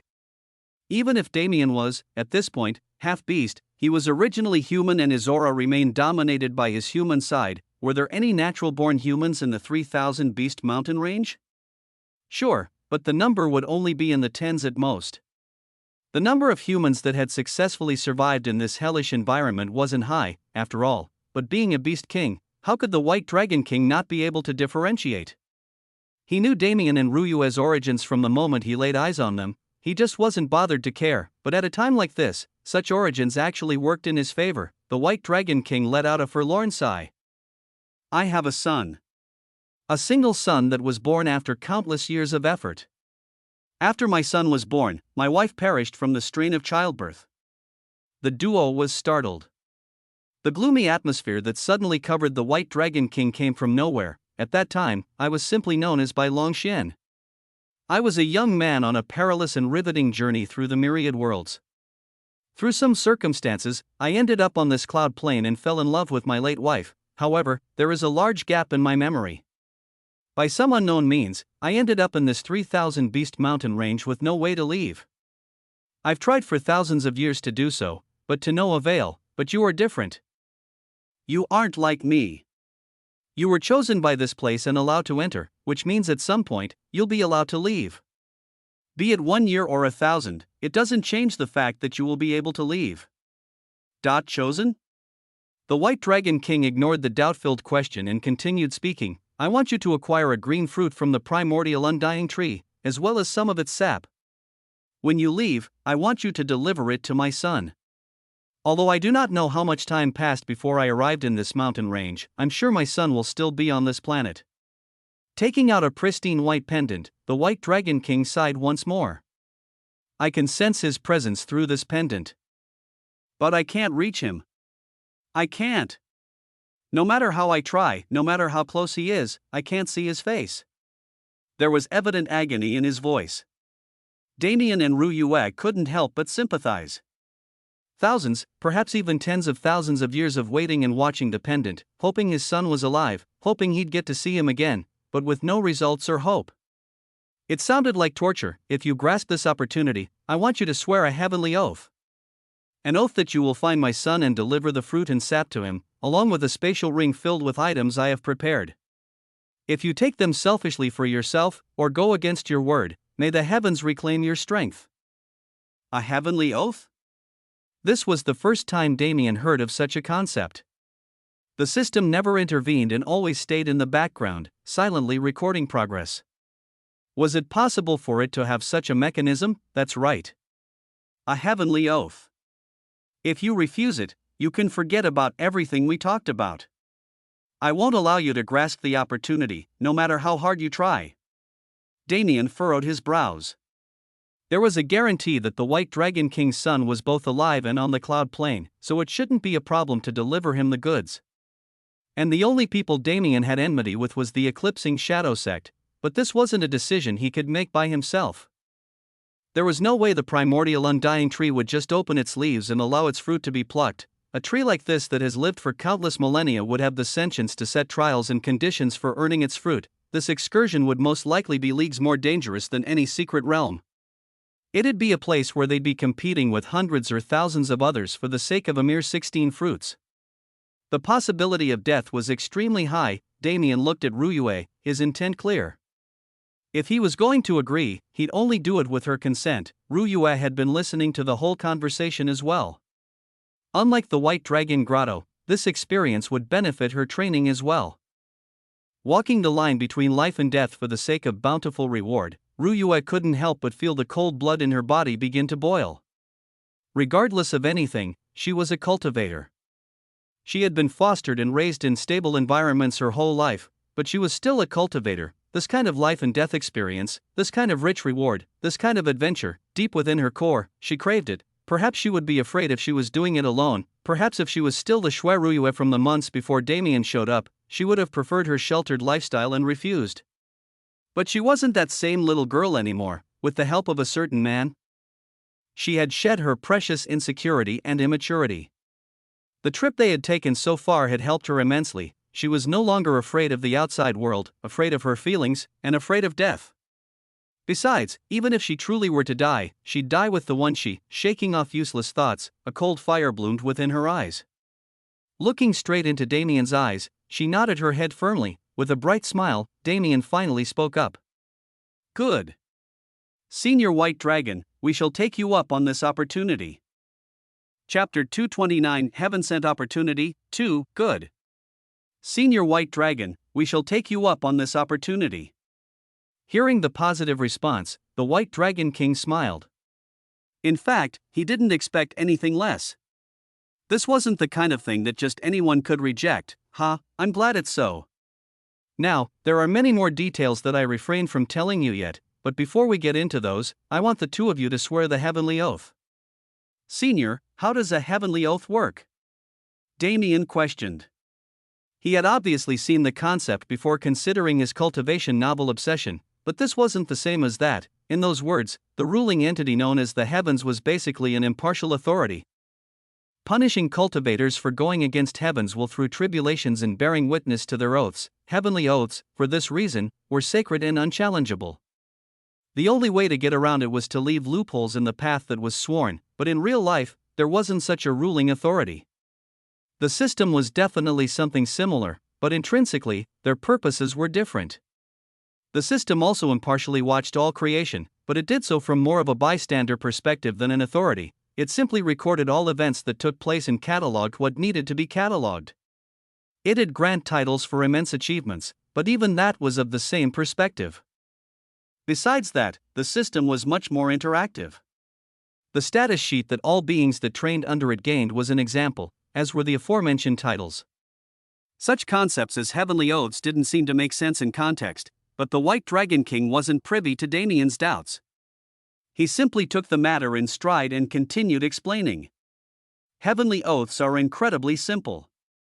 You just have to swear an oath to the records, and if you renege, let it reclaim your strength. Reclaim our strength? That's right. Although it is possible to make oaths where death is the punishment, that is not my goal. Our strength, while it is indeed our own, comes from mana. And the heavens somewhat embody mana. Even I am not of an appropriate level to accurately ascertain how it does so, but I've seen it happen before. The heavens can indeed take the mana from our bodies and leave us crippled, never able to gain strength again. Damien almost couldn't contain his shock. There was such a measure? If it was possible, didn't it mean that the system could turn anyone into a cripple as long as it deemed fit? Ha, boy, I can see what you're thinking. But you don't have to worry so much. The heavens don't have true sentience, they don't have such things as thought and emotion. Unless there is a matter such as a heavenly oath that compels it to act, it won't do so. Damien sighed in relief. So it was like that. The word system was really apt to describe it. It was something akin to a machine with limited artificial intelligence. With that concern out of the way, Damien decided to swear his oath without hesitation. They were already this far in, there was no point in dilly-dallying. I, Damien Void, swear upon the records to deliver Senior Bai's spatial ring to his son without touching the contents within. I will also do my utmost to obtain a green fruit and sap from the primordial undying tree for the same purpose. If I renege on this oath, may the records reclaim my strength. For the first time in many years, a system window popped up in front of Damien's eyes. You have sworn a deliverance oath. The conditions have been set.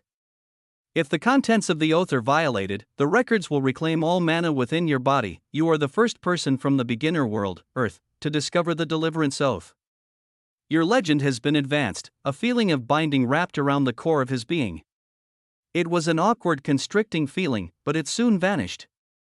But this feeling was enough for Damien to know that the severity of the oath was real. The familiar system windows made Damien feel a sense of nostalgia. When was the last time he even checked his status? With everything going on, he usually didn't bother with it. Not only that, but his way to strength had been different recently. Rather than gaining new things or trying to further progress, he was consolidating the array of moves he already had as well as trying to bring out the full potential of his body. Like this, his status never saw any major changes. Perhaps his physical stats were much different than they were back then, but his skills most likely hadn't changed much, and on a more personal note, he felt it was more fun this way. It would be exciting to see the vastly different status he'd have after not checking it for so long. I'll check it again after this coming event. Especially if I can get my hands on a purple fruit and consume it. I wonder what my stats would look like at that time.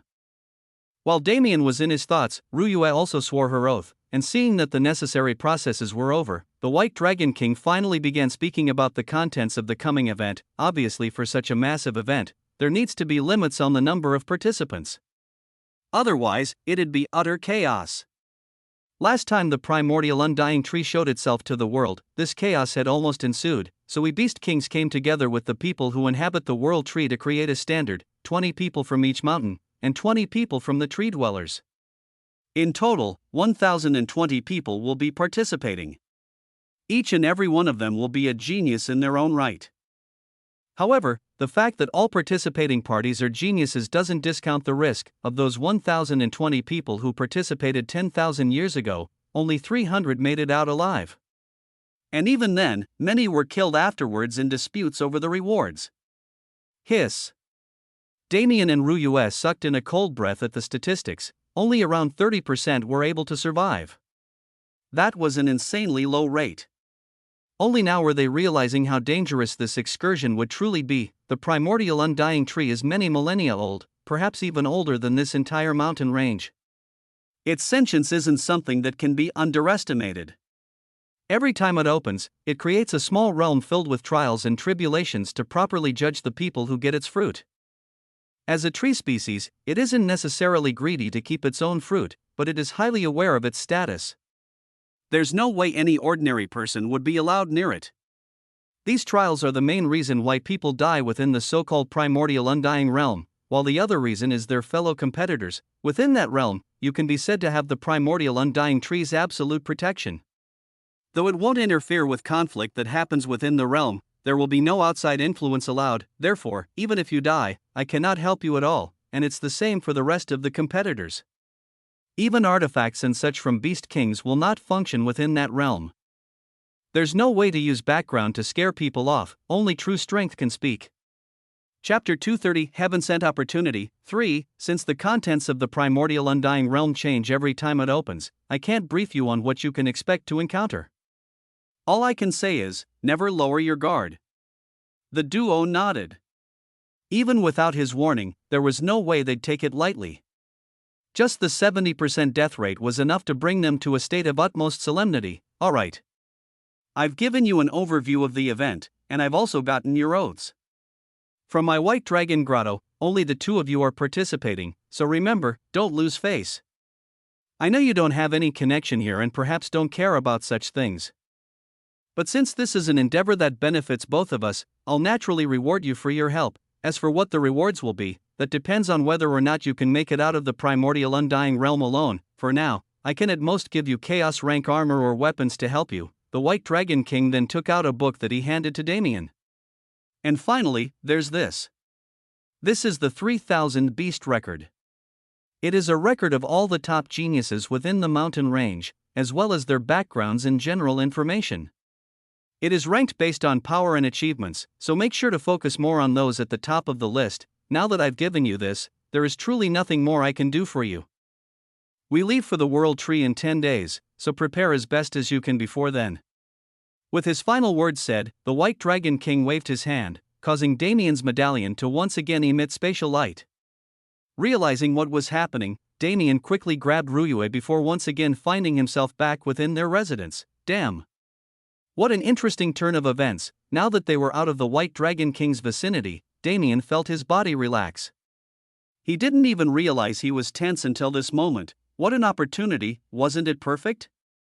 Almost all of the problems that were troubling him were directly solved. Well, they'll only be solved if I can properly get my hands on that purple fruit.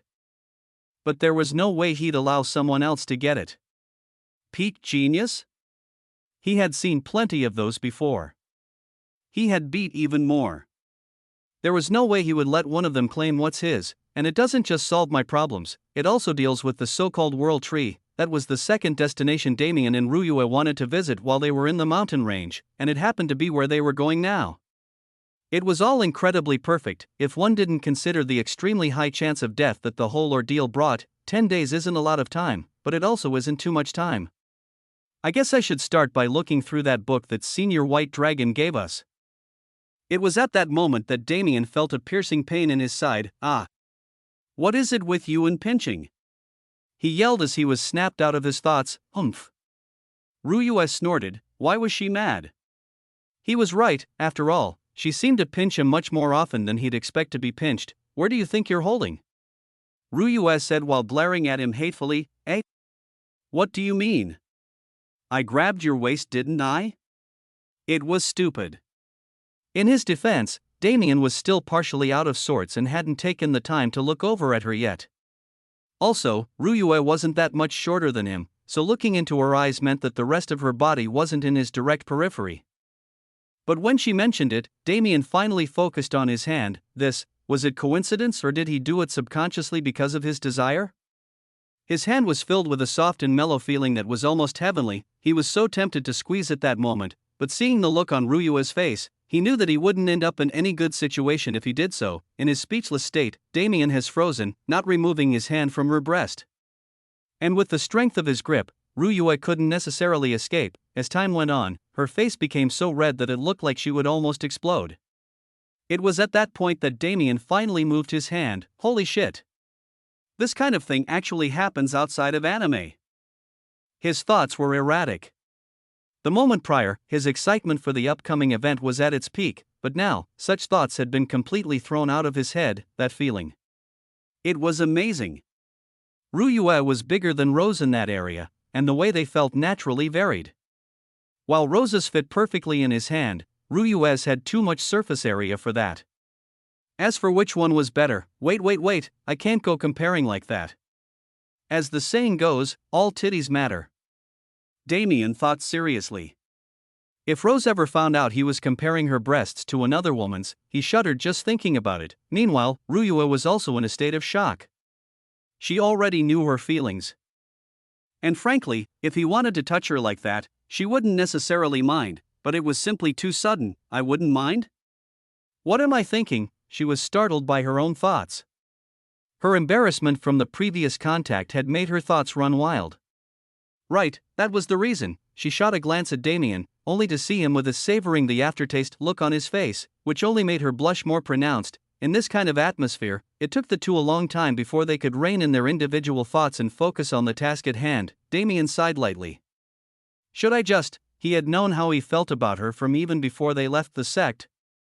But at that time, he wasn't sure if she reciprocated his feelings. Seeing how she was acting now, it was most likely the case. If such a situation happened back then, she probably would have reverted to being ice cold, but now? Well, it was clear to see. With her pronounced blush and the way she kept stealing glances, he would be an idiot if he didn't notice her feelings. Even Rose showed fewer signs before he noticed, but the problem was, he still wasn't sure how Rose felt about him having multiple women. And more than that, he still hadn't apologized to her for running away like that. Before he thought about starting a second relationship, he needed to get his first one in order. Only after that would he even consider it, but being honest, he couldn't bring himself to throw Ryua away even if Rose refused. He was already trying to think of ways to appease her anger, but now wasn't the time for such thoughts. He knew that, merely, the situation forced his thoughts to divert in such a direction. Once again heaving a light sigh, Damien took out the 3000 beast record that the White Dragon King had given him. Now, let me see for myself the quality of geniuses here in this mountain range. Chapter 231 Journey 1, Lubai, ranked 10th in the 3000 beast record, estimated level in the 130s. His White Tiger transformation ability is said to boost his physical strength, allowing him to fight those above his level. Once, he defeated two combatants with estimated levels in the 140s at the same time. Alexei Michael, ranked 8th in the 3000 beast record, estimated level in the 140s, his golden crow flames are said to be as scorching as the sun. According to reports, he is incredibly shameless and rich, using his money to buy connections and resources. Due to this, he has never publicly fought, making his fighting prowess undetermined. Entrals J.I., ranked 7th in the 3000 beast record, estimated level in the 140s, his real name is unknown, but his nickname was given due to his Tribulation Vulture bloodline, which grants him untold prowess with lightning.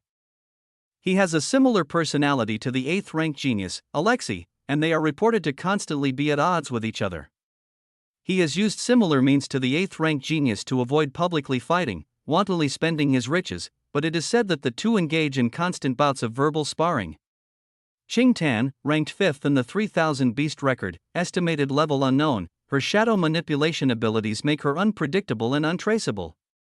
Once escaped the encirclement of multiple peak mid-level third-class beasts unharmed, leaving her opponents crippled or dead. If not for her secrecy, it is said that she would be ranked even higher on the list. Damien read through the top 10 on the 3000 beast record with rapt attention. These were the types of geniuses he'd be up against during the coming event, but the information didn't seem as helpful as he originally expected. Although to normal people, this kind of information was enough to make a baseline assumption of the individual's fighting prowess and danger, to him, it was nothing. Even the fifth-ranked genius was only said to have crippled and killed an encirclement of third-class beings. Although this was an impressive feat, he didn't think it was something extremely hard to accomplish. Then again, I have spatial elements, so I guess it's a bit of a cheat, but with shadows, something similar to teleportation could still be achieved. He'd seen Zara do it plenty of times. The main thing he understood while reading through this list was that most of the higher-ranked geniuses were constantly hiding their true power. Those ranked below roughly the top 20 had much more detailed information regarding them. Obviously, they did their best to flaunt their power to show contention for higher ranks. At the lower ranks, it was a true battle, where one's rank could be snatched from them at any given time. In this kind of scenario, it was only natural that they didn't have the freedom to conceal themselves as deeply, but Damien didn't focus on them. A rough skim of the ranks below the top 15 was enough to tell him that none of them would be a problem even if he took them on alone and without using his spatial abilities. But he had Ryue with him and there was no way he'd hold back, so only those ranked at the very top could interest him. With this line of thought, he soon turned his focus to those ranked at the peak, the top 3 geniuses within the entire 3000 Beast Mountain range. Flame Queen Feng Qinger, ranked 3rd in the 3000 Beast record, estimated level in the 170s, a true descendant of the Fire Phoenix. Her phoenix flames have been openly shown to dominate almost all flames existing in the mountain range. Her fighting prowess is said to be at the peak of 3rd class, but the truth of the statement is unknown. Ice Queen Lunaria Snow, ranks 2nd in the 3000 Beast record, estimated level in the 170s. A true descendant of the Ice Phoenix, her phoenix flames diametrically oppose those of the 3rd-ranked Flame Queen. The two have always been at odds, and rumors of their battles have spread, with neither of them apparently being able to gain the edge over the other. However, none have been able to personally witness these battles, so the veracity of the rumors remains uncertain. Damien raised his brow. 2 Phoenix descendants actually took 2 of the top 3 spots in the genius ranking. And not only that, but they were also from opposing branches. From the information, it seemed that the ranking between the two would constantly fluctuate based on rumors of their battles, but their movesets remained unknown due to their secrecy. Finally, Damien turned his eyes towards the glaring golden letters that shone at the top of the page. Spirit King, Hun Fong, ranked 1st in the 3000 Beast record, estimated level in the 170s. His origins, as well as fighting prowess, remain unknown, but his ranking has never been challenged even by the 2 queens below him. According to reports, all those who challenged him were later found as soulless husks. Their bodies were alive, but seemed to contain no life at the same time. Hiss. Even for the others at the top, there was at least a small amount of information. For the information on the first-ranked genius to be so little, Damien couldn't imagine how mysterious the man's means were. His eyes sharpened. These 3 were genuine threats to him. From the looks of it, their fighting prowess was relatively similar, but none of them actually fought to prove the information true or false. Along with the descriptions of the 3, there was also a line of text that remained the same for all of them: possesses the ability to flee from an entry-level Beast King unharmed. This was the line that truly made Damien take them seriously. He had first-hand experience of the true might of a Beast King. Although the entry-level ones were obviously going to be much weaker than the incarnate Snow Beast King or the White Dragon King, it didn't change the fact that they were true 4th-class existences. To be able to flee from them unharmed, perhaps he could do it because of his spatial abilities, and perhaps he could do it with ease if not for the spatial suppression on the mountains, but they didn't matter. From the looks of it, none of the 3 had spatial affinities. To achieve such a feat without such a cheat element for fleeing, it was truly admirable. Sighing lightly, Damien closed the 3000 Beast record and stored it in his subspace. What do you think? He asked Ryue. He had been reading the entire thing out loud for her, as well as giving his opinions about it. But she hadn't spoken yet. It's truly hard to come to any conclusions right now. Evidently, they are all powerful. And their levels vastly outstrip yours. Although I am at level 161, my ability to fight above my level isn't as pronounced as yours or theirs. At most, perhaps I could contend against those at the 180s, or if I fight with the intention to die together, the early 190s, but to flee from an entry-level Beast King unharmed? Such a thing is impossible for me. However, you are different. Chapter 232 Journey 2. Your ability to fight above your level is frankly insane. Ruyuag continued, "What's your level right now? 130? 140? After all the killing you've done in the past month, it should have increased significantly. Still, that doesn't really matter, even when you were still in the 120s. You were able to fight against people at the mid or high levels of third class. It isn't a simple jump in levels, it's closer to a jump in rank, whether it's due to your comprehension of your elements or your insane physical body, or maybe a combination of both. The fact that your ability is higher than theirs is still obvious from the information we've received. The only problem is, your level is too low. You haven't had the chance to level up as rapidly or fight as constantly as them since you lived in the outside world instead of this kind of environment. In the end, whether you or them, I can't decide who's stronger until you actually fight. But even without experiencing their power, I have trust in your abilities. You should be able to defeat those two Phoenix Queens, even if it'd expend a lot of effort. As for the first rank, we don't know anything about him, and that's the main problem. A known danger isn't as threatening as an unknown danger, after all. Not only that, but even his title is in a different league than the rest. Spirit King, what could this mean? Combining this title with the corpses of his victims, I can at least infer that his ability is more spiritual and ethereal than a base element. Just like my affinity, he must also have some sort of rare affinity. Ruyue gave a lengthy explanation of her thoughts to Damien. He was a bit embarrassed by the massive amount of trust she seemingly had in him. But her words were true. He also felt that he would be able to take the two Phoenix Queens one-on-one. In a group scenario, he couldn't say for certain, but what she said about the first rank was what concerned him the most. He was someone with a decent amount of creativity, so he could slightly infer what the Spirit King's affinity was, but none of his guesses seemed probable. They were simply too wild. Shaking his head lightly, he spoke up. "Well, there's no point in worrying too much about them. We will be able to get a more proper read on their abilities when we see them in person." Damien had trust in his eyes. Against someone in the same class as him, he was certain he'd be able to read their mana. With this, he should be able to gauge both their true power level as well as their affinities, the primordial undying realm and the primordial undying tree within. He had to say, each and every new piece of information he received about the coming event made his blood boil with excitement. The entire 3,000 Beast Mountain range was in a state of upheaval over a piece of news that recently made itself known: the opening of the primordial undying realm. It was a once-in-a-lifetime event for most people, since a lifespan of tens of thousands of years wasn't achievable to them through ordinary means. The only ones who were alive at that time were the Beast Kings who ruled over them. Countless people made their way to the World Tree for this event. After all, such a massive competition was something everyone wanted to witness, but they had all heard the rumors. They wouldn't be able to actually see what happened within the realm. They'd only be able to see the final victors once they emerged, yet the fact didn't hinder them from making their journeys. The opening of the primordial undying realm was simply too big of an event to miss. Not to mention, there would be plenty of festivities that would surround the World Tree within the event's duration, keeping them occupied and excited until the final victor emerged before them, within a massive mountain that was bathed in constant blistering heat that could even melt a regular second-class beings.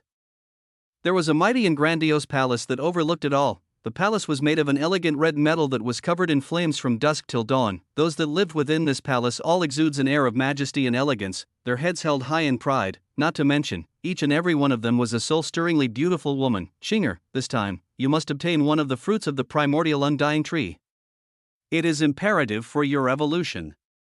Perhaps, if you can truly succeed, our clan will rise to become the peak power within the entire mountain range. A beautiful mature woman with flowing red hair and similarly colored eyes spoke. Her expression that was usually covered in frosty indifference was now incredibly doting.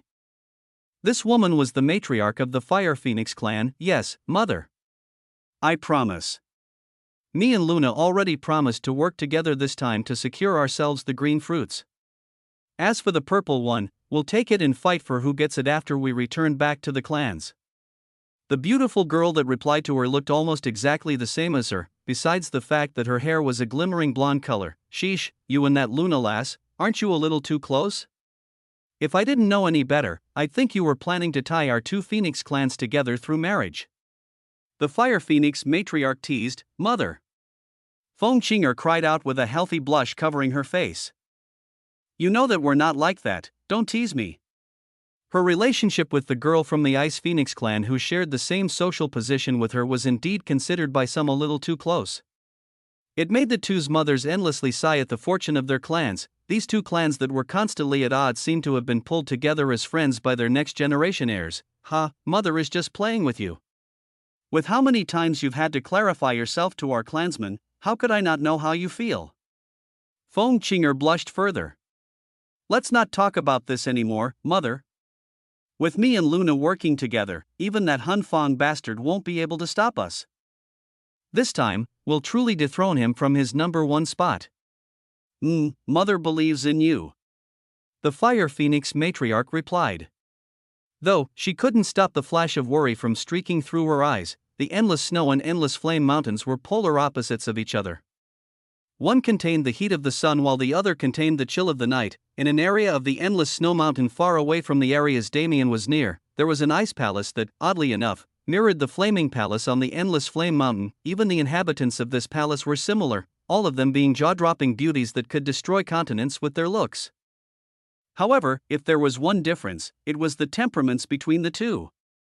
In the endless flame mountains palace, those beauties all held flaming pride, showcasing it for all to see. Their behavior was blatant, as if daring others to challenge their majesty, whereas the beauties in this ice palace were different. They were cold and aloof, their pride also evident, but seemingly reserved at the same time. With such opposing temperaments and positions, it was clear why the two powers had been at odds for many millennia. Luna, this time is imperative. I understand the agreement you have with that Qinger lass, but I still feel the need to warn you. Don't let anything get in your way. The woman speaking carried an inexplicable mature charm, with a temperament similar to the Fire Phoenix matriarch. Naturally, she was the Ice Phoenix matriarch. These two had a close relationship as well, though not as close as that of their daughters. Merely, they were already old and experienced. They put their clans above personal feelings and maintained the age-old grudge between them. They always counted themselves lucky to have such daughters. As with them, they were finally able to find an excuse to lay down all pretenses and hostility. I'm aware of the circumstances, mother, there's no need for all these warnings. The beautiful girl with light blue hair and eyes spoke to her mother lightly. There was no change in the expression on her face, remaining cold and aloof, but her mother could clearly feel the warmth in her words. As the person who raised her, how could she not understand how to read this daughter of hers? Confidence is good, but don't let it breed arrogance. In fact, I heard a rumor that the White Dragon King is sending 2 new talents this time instead of someone from the true dragon troops. Although their strength hasn't been verified, to earn the favor of that old monster isn't easy. Maintain your caution around them. Yes, mother. A hint of curiosity swirled through Lunaria Snow's eyes for an instant before disappearing entirely. Her gaze then shifted to the towering tree that could be faintly seen in the distance. It looks like this year, the competition between geniuses will be much more fierce. Similar conversations took place in many corners of the 3,000 Beast Mountain range as geniuses began to leave the safety of their residences to embark towards the Grand World Tree. Among them were Damien and Ruyue, who were currently speeding towards the World Tree while wrapped in the White Dragon King's mana. Finally, it's almost time to begin. Chapter 233 TC1. The distance between the Endless Snow Mountain and the World Tree was truly massive. After all, the Endless Snow Mountain was still considered to be around the periphery of the 3,000 Beast Mountain range while the World Tree was the direct center, but its distance from the center by no means meant that it was weak. The hierarchy between the mountains was much more complicated than that, with powers like the White Dragon Grotto and the Ice Phoenix Palace situated on the Endless Snow Mountain. The mountain itself could be ranked among the peak powers between mountains, but the way powers took root within the mountains had nothing to do with camaraderie. It was usually because the environment was best suited for their own practice that they chose specific mountains to set up their homes. Due to this, there was never a true ranking of power between the mountains. Since the forces within them weren't actually allied, there was no real point in having something like that. Individual power was always more valued, and this rule stayed true for the powers in the 3,000 Beast Mountain range. Rather than allying with outside powers to become stronger, they'd rather compete for the hierarchy among individual powers. Anyway, with the distance between the mountain and the World Tree being so large, even with the White Dragon King's insane speed, they had already been traveling for a week without arriving. although Damien wanted to look at the passing scenery and the other mountains within the mountain range as they flew. The White Dragon King was no longer taking his time to fly like the first time they had done so. Instead, he was using his full speed as a true Beast King, reaching a level where Damien couldn't even infer what the scenery outside was due to the sheer speed at which they moved. All he saw was a mash of colors that sped by in a flash. This kind of speed was insane. Even amongst third-class beings, Damien's eyes were special. For him to be in such a predicament was testament to this fact, but since Damien and Ryue were covered in the White Dragon King's mana, they didn't have to worry about the dangers that come with them traveling so fast without the proper strength. In this kind of situation, a second week passed before the White Dragon King finally decided to slow down. It was then that Damien was finally able to witness the world once more. Whoa! It was the only sound he could make out when he saw the scene in front of him. Ryue wasn't much better. If the vitality they felt from the World Tree when they first entered the 3000 Beast Mountain range could be considered a 5, then what they felt now was a 100. That was the sheer level of difference between the two. The billowing vitality rushed into their bodies, refreshing and nourishing them passively by just being in its presence. The World Tree was towering from the outskirts, but only now was its true size visible. 5 massive mountains encircled it in a star-shaped formation, piercing the clouds above and seemingly even reaching into space, but even these mountains were dwarfed under the size of the World Tree. Perhaps it didn't have their girth, but it wasn't losing out by much. The tree trunk was so massive that it could probably cover the entirety of some smaller countries on Earth with room left to spare. Its height, if laid down on its side, could most likely connect the Americas to Europe with ease, spanning the entire Atlantic Ocean. They were still thousands of kilometers away from the trunk of the tree, but the sun wasn't visible even at this distance. Instead, there was a wide and all-encompassing canopy of branches and leaves that painted a beautiful mosaic. The density was such that proper sunlight couldn't travel through, but the few rays that made their way served to add even more ethereal presence to the atmosphere. It was like a fairy garden. It took many minutes for the duo to snap out of their reverie, and by the time they did, the White Dragon King had already landed on the ground. They weren't much closer to the trunk of the World Tree, but in front of them, there was a massive city that was situated there. It spanned those thousands of kilometers that connected their current location to the tree trunk. What the hell? People actually live here? I know it seems inconceivable, but yes, there are truly people living here. This environment can be considered one of the best within the entire mountain range, but this group of people has actually managed to monopolize it. As they spoke, they started walking towards the city. The darkness brought by the lack of sunlight was slowly illuminated by a green glow, and when Damien looked up into the air, he noticed many floating green specks of light that decorated the atmosphere. These things are something akin to fairies, but they don't have the intelligence that the fairy race possesses. They just wander and float, bringing light to the darkness as well as nourishing the environment. The tree dwellers seem to love them, though. The White Dragon King said. As they arrived closer to the city, Damien was finally able to make out the silhouettes of people walking around and going about their daily lives. They were oddly humanoid, but the auras they radiated obviously weren't at the 4th class. They aren't beasts? Damien was immensely confused, but as he continued observing them, he noticed a curious detail that almost sent him into a state of shock. Those are. They aren't humans, if that's what you're thinking. The White Dragon King said, misunderstanding the reason for Damien's shock, but no, he never thought they were human. After all, there was a distinctive feature that set them apart from the human race. They had long pointy ears that Damien was incredibly familiar with due to his time on Apeiron. Elves. There are actually elves here. What the fuck, isn't this supposed to be an Eastern fantasy setting? That's right. The citizens of the city that the White Dragon King had been calling tree dwellers were actually elves. And it wasn't just a small group of them, there were millions of them that made up the population of the city. How can this be? Damien was flabbergasted. Even if he knew it was stupid to think of the real world as something he could gauge using fictional knowledge, he knew that there were still some truths behind it. The fiction on Earth was definitely motivated by true world travel, and the settings depicted were only slightly tweaked. Adding elves to a cultivation world. Though, that was a total mixing of genres, he began to have doubts. Although elves weren't a rare race in the wider universe, they were still extremely particular about the type of world they lived in. Perhaps, this group of elves was attracted to the World Tree and decided to migrate? But with the restrictions placed around the 3,000 beast mountain range, this seemed impossible, yet, this was a land of beasts. There was no way for elves to be naturally born or even for an elfesque species to naturally evolve from the population present here. The entire matter made Damien's brain hurt. Chapter 234 GTC 2, whoosh, while Damien was still enamored by the fact that there were elves in this world.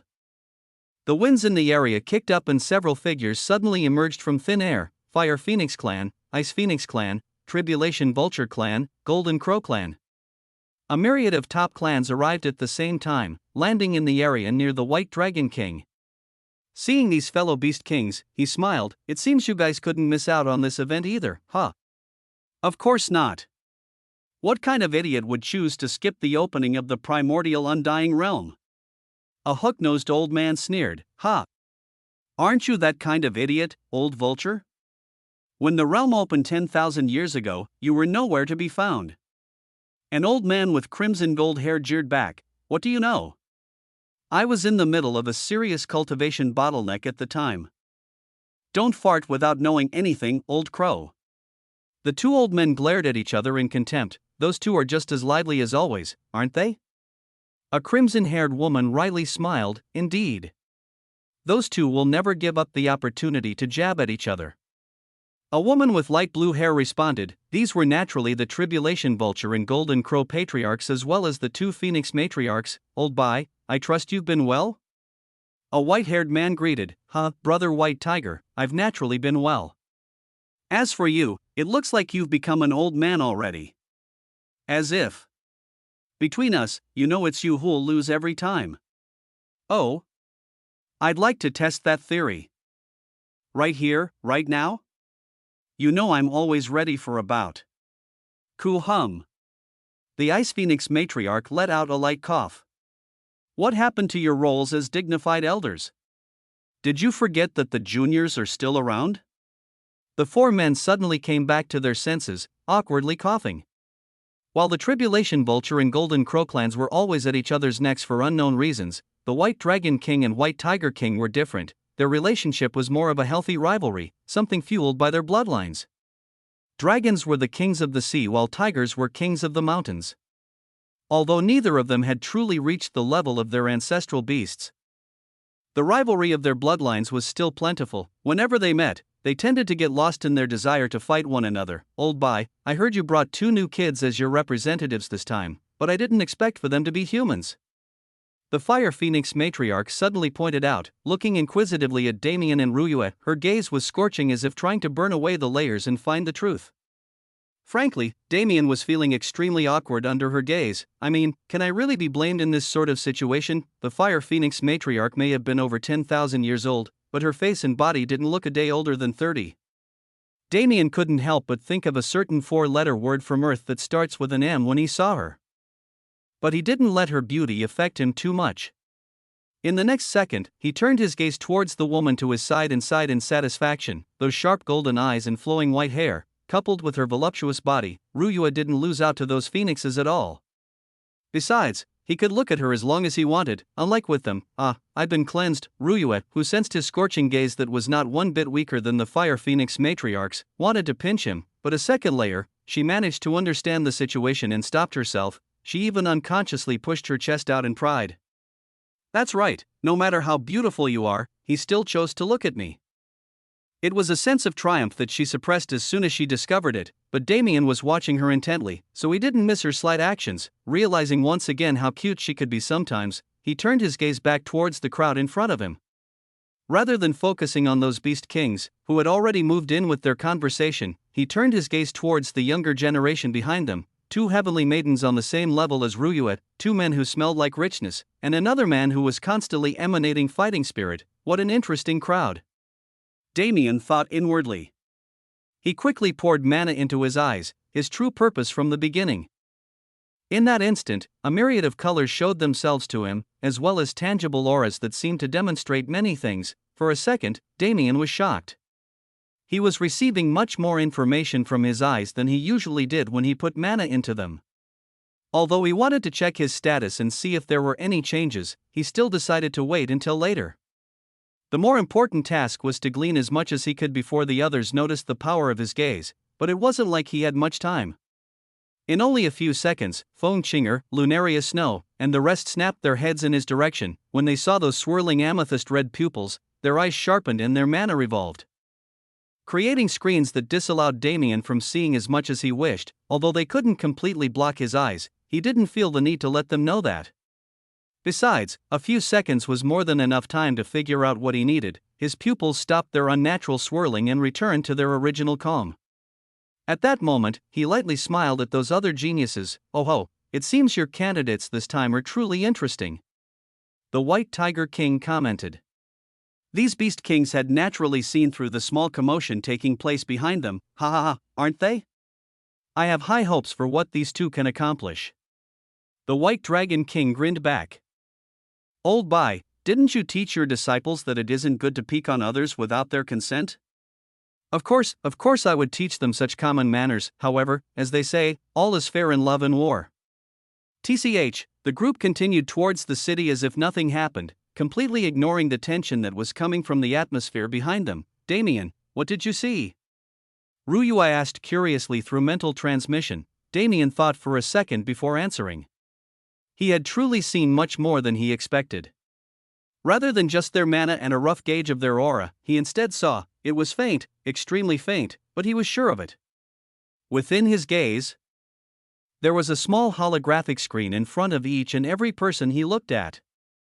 A screen that he was very familiar with. It was their status sheets. Sadly, he wasn't able to clearly see them nor the information written on them, but he was sure that the evolution of his eyes would grant him an extremely useful ability. Shaking his head, he decided to reply to Ruyui, "They're strong, very strong, and it doesn't seem like everything on the 3000 beast record is as truthful as we thought. However, with the two of us together, it should be doable." Imperceptible nodding her head, Ruyui continued walking as if nothing happened. And in no time, their small yet attention-grabbing group had entered the Elven City under the World Tree. Chapter 235 TC 3. The Elven City of TC wasn't extremely technologically advanced, but regardless of its massive size, it had a homely feeling that one usually wouldn't find within the 3000 beast mountain range. The citizens were relatively friendly to outsiders as long as their rules were respected, and the atmosphere granted by the rich vitality emitting from the World Tree had everyone feeling a constant feeling of relaxation. Obviously, the sharpness that those who arrived here honed through many years of training wouldn't diminish just due to the atmosphere, but it did indeed compel them to take a few days' rest, especially the younger generation who knew they'd be fighting with their lives on the line in only a week's time. Within an inn in the city, two heaven-toppling beauties sat on the bed and conversed. "Arg. I can't believe that guy. He actually dared to probe us so openly. Does he even know who we are? Did Senior White Dragon choose an idiot to represent him this time?" A fiery red-haired beauty shouted. She was so angry that even her fair white skin was tinged with a shade of red. The small group that had arrived together at TC had split up not long after they entered the city, with each going their own way to prepare for the upcoming event. "Calm down. We already knew everyone here would be an opponent from the second we met. It's only natural that a new face would want to judge our capabilities." A blue-haired beauty next to her responded. Still, there was a trace of displeasure in her eyes. "Why yeah, but still. Humph. If we meet in the primordial undying realm, I'll be sure to teach him a lesson. Luna, you have to help me too. You want to gang up on him with our strength?" "Qinger, we have a clear goal this time and we cannot spare time to play around. The fate of our clans depends on this." I know, but that doesn't mean I'll just take this offense laying down. I don't want people to see me as a pushover." Feng Qinger pouted. "Oh? And since when were you someone to care about face? Or rather, even if the same situation happened at any other time, you'd have directly pummeled the person who tried something. For you to be acting like this." "That's right." Feng Qinger's face became solemn. "He's an outlier that we don't have any information on. There's no point thinking that he'll be weak, especially since it was Senior White Dragon who chose him as his representative. No matter how much I want to punch him in the face, I'll act with caution. I also know how our mothers are depending on us. This is the correct choice. However, do not discount the girl at his side either. There was something about her aura that made my Ice Phoenix flames feel challenged. These newcomers truly aren't simple." "Oh, that girl? Feng Qinger fell into thought as she recalled Ru Yue. Ah! That girl. She reminded me of you a little bit now that I think about it. You! What are you saying? Lunaria Snow said, pinching her ear. Ow ow ow. Okay, Luna, I'm sorry. Forgive me. As these two girls conversed in their room, the rest of the participants of the coming event slowly arrived. Currently, Damien and Ruyue had already separated from the White Dragon King, touring the city that they had just arrived in. This atmosphere is really nice. It seems like a good place to settle down in. Ruyue commented as she looked at the floating green specks in the air. Oh? You're already thinking about settling down? Damien asked with a smile. Settling down does sound nice, but even if we did so, I feel it'd get boring very soon. I still want to explore the wider universe like you did. Damien's smile became wry. Don't give me too much credit. Including this world and my homeworld, I've only been to 3. Compared to the boundless cosmos, this is nothing. But it only seems like nothing to you, who has at least done this much. Meanwhile, I was becoming haughty even though I had rarely ever left the Celestial Star Palace, let alone the central continent as a whole. Sigh, the universe is simply too insanely large. Did you know? Even before my homeworld was introduced to Mana, the portion of the universe that became observable due to our technological advancements was insane. It was to the point that even if a human was sent into space to travel for several thousands of years, they wouldn't even be close to exploring it. It truly makes me wonder how things actually work. Beginner worlds, middle worlds, higher worlds, the distance between them, what is it like? It took 7 months to travel from my homeworld to this one even on a heaven-grade flying sword, but even that seems short in comparison. How many worlds are there that we will have the chance to truly explore? How long will that take? Just thinking about it makes my blood boil. Ruyue smiled lightly as she listened to Damien's tangent. Her eyes held a slightly distant look to them. Indeed, how long would it take to explore the boundless cosmos? The sheer amount of time could probably drive one insane if they were to go about it alone. But what if they were with the people they cared most about in the world? Wouldn't such a vast period of time adventuring be exhilarating? A trace of an idea took root in Ruyue's mind, but she didn't entertain it for long. These future events shouldn't be thought about in a crucial time like this. The duo spent until nighttime perusing the various amenities of the city before finally returning to their inn. Damien had a refreshed smile on his face the entire time. It had been a while since he had been on a calming date like this one. It made him miss Rose even more, but he pushed those thoughts down. Just like Ruyue, he chose to focus on the coming event for now. At this moment, even reaching Rose was impossible, so those sorts of missing sentiments would only serve to pain his heart. There was nothing much for the two of them to do while they waited. Even if they wanted to probe the other geniuses more, they were all keeping low profiles. Even the ones who made their way into the city like Damien and Ruyue would constantly have their guards up. Since they were no longer in the presence of their respective beast kings, the competition had basically already started. The undercurrents within the city of TC were churning. Even the usually calm and peaceful ordinary citizens were beginning to get excited. 7 days.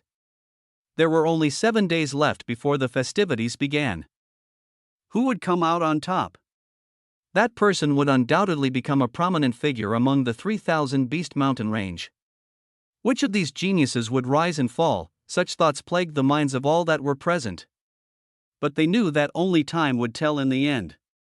And so, they patiently waited for that day to come. Chapter 236 TC 4. The atmosphere of the city of TC was benevolent and kind, but it was a location within the 3,000 Beast Mountain range, after all.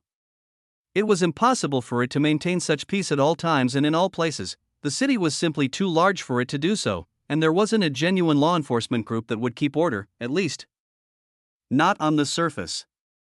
But without a group like that, even the outwardly peaceful atmosphere would be impossible to maintain. There were many shadowy corners and alleyways within TC, especially due to the lack of sunlight. Usually, these corners would remain unpopulated, but at the moment, they seemed to be brimming with activity. Commander, the outsiders haven't been stirring up too much trouble yet, but this is only temporary. The ones who have arrived so far are all from peak forces and will act in accordance with our laws to maintain face. Indeed, once the common populace begins to arrive for the coming festivities, our jobs will become much harder. Sigh, it's quite annoying. But it's necessary. That's right. To protect the peaceful lives of our people, anything is fair game. I refuse to cower in a situation like last time. You. Don't you dare mention that. If you make the same mistake, your head will roll. I'm sorry. I made a mistake, Commander. It's fine, but you're lucky only the two of us are here. As you know, not everyone shares your sentiments. There are cowards in our midst. The commander growled. His subordinate could only stand silently to the side, not knowing what to say. Most of their people hadn't been alive at that time. It was many millennia ago, after all. But they were elves, their lifespans were extremely long. Many of their upper echelons and older men were present at that time. And the sentiments were split, there were cowards and there were warriors. As for which side was more prevalent, nobody could say. While these two had their silent conversation, the rest of their squad also moved out, ensuring that their city would stay peaceful. For the lives of their people, they would do anything. Do you understand what you are meant to do? A hoarse voice rang out in an unknown location within the city of TC. However, if one looked for the source of the voice, they would only be searching in vain. I understand, Master. The one who responded was a young man with coarse gray hair and red eyes. His body emitted a gloomy and sinister aura that made all those who gazed at him shiver in fear. Good. If the rest of us were able to easily manifest, things would be much simpler. But we only have you as our anchor point.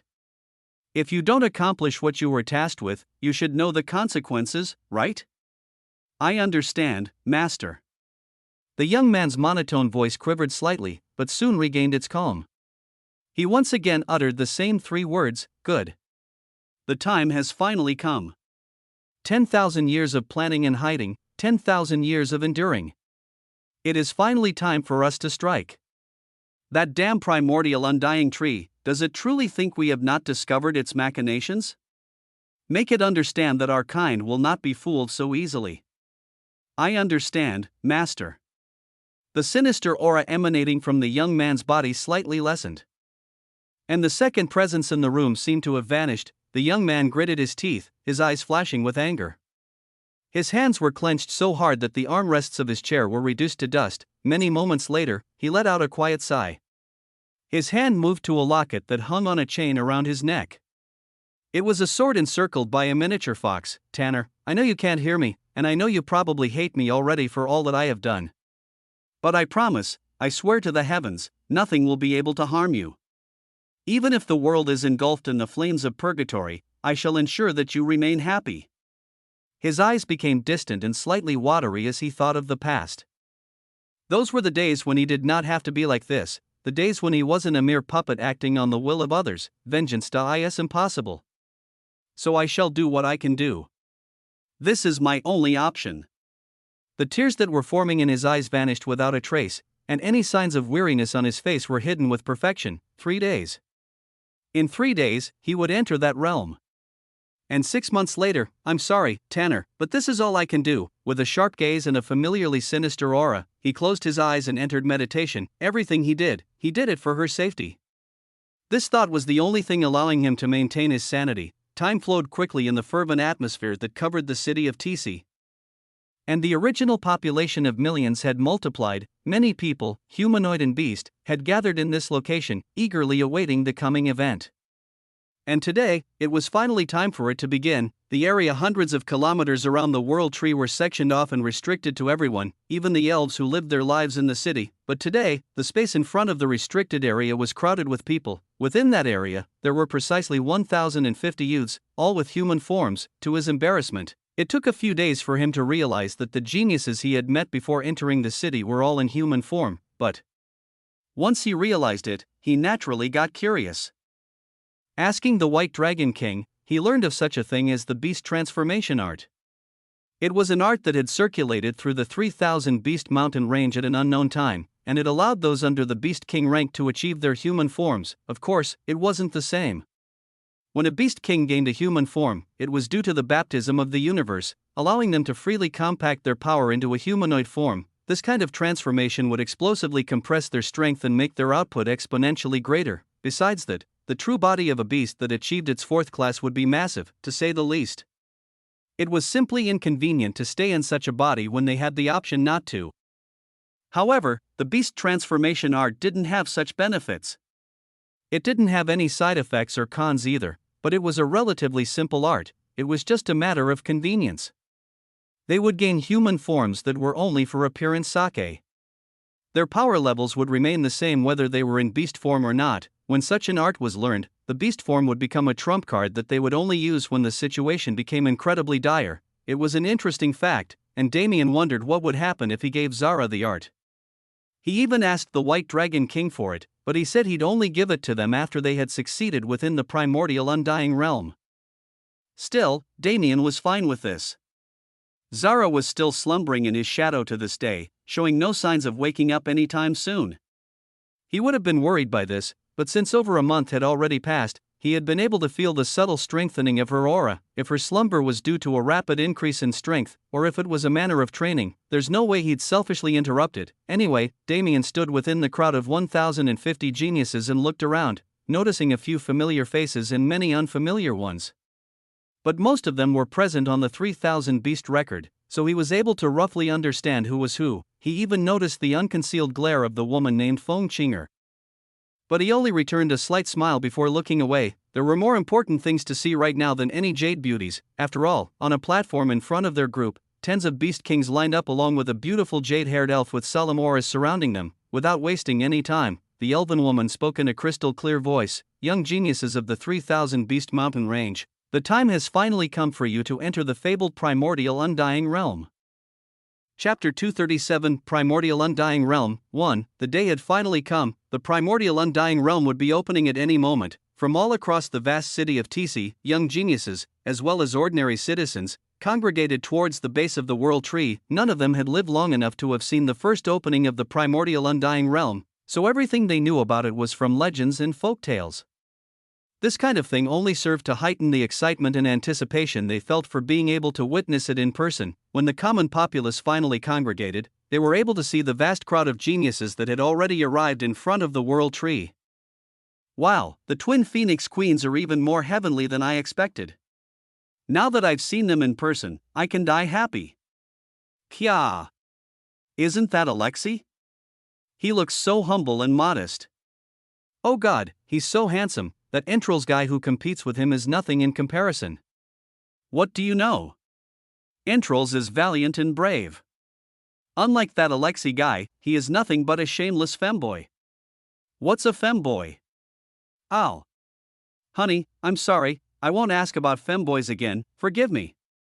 The conversations of the spectating crowd had completely skimmed over most of the 1,050 geniuses lined up in the square, instead choosing to focus on the 10 geniuses that stood at the very forefront.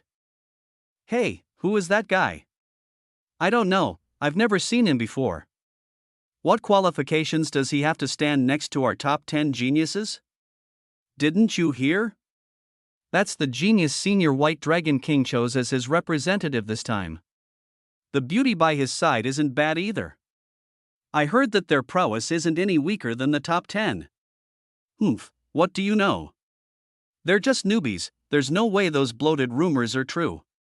Damien and Ruyue were particularly eye-catching. Not only were they a handsome and beautiful man and woman, they were also wildcards without any reputation. Yet, they still dared to stand in the forefront of the crowd of geniuses. The main point that people focused on was this. Not just anyone could obtain such a place. In fact, if any random person tried, they'd be put in their place by the other geniuses present.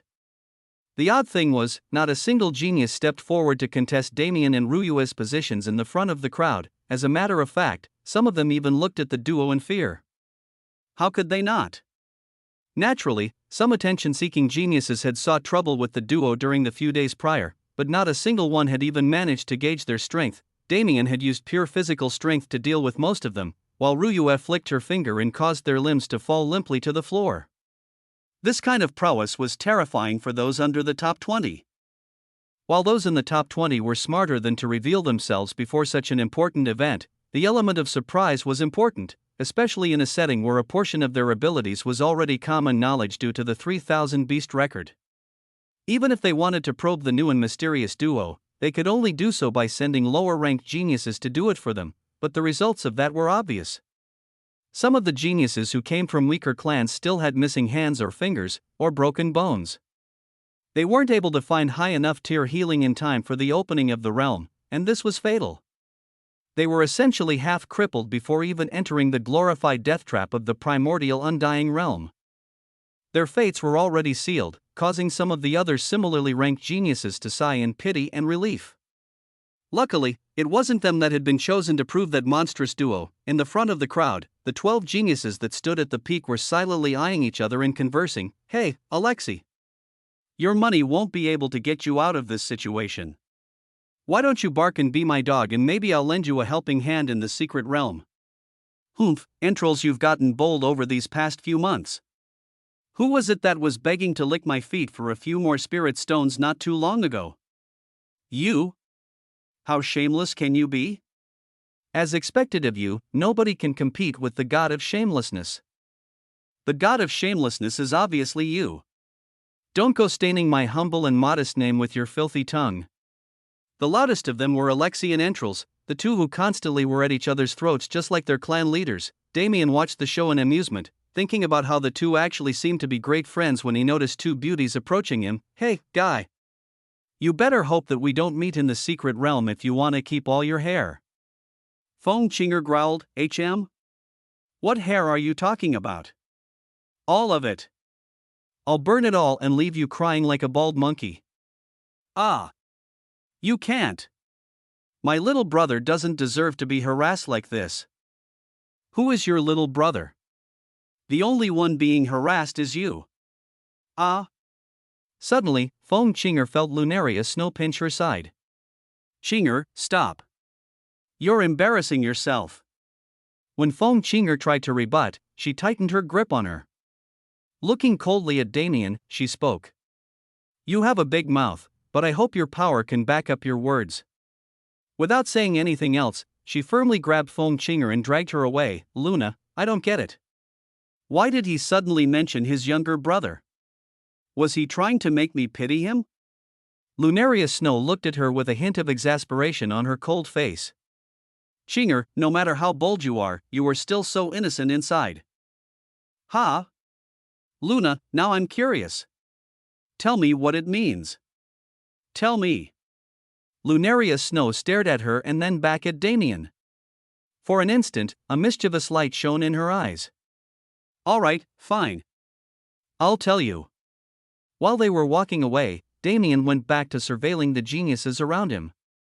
He was also silently pretending as if he couldn't see Ruyue's fierce glare penetrating his skin from his side. "Did you have to make such crude jokes? Oh, I get it. You just couldn't resist teasing a beauty. HM? I have no idea what you're talking about." "What beauty? The only beauty I see here is you." He responded with a smile. "TCH, shameless. No, you must be mistaken. The shameless ones are those two birds over there." "Why are you so mad? Don't tell me, are you jealous?" Ruyue's face heated up slightly. "Who is jealous of you?" "Merely, I don't think it's wise to be getting too close to your enemies." She had a slight pout on her face, but she turned her head away so he wouldn't notice. Damien smiled at her cute actions. No matter if she was cold enough to chop off limbs because a genius decided to provoke her, she would always be like this around him. It was gratifying, even though he didn't want to admit it. While teasing Ruyue, he didn't stop checking out the geniuses around the area. Rather, there was a single genius he was paying more attention to. It was a hooded man with a black half mask covering his face. Even his eyes were covered, making one wonder how he was able to see. He must be Han Feng, rank 1 on the 3000 beast record. Although there were plenty of hooded figures within the crowd, Damien was able to clearly see through their shabby concealment. Most of those hooded figures were beautiful elves, one of which stood out in particular, but he didn't pay them any mind. They were strong, especially that one girl. She was probably strong enough to rival the two Phoenix Queens. But even this was nothing compared to the man he had his attention on. Even in the sociable atmosphere that had enveloped the area, not a single person dared to get within a 5-meter radius of him. Even the ones outside of that range were glancing at him occasionally in wariness and fear. Damien smirked. Truly deserving of his reputation, even when he used his all-seeing eyes, Han Feng didn't even spare him a glance. It was as if he had complete confidence he wouldn't be seen through, or that even if he was seen through it wouldn't matter. This kind of attitude was interesting.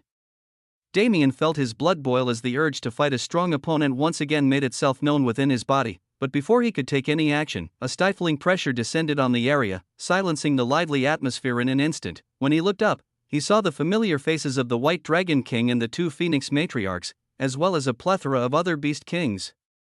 And in front of them all was a jade-haired blue-eyed woman and whose beauty transcended even the 2 Phoenix matriarchs. As everyone's attention focused on her, a crystal-clear voice left her mouth. It was cold yet gentle, elegant yet fierce. It was entrancing. Young geniuses of the 3,000 Beast Mountain range, the time has finally come for you to enter the fabled primordial undying realm.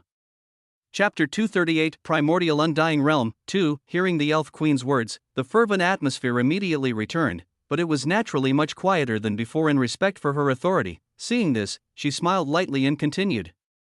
Though, that smile was enough to make it so some young men and even women had a hard time concentrating on her words. As you all know, the opening of the Primordial Undying Realm is a once every 10,000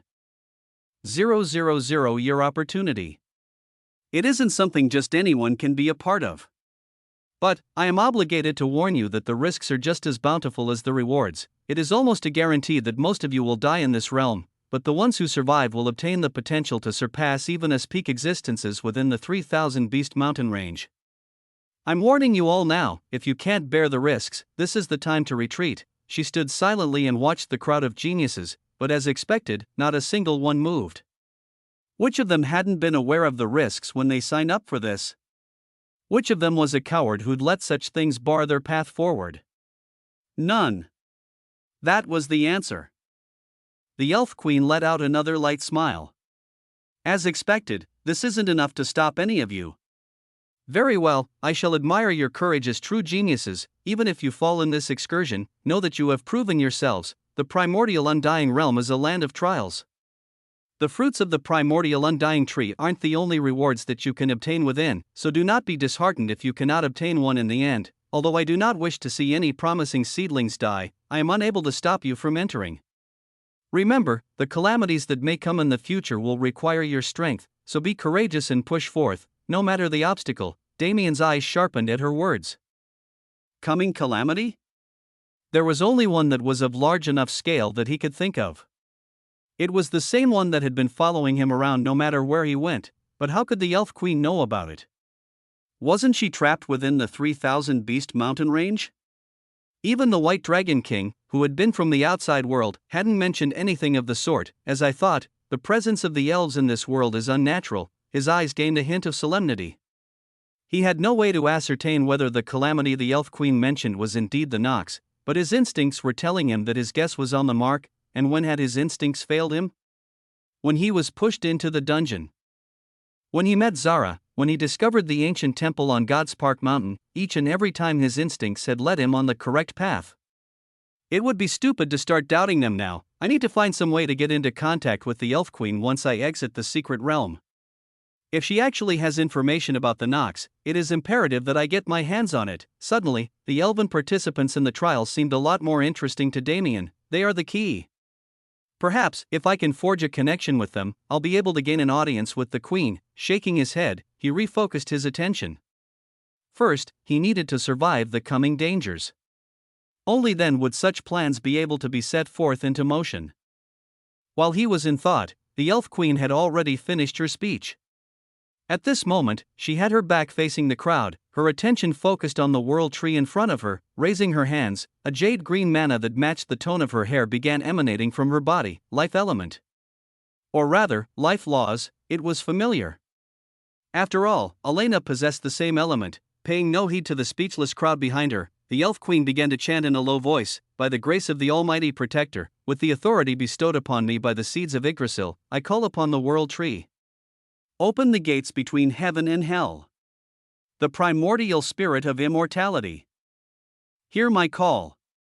The future beckons your release once again. With every word she said, the jade-green mana surrounding her became even denser. At some point, the heaven-piercing world tree in front of her began to glow with the same light. Its seemingly indestructible trunk began to crack lightly, creating a spiderweb that spanned several miles. The primordial spirit of immortality heard her call, causing a juxtaposing black and white aura to leak from the cracks in the world tree's trunk, and then, that portion of the world tree turned into motes of light that floated into the all-encompassing canopy and were absorbed. In their place, there was a swirling mass of black and white that looked like a yin-yang symbol. Its light was beckoning, almost entrancing the geniuses present and making them move towards it without their volition. Crack. Boom, the ground beneath the 1,050 geniuses was torn apart as countless roots exited it. These roots then went on to wrap those geniuses within them, pulling them towards the swirling mass in the center of the world tree. Naturally, the geniuses that came together were separated by this sudden change. Ruyue. Damien yelled as he noticed her getting pulled apart from him. Gritting his teeth, he reached out and tried to grab her hand. But the roots seemed to dislike his action, pulling them apart even further. Glancing around, Ruyue noticed that everyone else was going through the same predicament. Even those two phoenix queens who seemed inseparable made no move to reach out to each other. Ruyue gently bit her lip and sighed. We will meet within the primordial undying realm. If you die before that time, I swear, I will find a way to revive you and kill you myself. Gritting her teeth in pain, she used a technique she never thought she'd ever have use for. From her body, a blue light shot out and entered Damien's forehead. Wadash? Although Damien didn't know what had just happened, seeing Ruyue's watery gaze, he shut his mouth. From now on, we are forever connected. If you die, then I shall be crippled near death as well. So don't die. Unless you want me to suffer a fate worse than death. It was as if the roots had been waiting for them to finish their interaction. The second Ruyue finished her words, she was dragged into that black and white portal and flung into the secret realm. That girl. Damien smiled gently. Well, I guess dying isn't an option anymore. With that thought, he entered the portal as well. Damien had never been the hoarder type. He never even saw much value in artifacts and treasures, since he had an array of skills that could always match or outclass them. But at this moment, there was a certain feeling bubbling in his chest, the boons of the primordial undying tree, the myriad treasures he could obtain, the fruits and sap that were his main goal. He would get his hands on them all. What belonged to him, not a single person would be able to take it from his grasp. Chapter 239, Primordial Undying Realm. 3. There was a land of waste where no life could grow.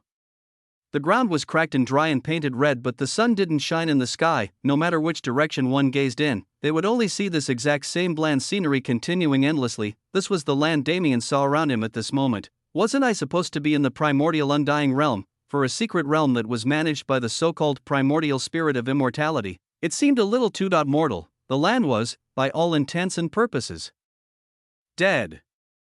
There were no signs of vitality coming from it at all. Is this one of those trials? He had heard plenty of times that there'd be trials in the secret realm to judge the worthiness of those entering, but he never really visualized what that'd be like. Perhaps it would be like the legacy tombs he found in the eternal secret realm on Apeiron, or perhaps it would be something else.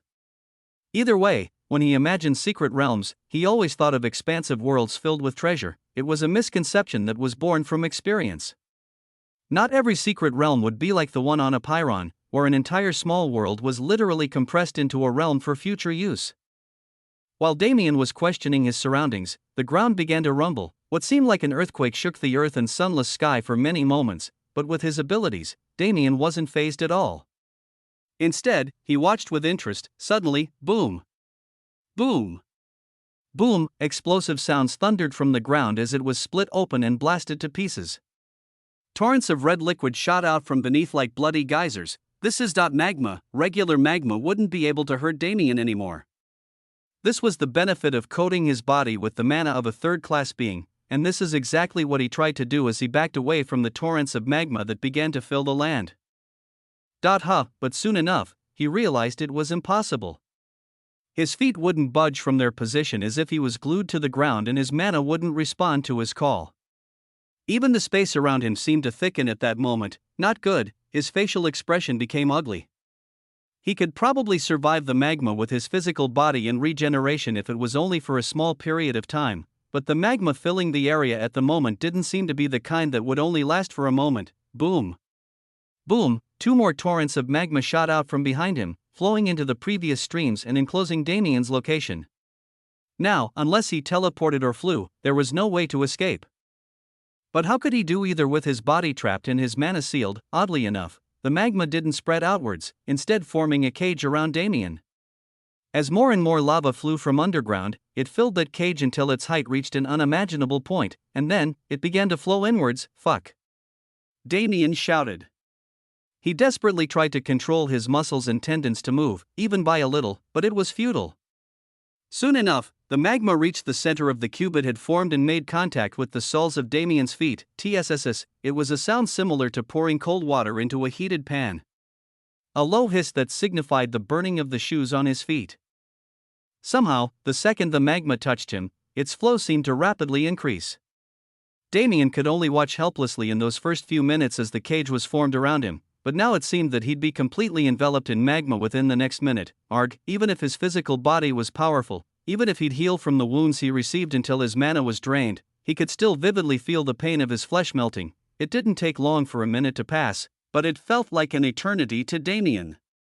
And finally, splash! The last of the magma had covered his body and the original free-flowing geysers had paused.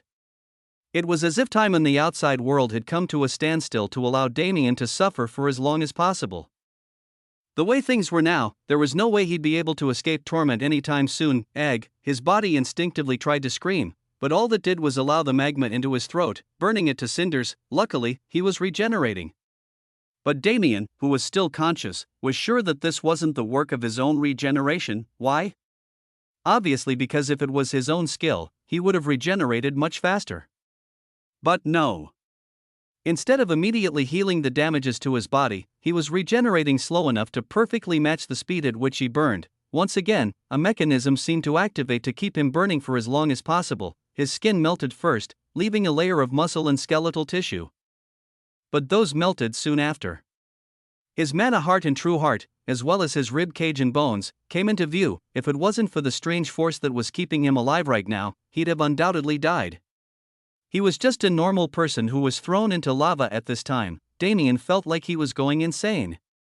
His body was in constant pain even when his pain receptors had been melted into nothingness. Whenever his muscles, bones and skin were burnt to their last shred, they were healed back to peak condition. But even this healing only brought pain instead of pleasure. He had learned from his first accident not to scream out loud. His screams reverberated in his brain as he endured the suffering he was put through. But he couldn't die. He couldn't lose his sanity. He wouldn't allow that to happen. Within the dark mindscape that he had discovered when he created his mind prison, Damien could see two things. One was the aforementioned mind prison, but he felt nothing towards it. After resolving himself to face his problems head-on, he had never used it again. What his mind focused on was the other object. It was faintly shining with a blue hue and took the shape of a feminine humanoid. When Damien moved closer to inspect it, he realized why he felt a sense of familiarity towards it. Ryue, before they were separated, he saw a blue light shoot out from her body and into his forehead. It had just happened after all. So it was still extremely vivid in his mind, the faint blush that flushed her cheeks in a rosy color, the way she softly bit her bottom lip, the emotion in those piercing golden eyes when she looked at him. The utterly embarrassing words that flowed so smoothly from her lips, "From now on, we are forever connected. If you die, then I shall be crippled near death as well. So don't die. Unless you want me to suffer a fate worse than death." Although his eyes were the first thing to be melted after he was submerged in magma, if they were still present, they'd be burning in determination, right? With this small amount of pain, I was going crazy? I've seriously gone soft over the years. Remember those days? Those days in the dungeon. When not a single thing mattered besides survival. Endure. Endure. Endure, survive. Survive. Survive, remember. When you stood in front of that wyvern that was so terrifying back then. When you allowed its breath to burn half your body to cinders just for the fun of it. Remember. When you were enveloped in a world of blood, sustaining and surviving in a state of constant injury. Remember. That feeling when fighting the very first wolf. A wolf that could now be erased at a flick of your finger. Back then, remember that burning an insane will to survive. Even if it cost an arm, even if it cost everything, as long as you brought down that wolf.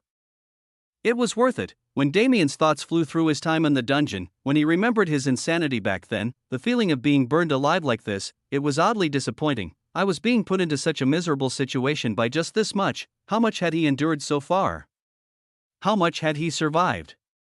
Something like this wasn't nearly enough to break him. Chapter 240 Primordial Undying Realm. For it was as if the surrounding magma was waiting for his change in mindset. The second he reaffirmed his determination, a change took place in the surrounding magma sea. The still magma that had been simply burning him constantly for the past unknown amount of time was now actively surging towards his body. But strangely enough, the impact brought no pain. Or rather, this particular sensation of pain no longer registered as pain in his mind, it was actually slightly pleasurable instead. The magma once again burned away his skin, but this time it didn't regenerate. Instead, the magma charged into his bones and was absorbed by it. With every passing second, more and more magma entered his skeleton, causing his bones themselves to turn the same red as the ground. NNGH, a slight groan of pain echoed in the surroundings, even though Damien had no vocal cords to groan with at the moment. It was another odd phenomenon. His red bones showed signs of melting as the amount of magma contained in them reached the peak. But they didn't melt. They compacted and grew at the same time, maintaining their shape but becoming much denser than they were previously. The magma within his bones churned and whistled, turning into solid matter that substituted the extra material his bones needed to continue their transformation. After all, there was no way to maintain their shape while becoming denser if there was no material to use to do so. The magma was acting as a stand-in for such material, and becoming his bones themselves. This process lasted for what felt like hours before all the magma had solidified, becoming one with him. But the quantity of magma encasing his body was still large. Evidently, this was a multiple-step strengthening process. Damien smiled when he realized this.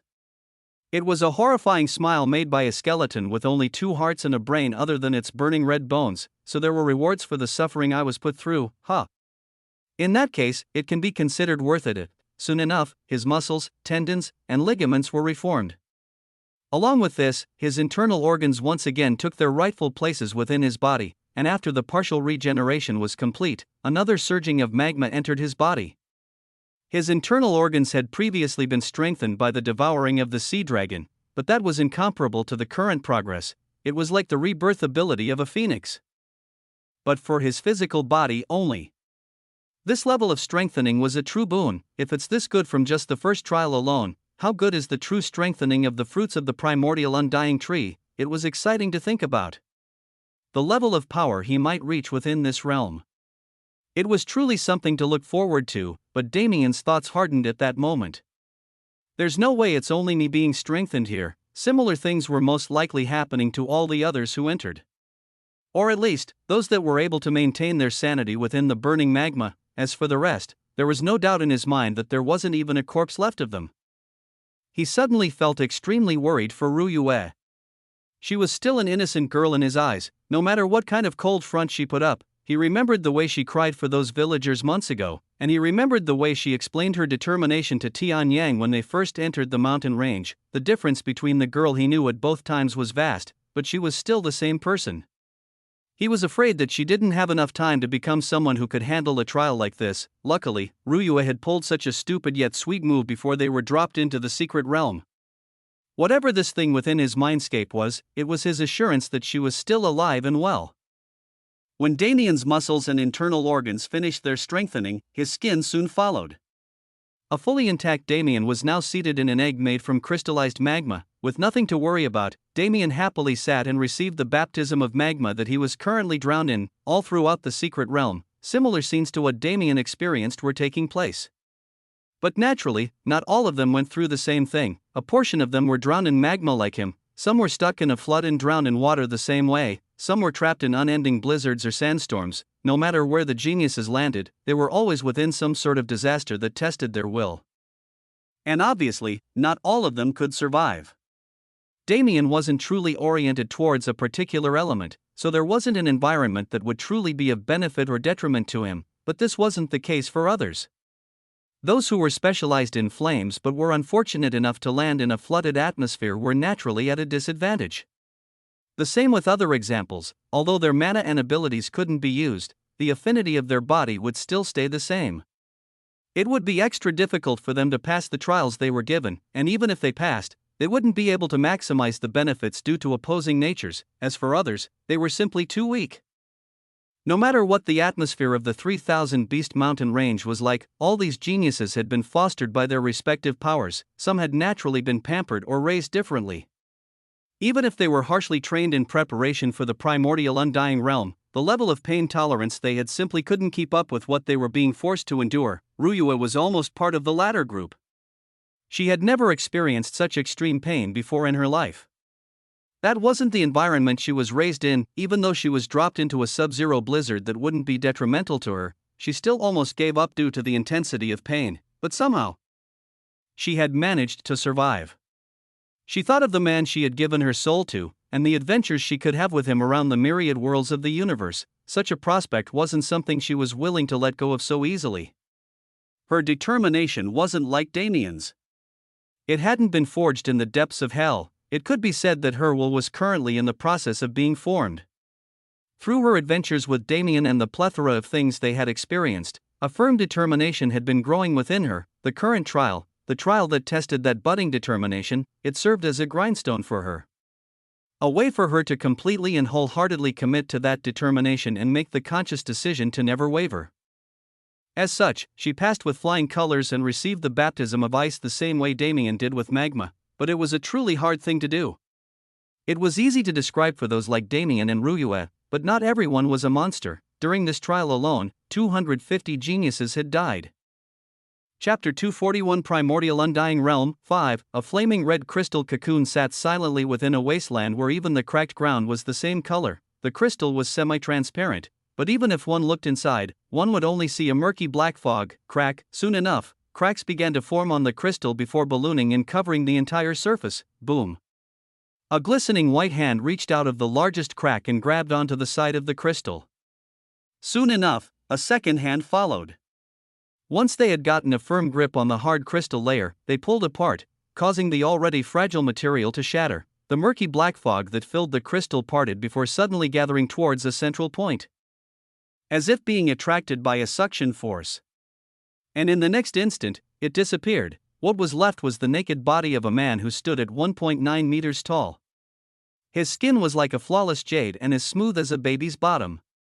His eyes were a swirling yin-yang of amethyst and red, and his hair was midnight black with streaks of silver like shooting stars. This hair, which had once only been shoulder length, had grown to the point where it cascades down the man's back, almost touching his buttocks. A refreshed sound left the man's mouth as he regained his bearings, his sparkling eyes gazing around in wonder. I feel like I've been reborn. The man, who was naturally Damien, felt like ages had passed since he had entered the primordial undying realm that he was currently within. After the first round of strengthening he received from the strange magma that flowed from the ground beneath him, he had entered a strange state of meditation where he couldn't feel the passing of time. His only focus was the constant changes in his body. Damn, my internal body clock feels out of whack. It could have been days or it could have been months. He honestly didn't know how much time he had spent. But he was extremely happy with his gains regardless. Swoosh, he waved his hand in the air. There was no mana imbued into the action and he didn't even try to put strength into it. But this small movement caused the winds around him to whistle. The space here is incredibly sturdy, even sturdier than it is in the 3000 Beast Mountain range. But the power of my motions right now, if I was on Earth it wouldn't be difficult to crack space with just this much. It was amazing. Not only did the strengthening improve his physical strength and defense, but it also affected more elusive things. His throat, which had been strengthened to breathe the breath of a dragon, and even his eyes, which he received from a spider, even these received a portion of strengthening. But if I walk around with this much power, I might accidentally break shit. Cracking his neck, Damien took a stance and began practicing basic fist movements and steps. His feet danced around the cracked ground and his hands waved through the air as if it was an interpretive dance. In the beginning, each and every step he took caused the ground to crack and each movement of his hands caused the winds to rage, but as time passed, the effects he had on the environment slowly lessened. What felt like days passed like this, with Damien unceasingly absorbed in consolidating his new strength, and finally, he was able to move normally with steps light enough to not even leave footprints in sand. When that point was reached, Damien opened his eyes once again. but the first thing he realized was that he was no longer in the same place he was when he started his movements. Surrounding him, there were roughly 100 crystals that bore striking resemblance to the one he had broken out of only a few days prior. Are these the other geniuses that entered with me? Why is there so little? But it didn't take long for him to reach the answer. A being like the primordial undying tree, for it, there wouldn't be much difficulty in creating multiple spaces for similar trials to take place. These must be the survivors from his group alone, but why am I out while they're still going through it? Did I not reap the benefits properly? But that wasn't it. He was the bearer of the void physique. If there was one thing he was confident in, it was reaping all possible benefits of a reward like this one. Alright, that's what it was, his void physique. It could make the absorption of a treasure that would usually take years to absorb easily reduced to only a few weeks of time. Like this, it was only natural that he finished before them.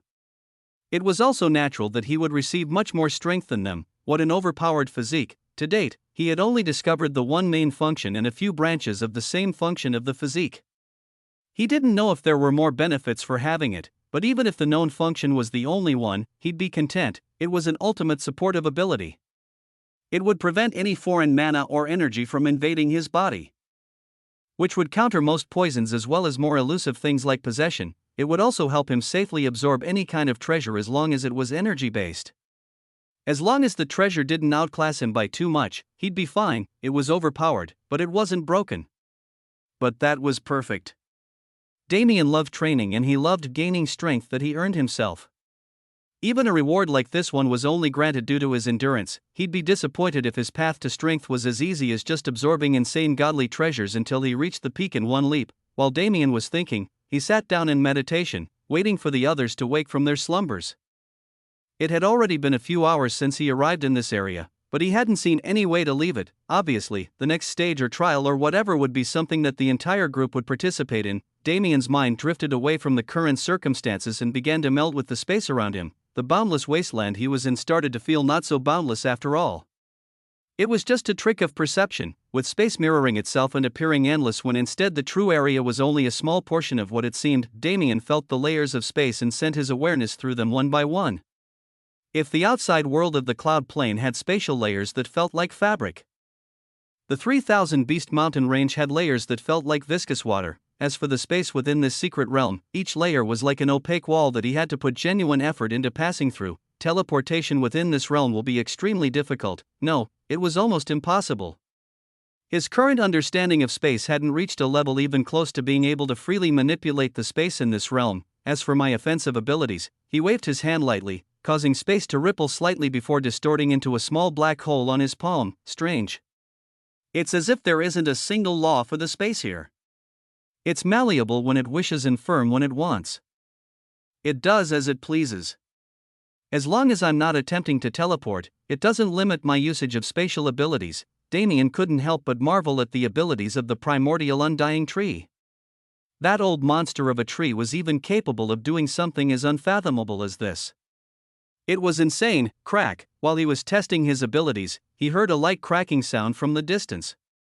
This sound was soon followed by many others to the point where it seemed like an orchestral crescendo of cracking, and soon enough, the 99 crystals surrounding Damien were shattered into pieces. Chapter 242 Primordial Undying Realm 6, Bastard. Come let this big sister hit you. Flames danced wildly in the atmosphere as they rushed forth and seemed to chase a single man who was drifting around with a smile on his face. Ah! How can you bully a poor man like me? What am I supposed to do now? Amused words left the man's mouth. Although the flames that surged towards him seemed to have the intent to kill, he knew that wasn't the case. You dare tease me? Let me show you who's boss around here. A woman yelled towards the man who was dodging her blows without a care in the world. Her face was flushed from the anger that was evident in her words, but all she was met with was light laughter from the man who her anger was directed at. Damien smiled in amusement as he thought about how the situation ended up like this. A few minutes ago, the crystals that decorated the area around him had shattered and the geniuses within them had left their confines. Unlike Damien, they were somehow able to keep their clothes on their bodies when they left their crystals. Or maybe, they had put clothes on before breaking out. Either way, There weren't any awkward situations that arose from such a problem. Instead, once the geniuses regained their bearings, they gazed at each other warily, taking note of the people who had been able to survive the hellish trial they had just gone through, and of the 100 people in the area, one was a strikingly beautiful girl with flaming red hair and eyes. She looked down upon the others like a proud swan, not caring about their various gazes, that is up until she saw a certain man among them. That man, although they had only met twice, had taken advantage of her both times in different ways. When she saw his face, her mind drifted back to the words her best friend and sister had told her before they entered this realm. The meaning of the term little brother that the man in front of her had used at that time, and when she remembered that meaning, her face became bright red. In the next instant, she attacked, and that was how the current situation came about. One chasing and the other fleeing in what looked like a comedic skit due to Damien's actions but was actually a somewhat fierce confrontation, or to be more accurate, a probe. This man isn't simple at all. Luna was correct as always. Feng Qinger marveled inwardly as she watched the fleeting movements of the man named Damien. Lunaria Snow had already told her that the man was a strong contender even for them, but she hadn't been able to believe it. She was the Fire Phoenix Queen, ranked top 3 on the 3000 Beast record. There was no way for her to easily accept that a random stranger was able to match her prowess, but the scene in front of her forced her to see reality. She wasn't going all out, she wasn't even near the peak of her abilities, especially with the previous strengthening she had received. But still, even the level of strength she was currently using was enough to easily deal with anyone below the top 5 on the rankings. That was the difference between them and the rest. That was the chasm that caused a reality where the top 5 positions rarely ever changed from the ones who occupied them. Heaving a light sigh, she decided to stop her actions. There was no point in the ongoing situation anyway. The fierce reddish-orange flames that danced through the surroundings slowly withdrew back into Feng Qinger's body. Damien stopped fleeing as well. From start to finish he hadn't made a move to attack. He figured that the best way to deal with this probe was to not show anything at all, while also making it clear that he couldn't be easily messed with. Even if his teleportation was suppressed, he could still move freely within a 1-meter radius. And coupled with his lighting, speed wasn't something just anyone could compete with him in. This girl truly deserves her spot in the rankings. Although it was just a sea of flames like he had witnessed many times before, Damien wasn't an ordinary person. He could see clearly the amount of fine control Feng Qinger had over her mana, as well as the purity of the mana itself. Her mana was as dense as a mountain. The sheer physical force of her flames was enough to crush some of the weaker geniuses who entered the primordial undying realm with them, not to mention the heat, and with her being a fire phoenix, her flames couldn't be as simple as just that much. He knew how many cards she must have been hiding. That was also part of the reason he didn't pay much attention to her attacks and chose to have fun with it instead.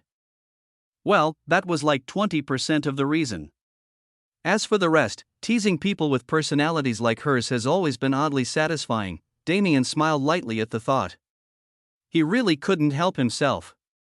He knew that his actions could be considered flirting by others, but he didn't care. In a place like the 3000 Beast Mountain Range, he could act as he pleased. There was no such thing as making lasting relationships like love in this place, since he would be leaving at some point and the people here didn't have that ability, so he teased and enjoyed to his heart's content.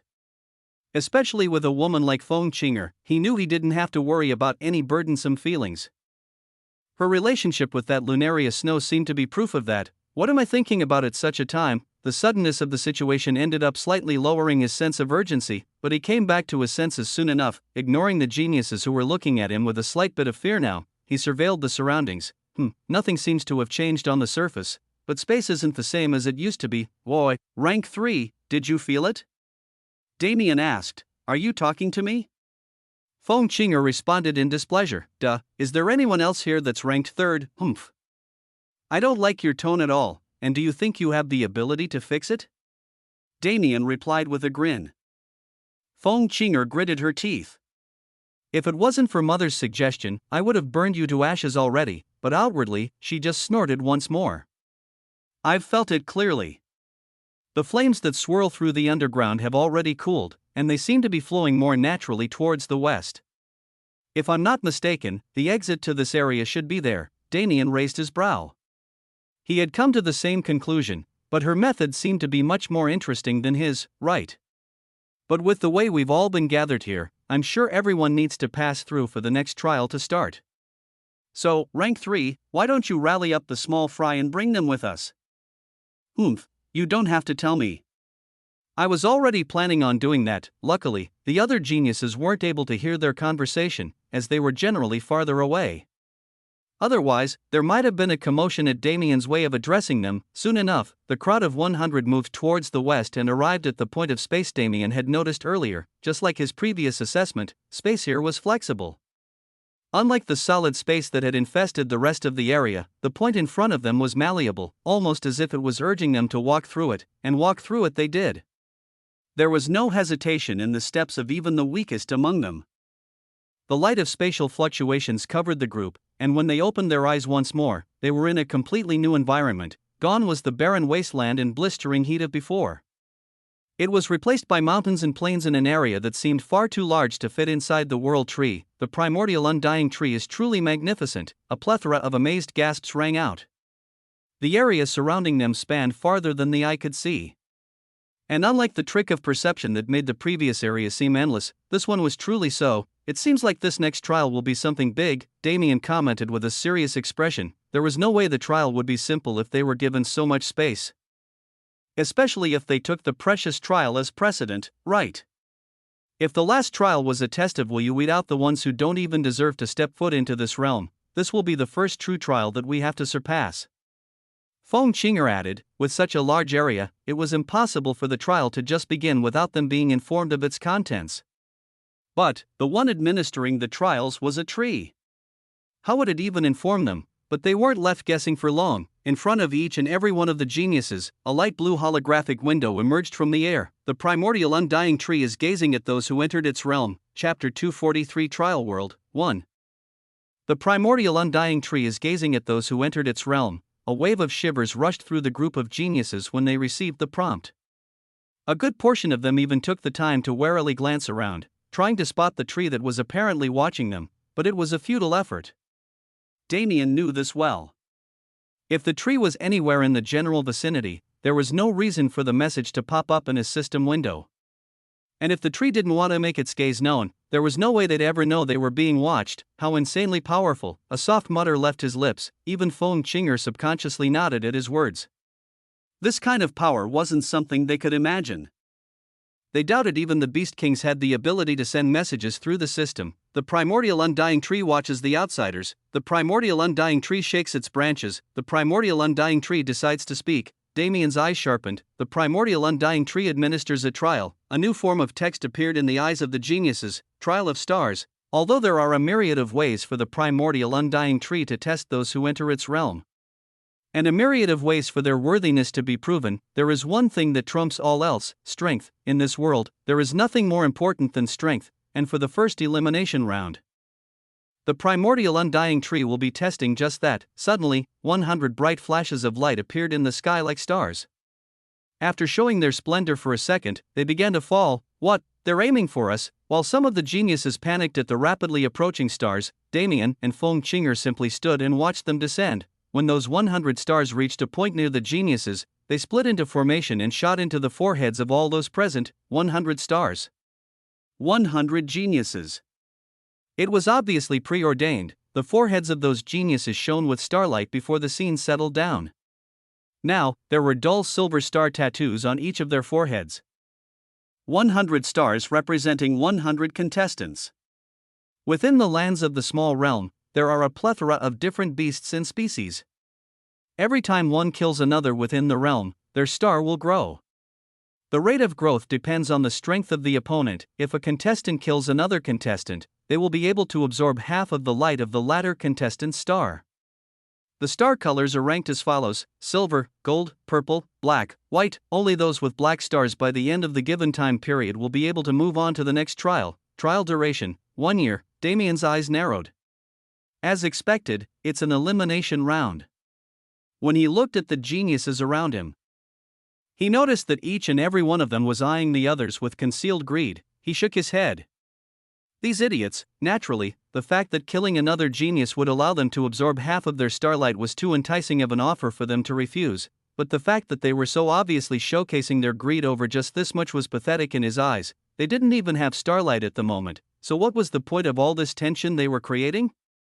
It was counterintuitive to the max, but Damien wasn't of the mind to care about this. A year?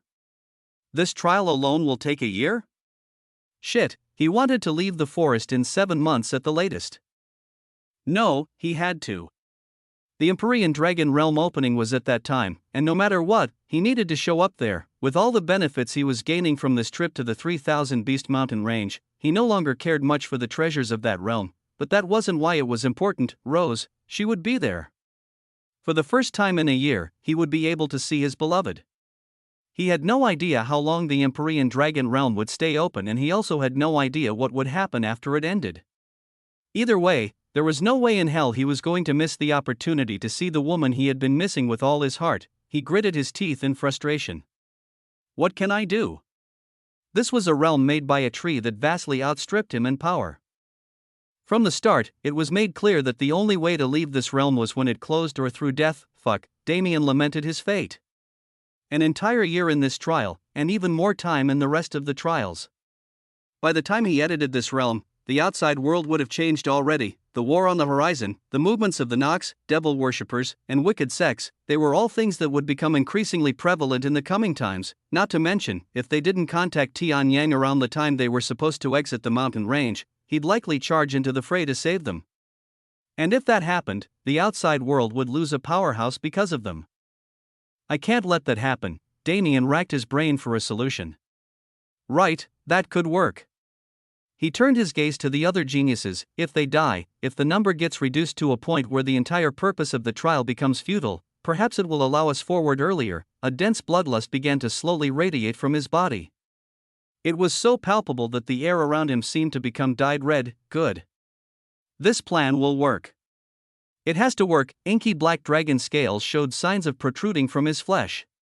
His eyes were almost engulfed in that blood-red color, but at that moment, he sensed something else. It was weak and so ethereal that not a single other person was able to sense it. But he felt it clearly.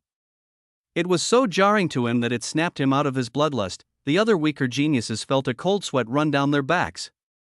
They didn't know where the feeling was coming from, but they felt for a second that they were being stared down by a horror-inducing beast. It was a visceral feeling that made them think death was on the horizon. Many geniuses raised their guard when that feeling suddenly vanished. Evidently, this trial would be anything but simple. The beasts here must be incredibly powerful. The crowd slowly dispersed from the area they were in. The trial had already started, after all. Every second from this point forth would count. Feng Qinger cast a strange look towards Damien before turning and departing as well. As expected, she had been aware of where the previous feeling originated from. A hooded figure watched the commotion from the back of the crowd. Inconspicuously, a smile formed on their face. Hee, how interesting. Soon after, that figure disappeared as well. A few moments later, only Damien was left in place, so deep in thought that he hadn't even realized that he was now alone. Chapter 244 Trial World 2. Did I feel wrong? Damien wondered. That feeling was so fleeting that he almost questioned whether it was an illusion felt due to his insanity for a second, but no. It couldn't be. That was a feeling that he had only felt a few times before, but he knew it clearly. It had been ingrained in his body. That essence is, without wasting a second, he sat down on the ground and entered a meditative state. His awareness slowly spread from his body and covered the area 10 meters around him. His forehead wrinkled. Why can't I sense it anymore? He could feel the extremely solid space and even the myriad of elemental essences in the surroundings, but that specific essence was no longer present. No, it's there. I just don't know how to look for it. It was something he had tried to grasp for so long, yet even now he barely had an inkling of the path forward. It was an essence equally as esoteric as space, yet pertaining to a completely different concept, time, for a brief instant. Damien had felt the essence of time swirling through the surroundings, although time, like space, would always have its essence permeated through the surroundings, maintaining the order of the universe. What Damien had felt was different. He had not yet reached the level where he could freely feel the essence of time. If he had done so, his status panel wouldn't be filled with question marks. The affinity for time would be clearly documented. For his affinity to not yet have bloomed, it showed just how elusive the element itself was, and for Damien to be able to feel its essence even for a second, there had to be an influx of it. Right, I have to be right. If it's like that, Then I no longer have to worry. He put all his focus into trying to once again feel that essence. Although he had a guess as to why there was a large amount of it in the atmosphere, he didn't want to gain consolation from a mere guess. His awareness weighed down on the atmosphere like a mountain. He no longer gently allowed it to interact with the surrounding essences, instead bearing down on them and forcing them out of the way, trying to clear the area. It was a grueling process. These elemental manas weren't things he could just randomly interact with, since he didn't have any affinity towards them. He had to use his affinity for space to try and bend and distort the spatial mana in the atmosphere to actively push away all other outside influences. And with the sturdiness of the space in this realm, it was an incredibly hard task. It took almost an entire day for him to succeed in this endeavor, but he wasn't discouraged by this measly speed. He had an entire year in this realm, and he had confidence in his ability to succeed in this trial. Brute strength was, after all, the thing he was best at. Damien sat still like an old monk, his entire attention on the ethereal essences that made up the air. He didn't even put an ounce of his focus towards the outside world. If someone were to sneak up on him at the moment, he'd be completely vulnerable to their attack. Well, that was if his eyes and danger sense from long ago weren't always passively activated. A day passed, then 2, then 3, until finally, an entire week went by with no movements from Damien, and at that time, his body slightly jerked. Within Damien's mind, the image of a formless and colorless essence was attempting to form. It swirled around the atmosphere calmly and unhurried, not making its presence known in the slightest, but still, it was there. It was there and extremely important. Even if others weren't able to sense it or come into contact with it, they would always subconsciously be aware of its presence. Damien had finally glimpsed the essence of time, but his comprehension hadn't increased at all in this week. He hadn't even bothered to try. Instead, he had brute forced his way through the process just so he could feel the essence itself. His goal at the moment wasn't comprehension, and he wasn't trying to awaken the affinity. Instead, all he was trying to do was confirm something, and seeing the essence swirling in front of him, Damien felt his entire body slightly relax. Ha! He laughed. It was an uproarious and joyous laugh that one wouldn't expect from someone who had simply been sitting still for an entire week. I was right. I was right. Ha ha ha ha. He almost jumped around like a little kid. There was only one thing Damien cared about right now.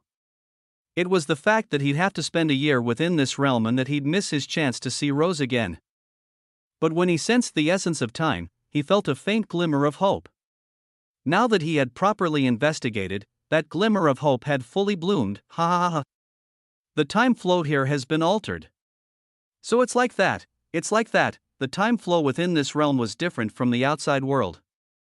It wasn't just a simply 1:2 ratio either, it was much larger than that. Since Damien wasn't an expert or even a novice in the time element, he wasn't able to come to a proper conclusion on the exact conversion ratio, but he was still someone with a blooming affinity towards the element. Not to mention, space and time were always mentioned in the same breath. There would rarely ever be one without the other. Due to this, he had a sort of instinct that he couldn't quite explain. Although he didn't know how much time would pass in the outside world while a year passed here, he knew that it wouldn't be long at all. He knew that he'd still have plenty of time before the predetermined date of his departure from the mountain range, and if it was like this, he no longer had any worries. I can go crazy, in an environment with no fourth-class existences who could stop him, where killing meant moving forward in the trials, where time was sped up. He didn't have any worries. He could go crazy.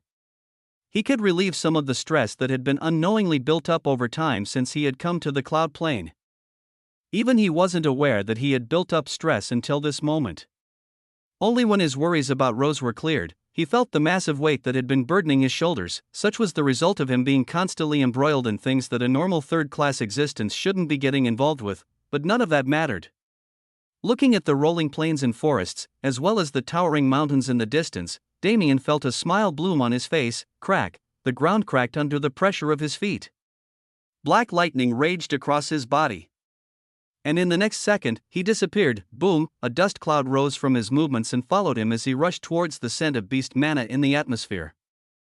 Perhaps, it was time to go on another killing spree. Chapter 245 Trial World 3. When Damien made it down the small hill where the group of geniuses originally arrived at, the first thing he was met with was a vast and seemingly endless forest. From within the forest, the cries and howls of beasts could be heard. Ignoring any unnecessary thoughts, he continued to charge forward, his speed enhanced by lightning and a hint of space. This was something Damien only learned how to apply recently, but had been pondering over for a long time.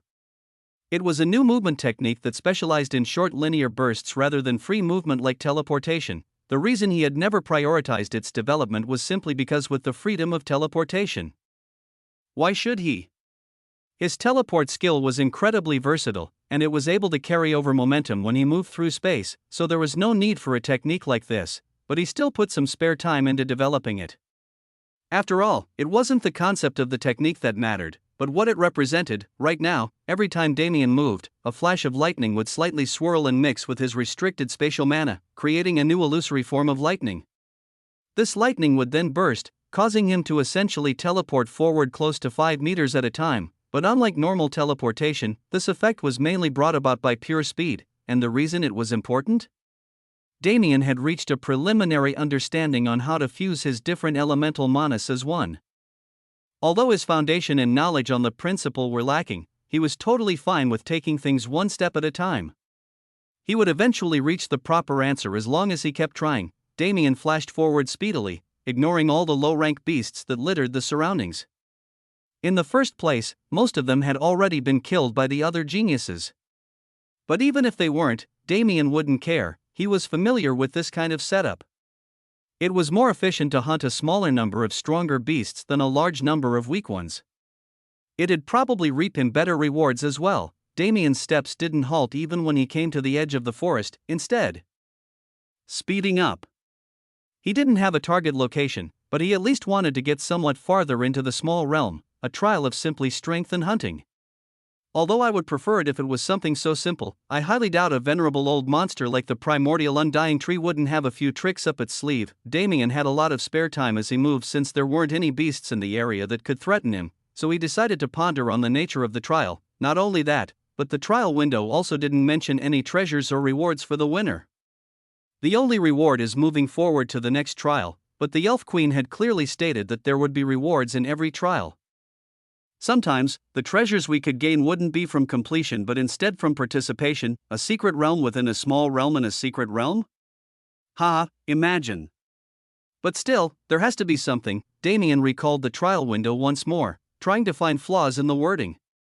It would always be some sort of loophole or suggestion within the original text that would contain hints at times like this. According to the trial window, it isn't just beasts and contestants within this realm.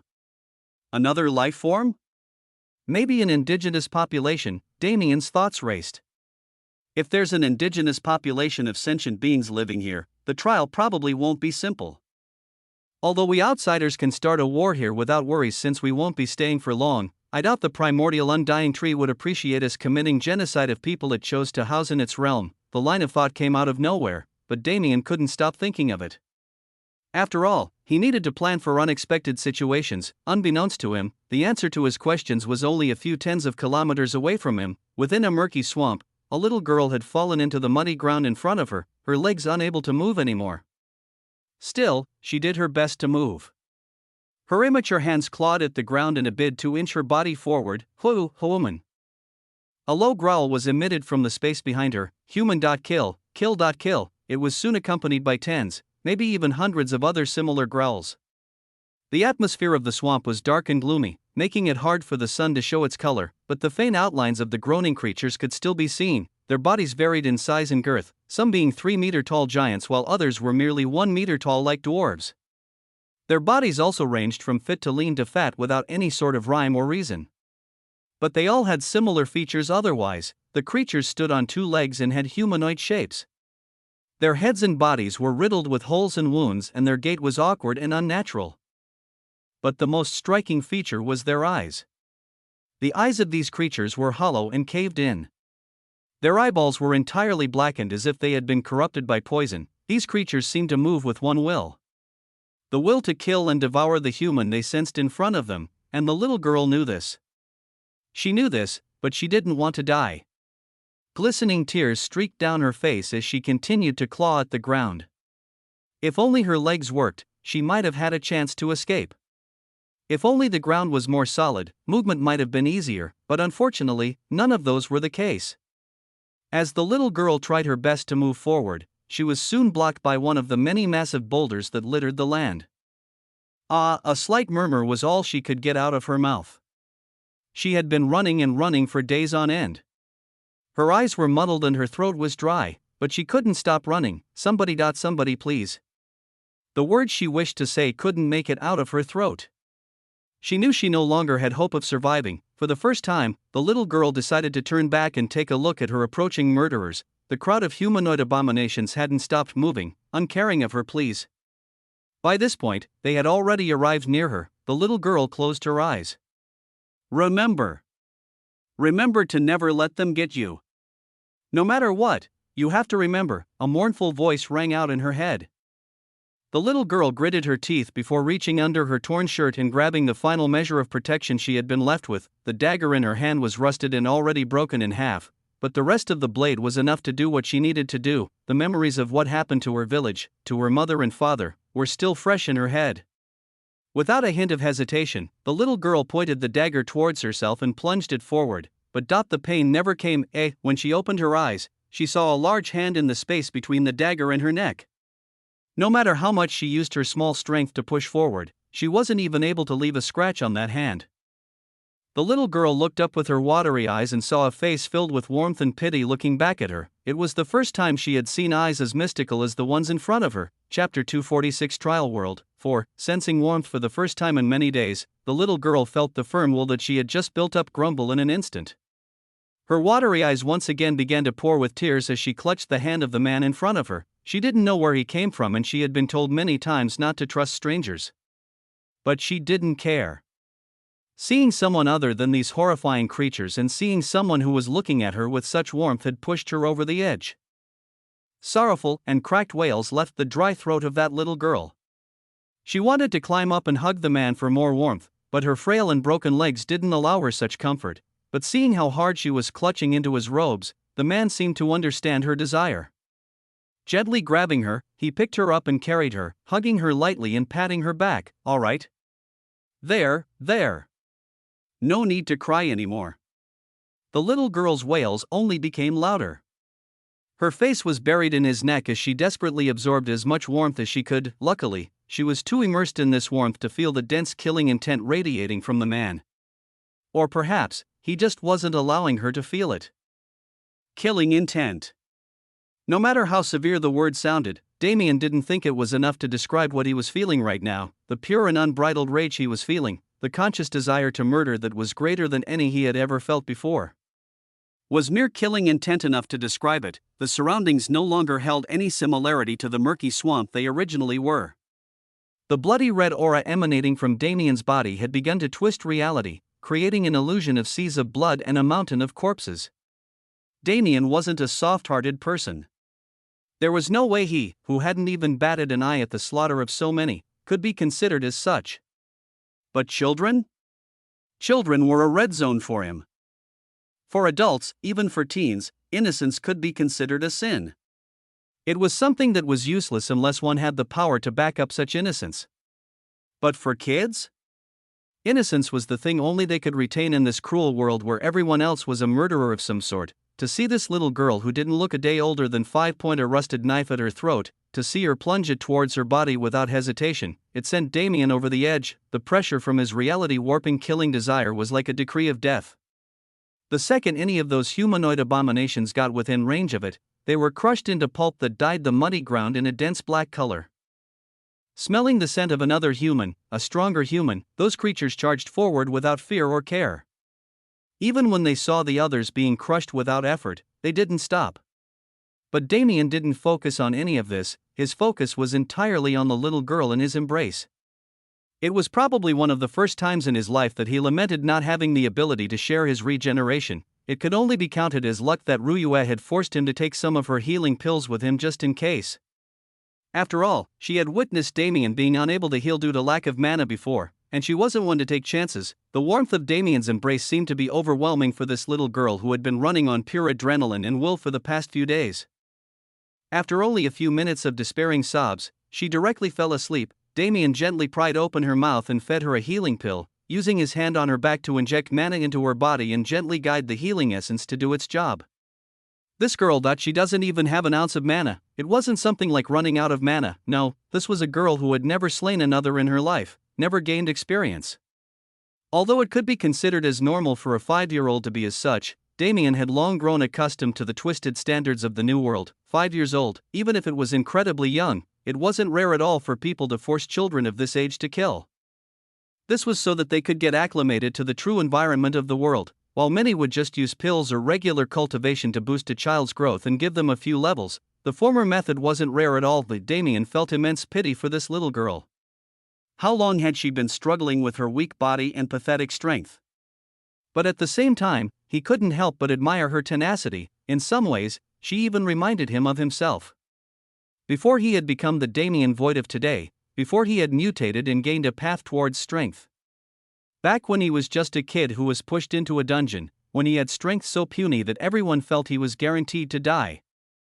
Actually, comparing the two of us is an insult to her. It had taken him so long to build up the will to survive, and even then, that will was weak. It could be said that the battle with the wolf and his descent into insanity thereafter was like a cheat for him to steel himself easier, but this little girl didn't have any of that. Her strength, her age, it was all below what he had at that time, yet she had done so much better than him in the face of adversity. It felt like tears would start gathering in his eyes if he continued thinking about it, so he stopped. Turning his attention to the hundreds of abominations that still littered the surroundings, his eyes turned cold. Oi! You little shits! You probably can't understand me with your jeans dick-sized brains, but listen anyway. I'm going to murder all of you to vent my frustrations, so just wait patiently to die, okay? Black lightning viciously crackled in the air, snapping forth like whips of darkness and rending even the wind around him. A layer of spatial mana covered the little girl in Bud embrace so she wouldn't be harmed. Since he made sure that even sound couldn't pass through the barrier he laid around her, he had no need to hold back on using some of his more destructive attacks. Besides, too much movement might wake her up. Damien raised his free hand towards the sky, his cold and emotionless eyes never leaving the abominations that still attempted to charge him. Opening his mouth, he spoke 3 words that he had only spoken once before: Storm Dragon's Fury. The murky skies became even murkier as dense clouds filled with the weight of thousands of strands of black lightning encased them. Booming thunder rumbled, causing the ground to quake in fear. The black lightning within the clouds migrated towards a central point and combined into a massive ball, compressing endlessly until it was too small to see with the naked eye, and in the next second, it descended. Unlike the previous time he used it, Damien now had confidence in protecting himself from the aftermath. Not only that, but he was also genuinely aiming to kill. A small beam with the width of an arm quietly struck the ground. And all hell broke loose. The destruction caused by that small beam couldn't even be described.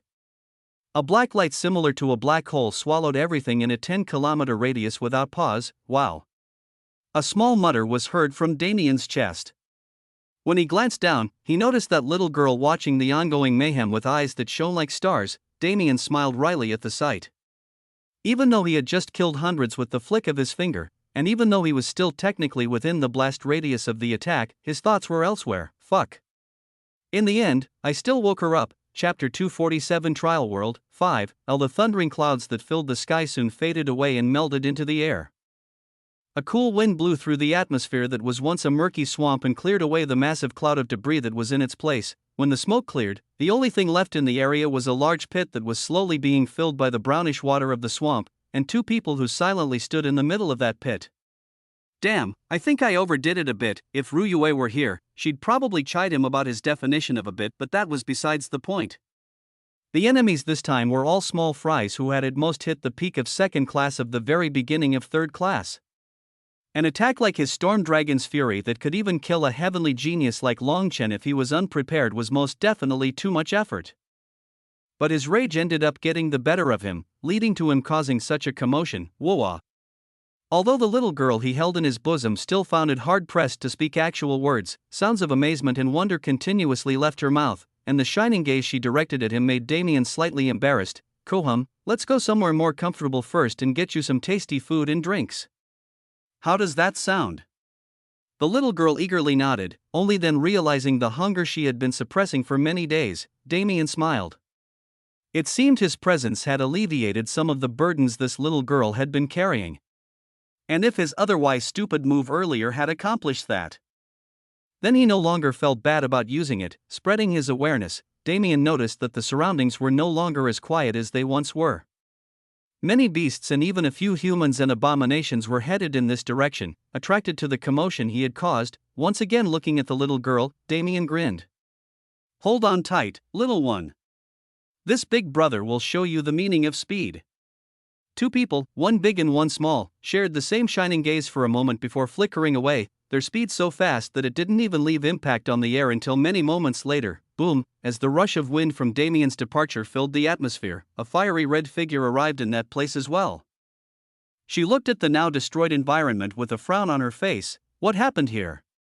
It had already been a week since the geniuses that came to this realm had spread out in search of prey to enhance their stars, but Feng Qinger was different. Although she had taken similar actions at first, she had soon run into the remains of what seemed like it used to be a village. Signs of infrastructure were evident, but anything that was built had been razed to the ground.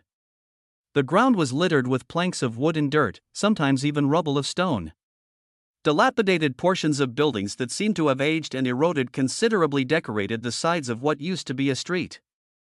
But that wasn't even close to the worst part. The dead bodies that littered the ground took the crown. What the fuck?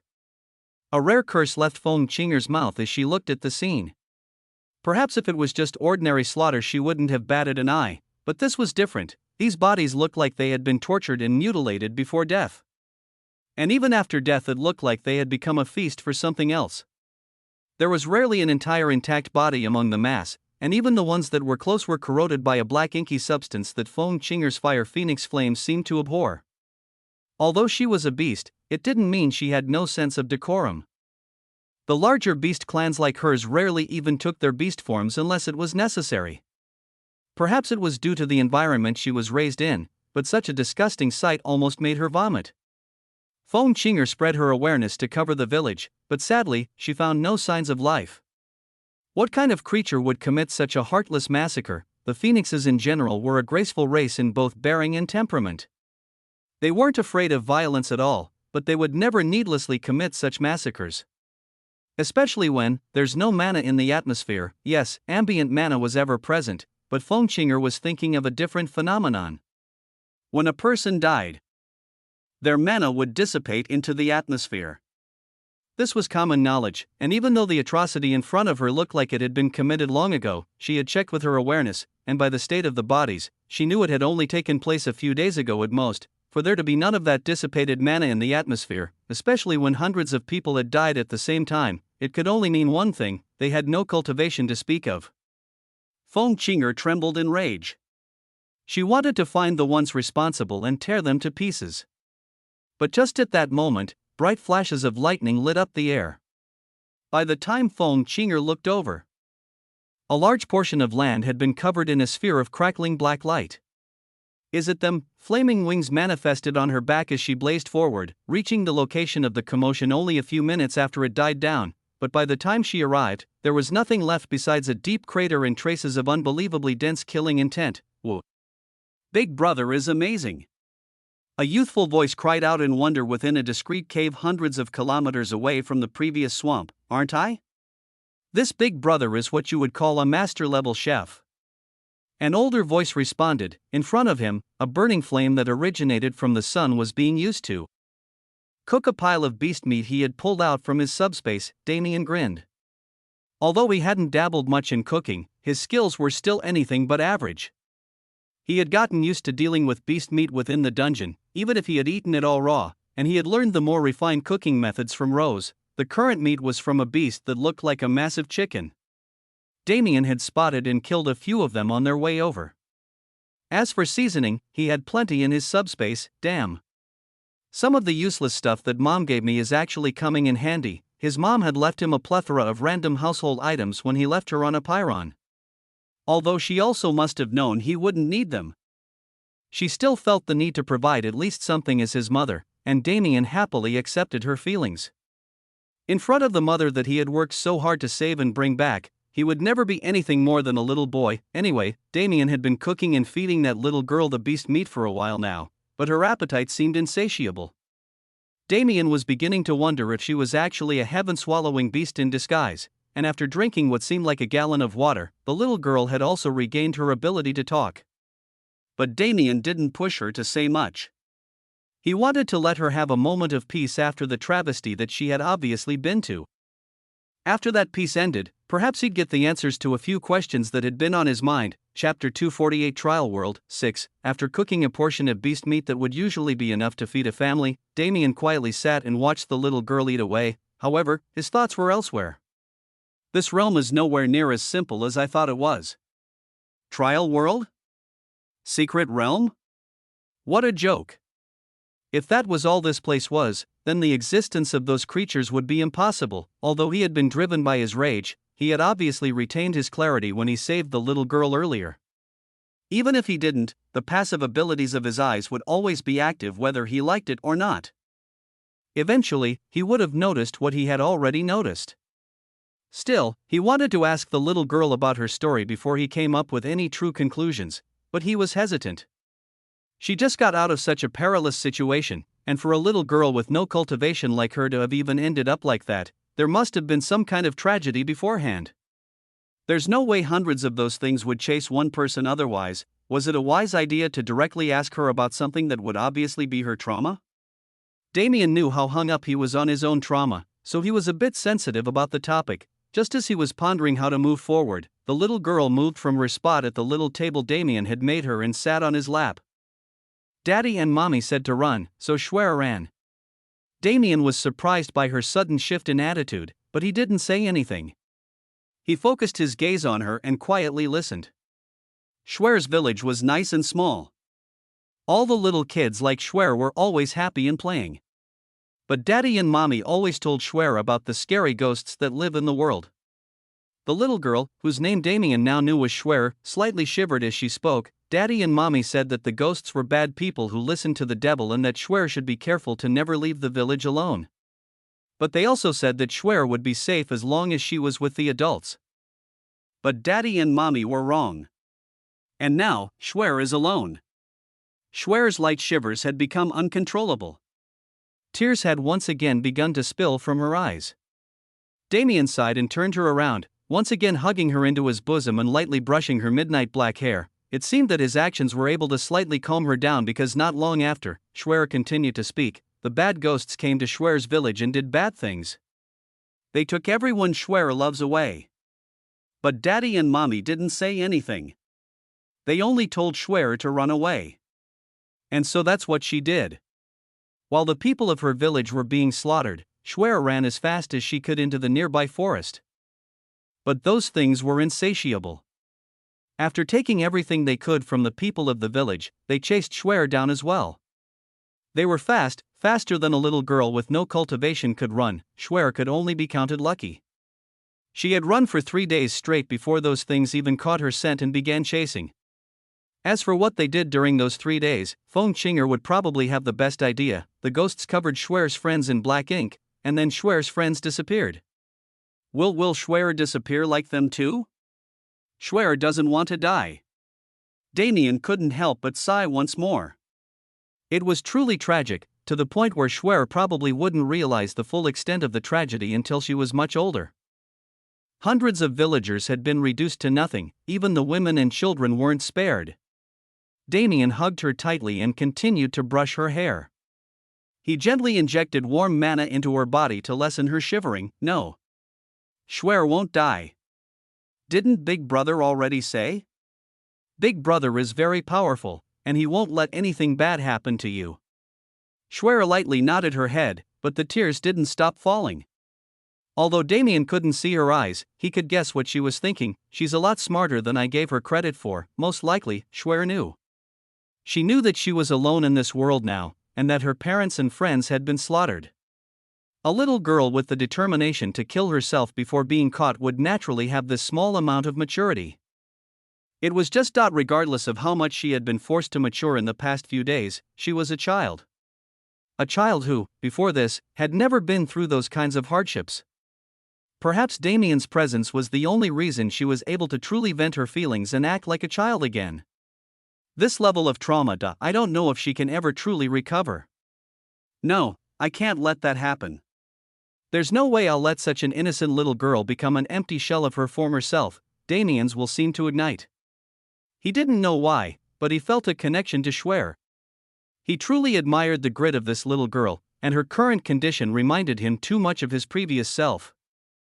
But his feelings aside, Schwer's story ended up confirming what Damien had speculated. That inky black substance she was talking about. Combined with the mana I saw around those abominations, there's no mistaking it. Once again, the Nox had made their appearance. He had suspected their involvement with the elves in the 3000 Beast Mountain range, but how could their influence even spread into this secret realm that was controlled by a mythical existence like the primordial undying tree? As he thought previously, things became much more complicated.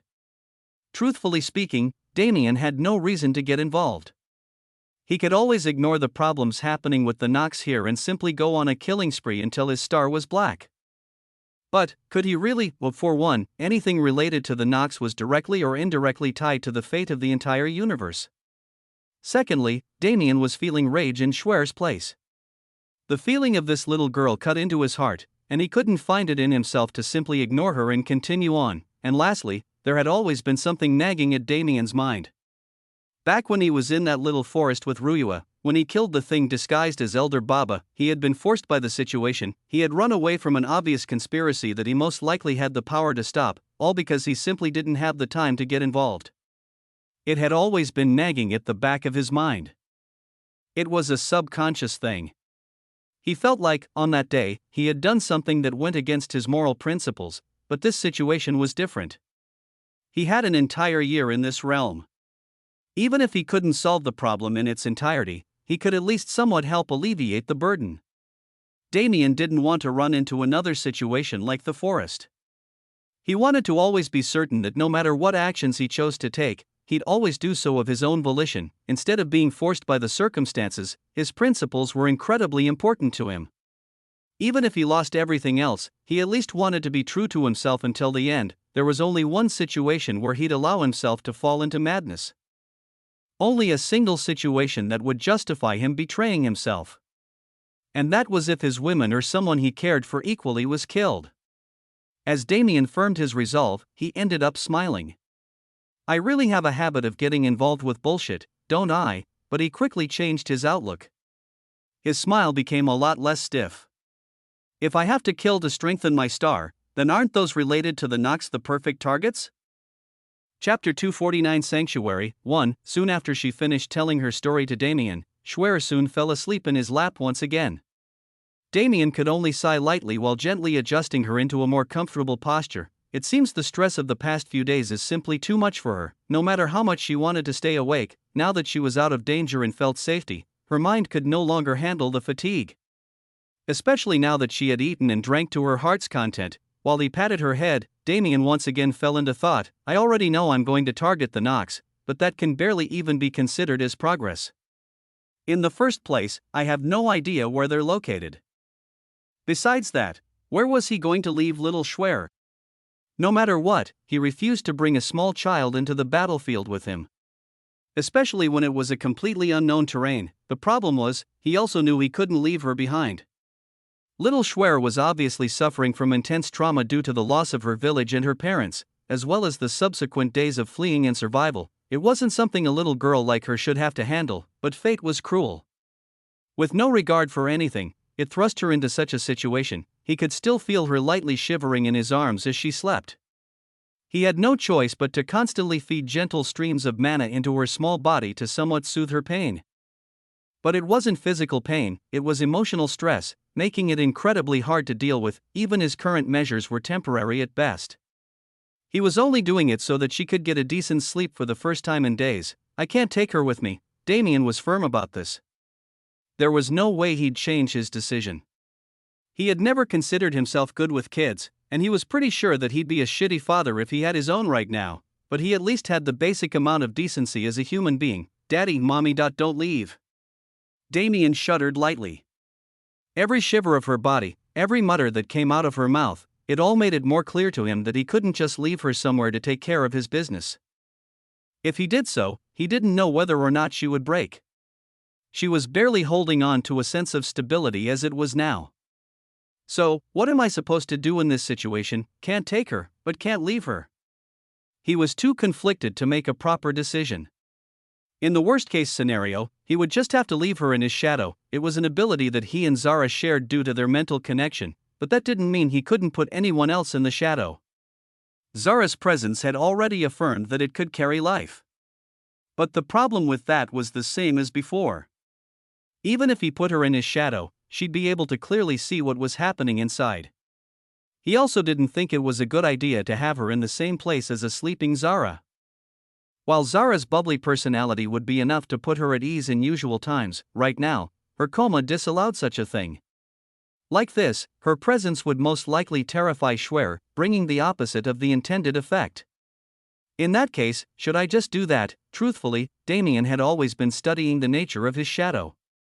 Ever since he first gained the ability, he had been curious about how an ethereal thing like a shadow could be used as a container. And even further, how it could support life. The reason for this was obvious. He had a subspace inventory that was constantly expanding as his mana capacity increased. How much better would it be if he could structure it like Kurt's? At that time, his subspace would become closer to an inner world, a sanctuary. It would be a perfect place to escape in dire situations, and he would also be able to bring his people with him when he needed to travel discreetly. Up until now, he had gotten a decent understanding of what he had to do to convert his subspace into an area capable of sustaining life, but he had never gotten around to putting his theory into practice. Things had simply been too hectic. But now, for the sake of giving little Schwer a safe haven while he traveled, actually putting his ideas into motion was perfect. I have a year's worth of time. And I'm not like the rest of them. They have to conserve stamina while they hunt. And they most likely won't be hunting intelligent species. Besides that, there's going to be a lot of them hunting each other. Damien's void physique was perfect for long drawn-out large-scale battles. He could kill and then devour his enemies, replenishing his stamina so he could kill some more. It was a great way to imitate Elena's infinite stamina style with his own methods. If he spent many months straight doing battle with this kind of warfare style, he felt he could easily catch up with or surpass his competitors. And so, he didn't feel bad about spending time to experiment with his spatial abilities. Grabbing a small blanket from his subspace, he gently laid it on the cave ground and wrapped Schwer within. Although she grumbled in her sleep after losing his warmth, she didn't end up waking up, leaving Damien sighing in relief. Without any obstruction, he went straight into construction. The structure of his shadow was quite odd now. He had realized that the way Zara used her shadow affinity actually held properties of space within it, and his shadow mirrored this. Through the analysis of this use of space, as well as the properties of the shadow affinity itself, Damien had come to a basic conclusion. At most, it could be considered a hypothesis. Actually, the way it sustained life was pretty simple in theory, but complicated in practice. It all had to do with mana. Mana was the fabric of all things. It was an energy that was even more fundamental than something like atoms. To be frank, mana alone was enough to sustain life in any environment. That was the reason why cultivators lost their necessity for food and hygiene. Mana alone was enough to maintain them. But for mortals, it didn't work the same. That's because ambient mana had no properties and had no direction. Only when a cultivator had their own mana circulating within them would these effects slowly become prevalent. But for Damien's idea, he couldn't simply bank on the basic properties of ambient mana to sustain life within his subspace. No, he wanted it to function as its own small world. A world that could sustain even a mortal like Schwer without burden. For this, he'd have to dive far further into the depths of magic theory than he had ever gone before. But first things first, I need to clean everything out of my subspace before I can start. Chapter 250 Sanctuary 2. The reason Damien had to clear his subspace was equally as simple as everything else. The coming processes would be relatively dangerous, not for any of the people involved, but for his items. If he made a mistake, there was a high chance that they'd be thrust into the void and consumed by its nothingness. Soon enough, various beast carcasses, weapons, pills, and random items that would probably have use at some point spilled out onto the cave floor. Even Damien's sword, Devourer, which he hadn't been using much, was within the pile. Once he was done, he quietly sat down in a meditative posture and focused on the space around him. There, tethered to him, was a small pocket that would go unnoticed by the untrained eye. It wasn't big at all, perhaps the size of a quarter at most, but the space inside was expansive. This was the nature of a subspace. Good. That was probably the only easy part of this whole ordeal. Mana was the building blocks of all things, and mana was exactly what would solidify his plan. But that was only a part of it. What Damien wanted to do was essentially create another dimension. Damien's subspace was an ethereal concept.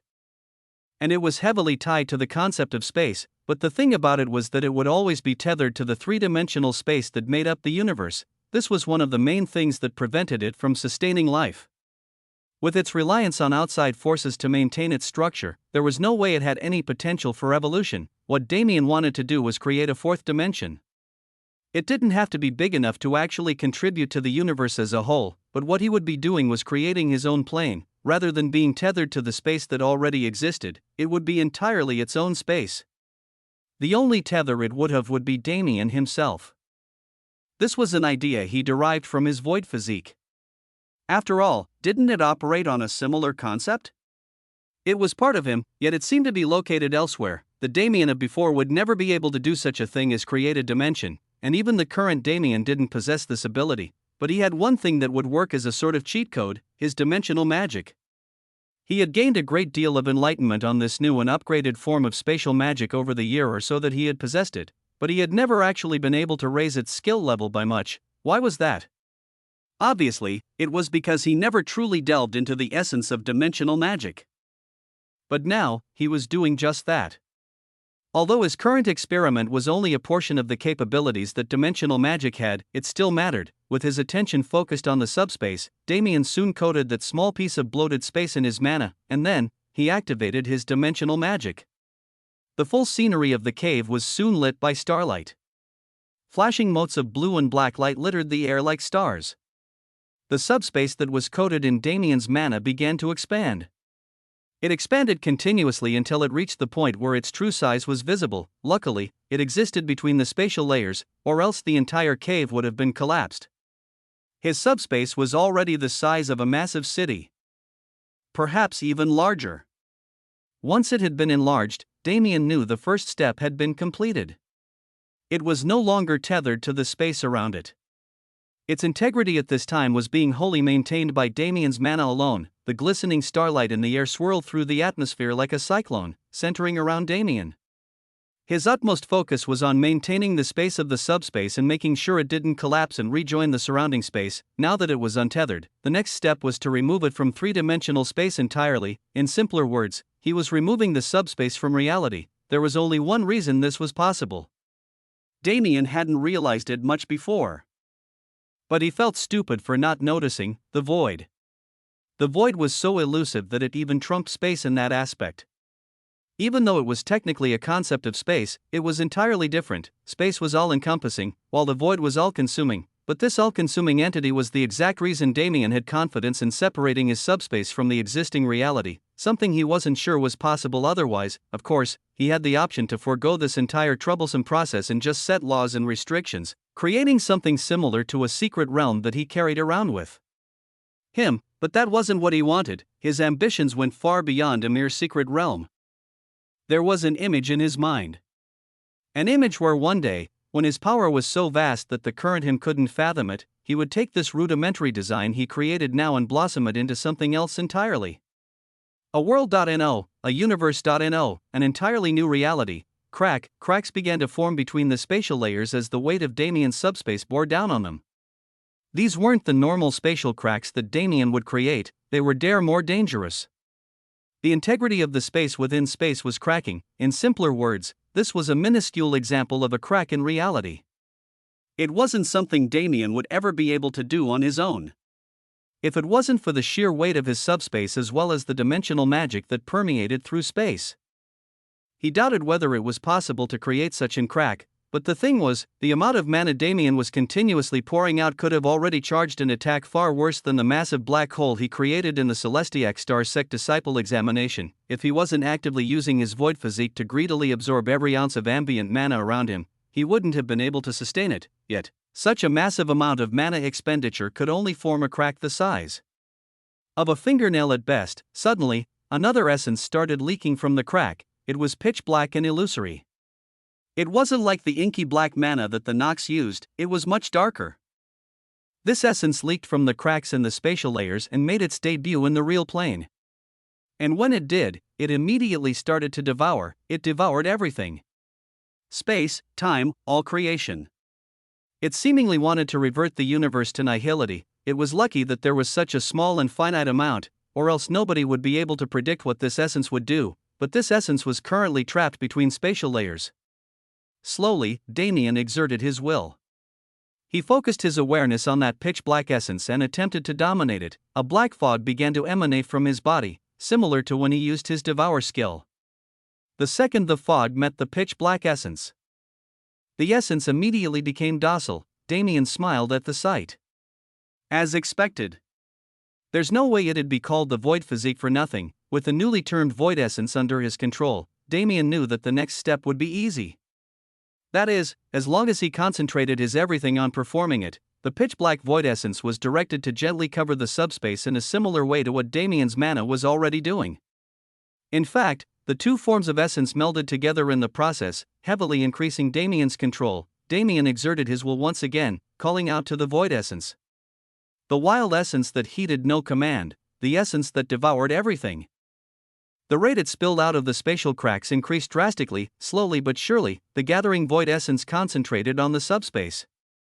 From an outsider's perspective, it looked like the subspace was being devoured, but Damien knew that wasn't true. The spatial mana he used to create the subspace in the first place was being corrupted. It was becoming one with the void itself.